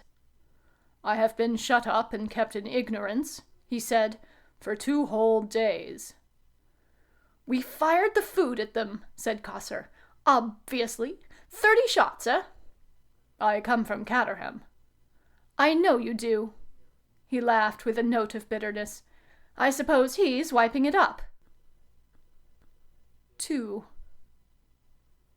"Where is my son?" said Redwood. "He's all right. The giants are waiting for your message." "Yes, but my son—" He passed with Cossor down a long slanting tunnel that was lit red for a moment and then became dark again, and came out presently into the great pit of shelter the giants had made. Redwood's first impression was of an enormous arena bounded by very high cliffs, and with its floor greatly encumbered. It was in darkness, save for the passing reflections of the watchmen's searchlights that whirled perpetually high overhead, and for a red glow that came and went from a distant corner, where 2 giants worked together amidst a metallic clangor.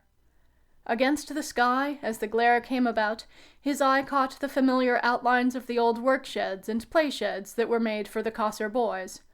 They were hanging now, as it were, at a cliff brow, and strangely twisted and distorted with the guns of Caterham's bombardment.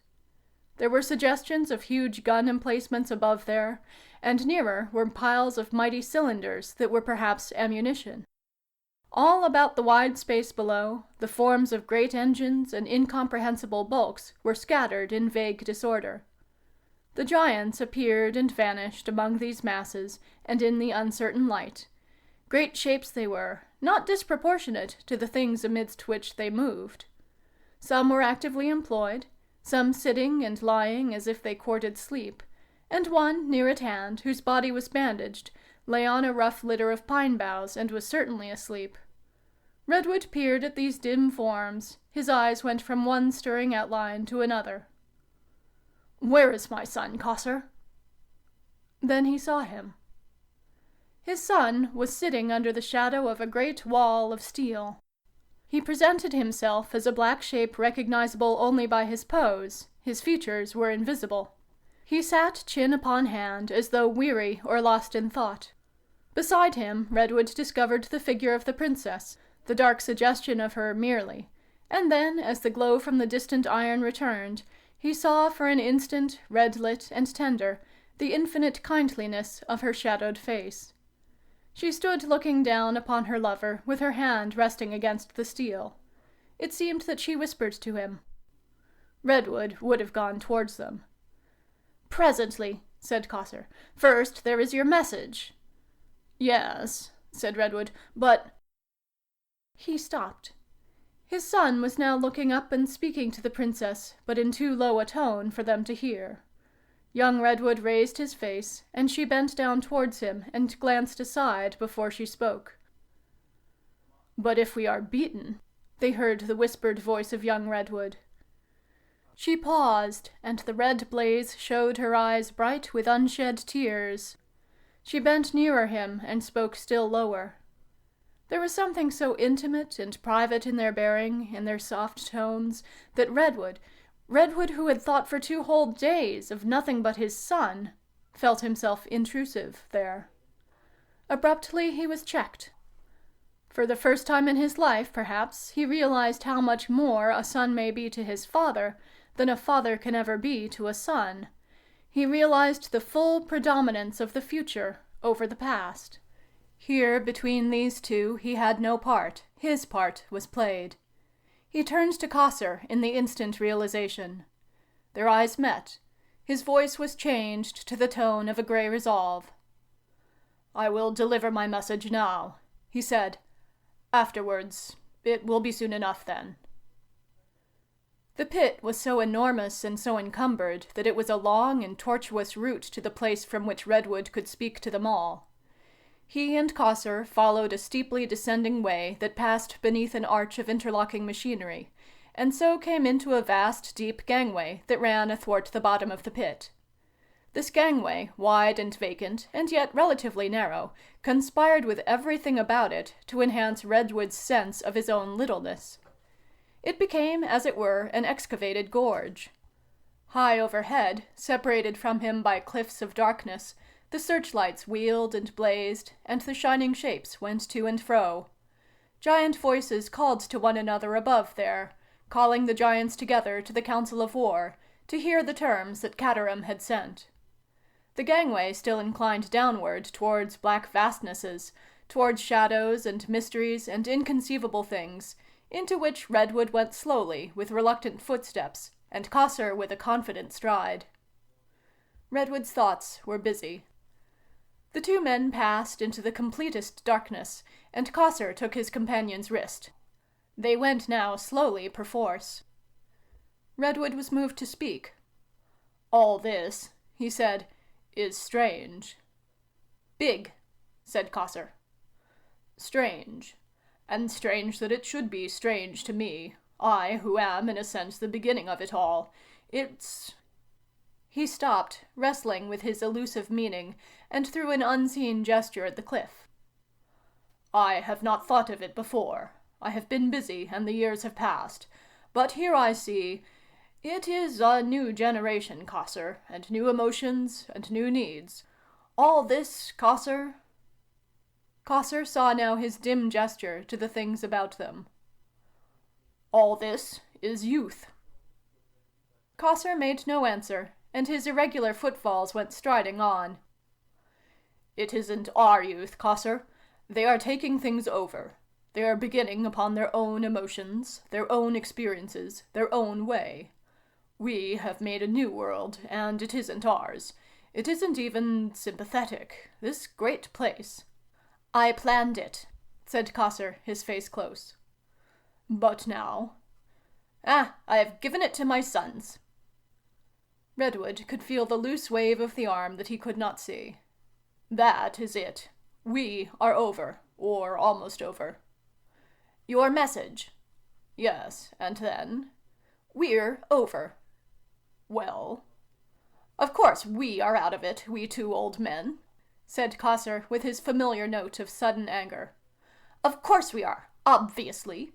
Each man for his own time. And now it's their time beginning. That's all right. Excavators gang. We do our job and go. See? That is what death is for. We work out all our little brains and all our little emotions, and then this lot begins afresh. Fresh and fresh. Perfectly simple. What's the trouble?"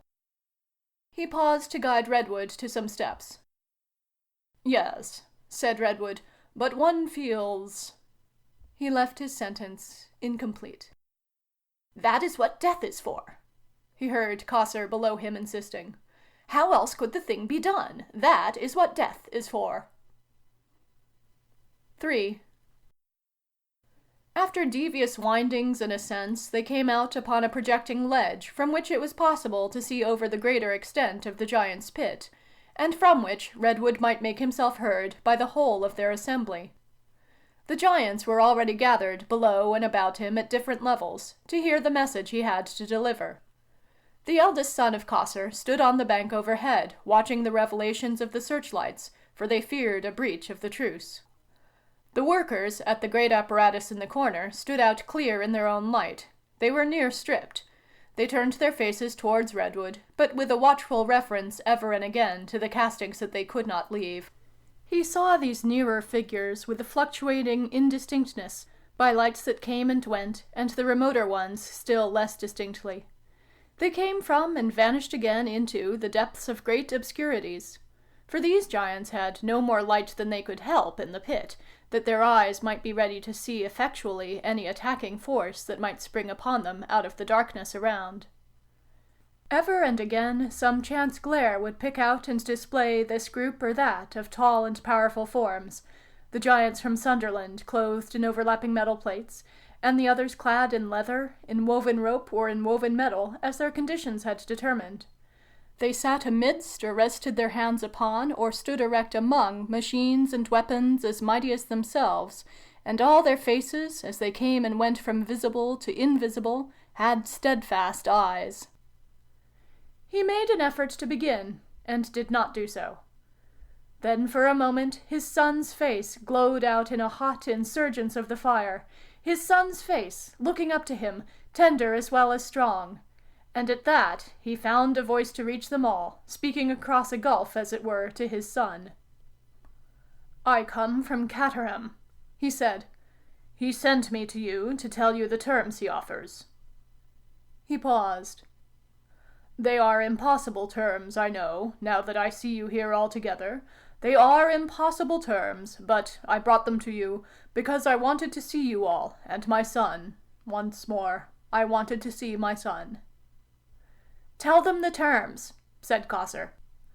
"This is what Caterham offers. He wants you to go apart and leave his world." "Where?" "He does not know. Vaguely, somewhere in the world, a great region is to be set apart. And you are to make no more of the food, to have no children of your own, to live in your own way for your own time, and then to end forever." He stopped. "And that is all?" "That is all." There followed a great stillness. The darkness that veiled the giants seemed to look thoughtfully at him. He felt a touch at his elbow, and Cossor was holding a chair for him, a queer fragment of doll's furniture amidst these piled immensities.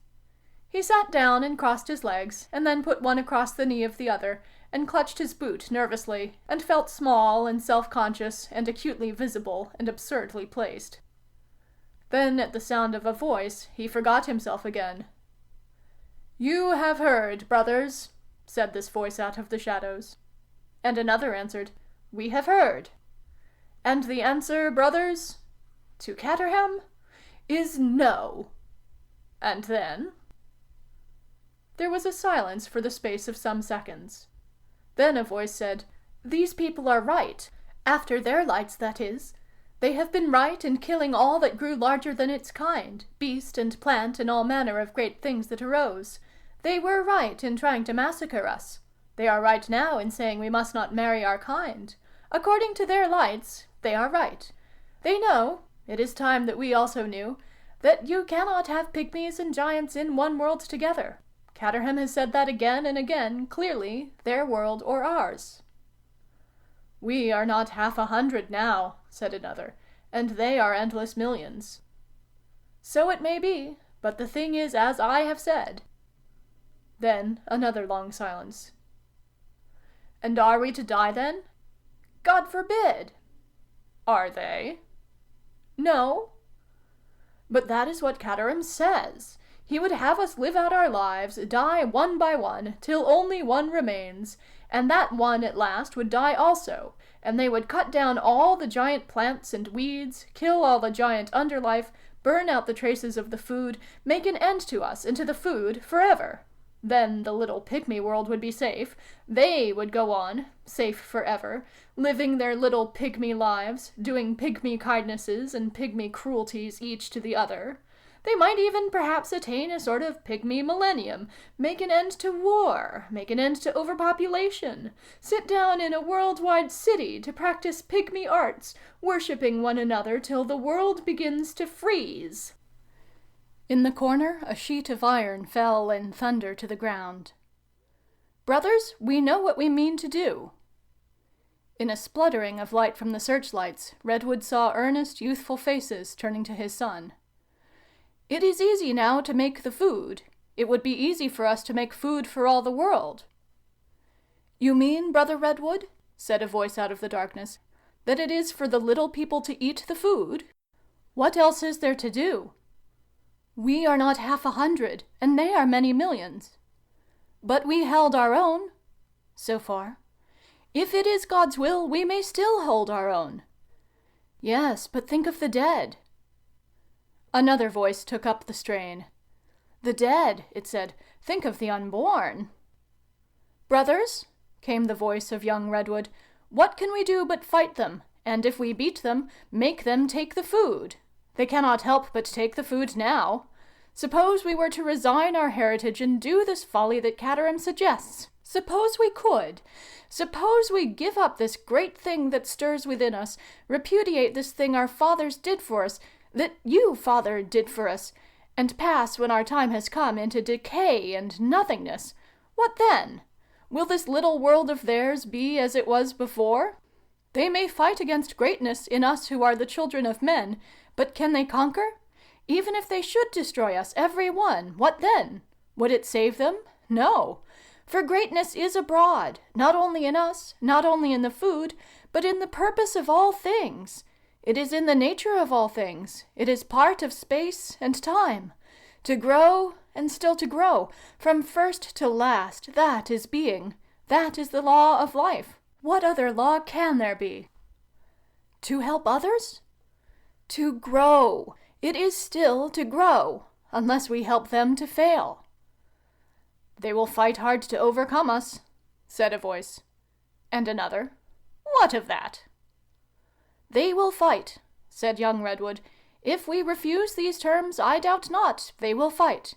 Indeed, I hope they will be open and fight.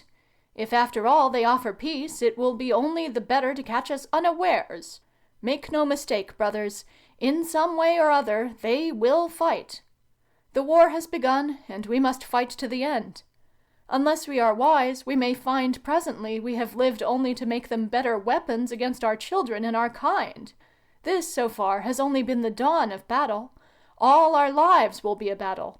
Some of us will be killed in battle, some of us will be waylaid. There is no easy victory, no victory whatever that is not more than half defeat for us. Be sure of that. What of that? If only we keep a foothold, if only we leave behind us a growing host to fight when we are gone. And tomorrow? We will scatter the food, we will saturate the world with the food. Suppose they come to terms? Our terms are the food. It is not as though little and great could live together in any perfection of compromise. It is one thing or the other. What right have parents to say, "My child shall have no light but the light I have had, shall grow no greater than the greatness to which I have grown"? Do I speak for you, brothers? Assenting murmurs answered him. And to the children who will be women as well as to the children who will be men, said a voice from the darkness. Even more so, to be mothers of a new race.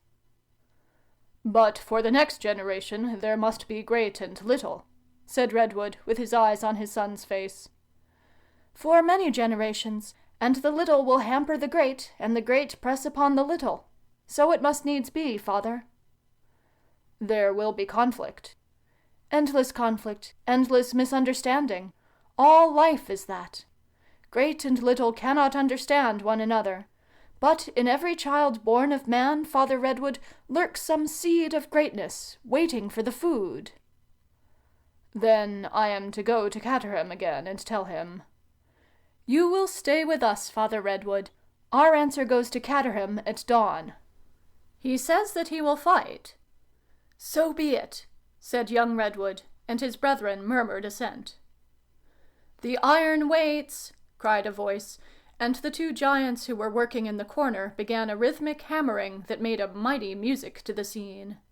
The metal glowed out far more brightly than it had done before, and gave Redwood a clearer view of the encampment than had yet come to him. He saw the oblong space to its full extent, with the great engines of warfare ranged ready to hand. Beyond, and at a higher level, the house of the Cossers stood. About him were the young giants, huge and beautiful, glittering in their mail, amid the preparations for the morrow. The sight of them lifted his heart. They were so easily powerful. They were so tall and gracious.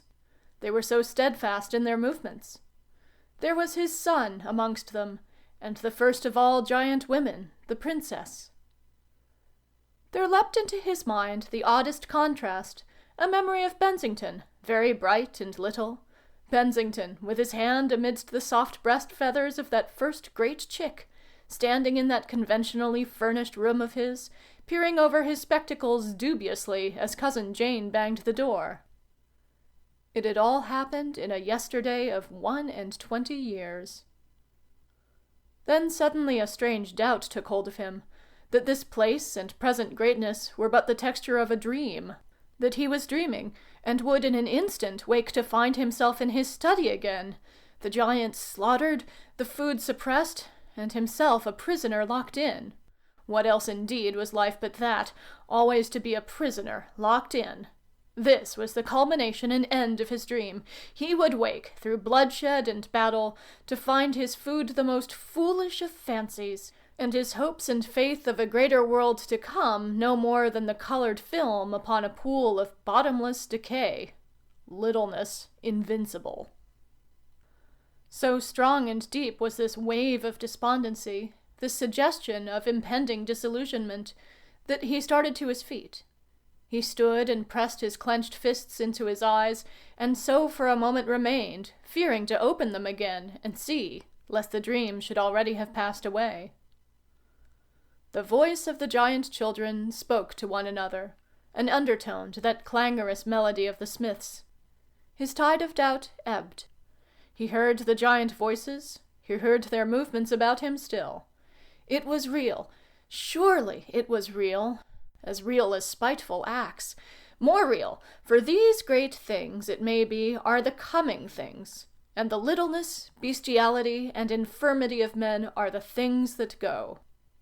He opened his eyes. "Done!" cried one of the two ironworkers, and they flung their hammers down. A voice sounded above. The son of Cossor, standing on the great embankment, had turned and was now speaking to them all. "It is not that we would oust the little people from the world," he said, "in order that we, who are no more than one step upwards from their littleness, may hold their world forever. It is the step we fight for, and not ourselves. We are here, brothers, to what end? To serve the spirit and the purpose that has been breathed into our lives. We fight not for ourselves, for we are but the momentary hands and eyes of the life of the world. So you, Father Redwood, taught us. Through us and through the little folk, the spirit looks and learns. From us by word and birth and act it must pass to still greater lives. This earth is no resting place. This earth is no playing place, else indeed we might put our throats to the little people's knife, having no greater right to live than they. And they in their turn might yield to the ants and vermin. We fight not for ourselves, but for growth that goes on forever. Tomorrow, whether we live or die, growth will conquer through us. That is the law of the spirit forevermore. To grow, according to the will of God, to grow out of these cracks and crannies, out of these shadows and darknesses, into greatness and the light. Greater, he said, speaking with slow deliberation. Greater, my brothers, and then still greater. To grow, and again to grow. To grow at last into the fellowship and understanding of God. Growing till the earth is no more than a footstool, till the spirit shall have driven fear into nothingness, and spread, he swung his arm heavenward, there. His voice ceased. The white glare of one of the searchlights wheeled about, and for a moment fell upon him, standing out gigantic, with hand upraised against the sky. For one instant he shone, looking up fearlessly into the starry deeps, mail-clad, young and strong, resolute and still. Then the light had passed, and he was no more than a great black outline against the starry sky, a great black outline that threatened with one mighty gesture the firmament of heaven and all its multitude of stars. End of The Food of the Gods and How It Came to Earth by H.G. Wells. Thank you for listening.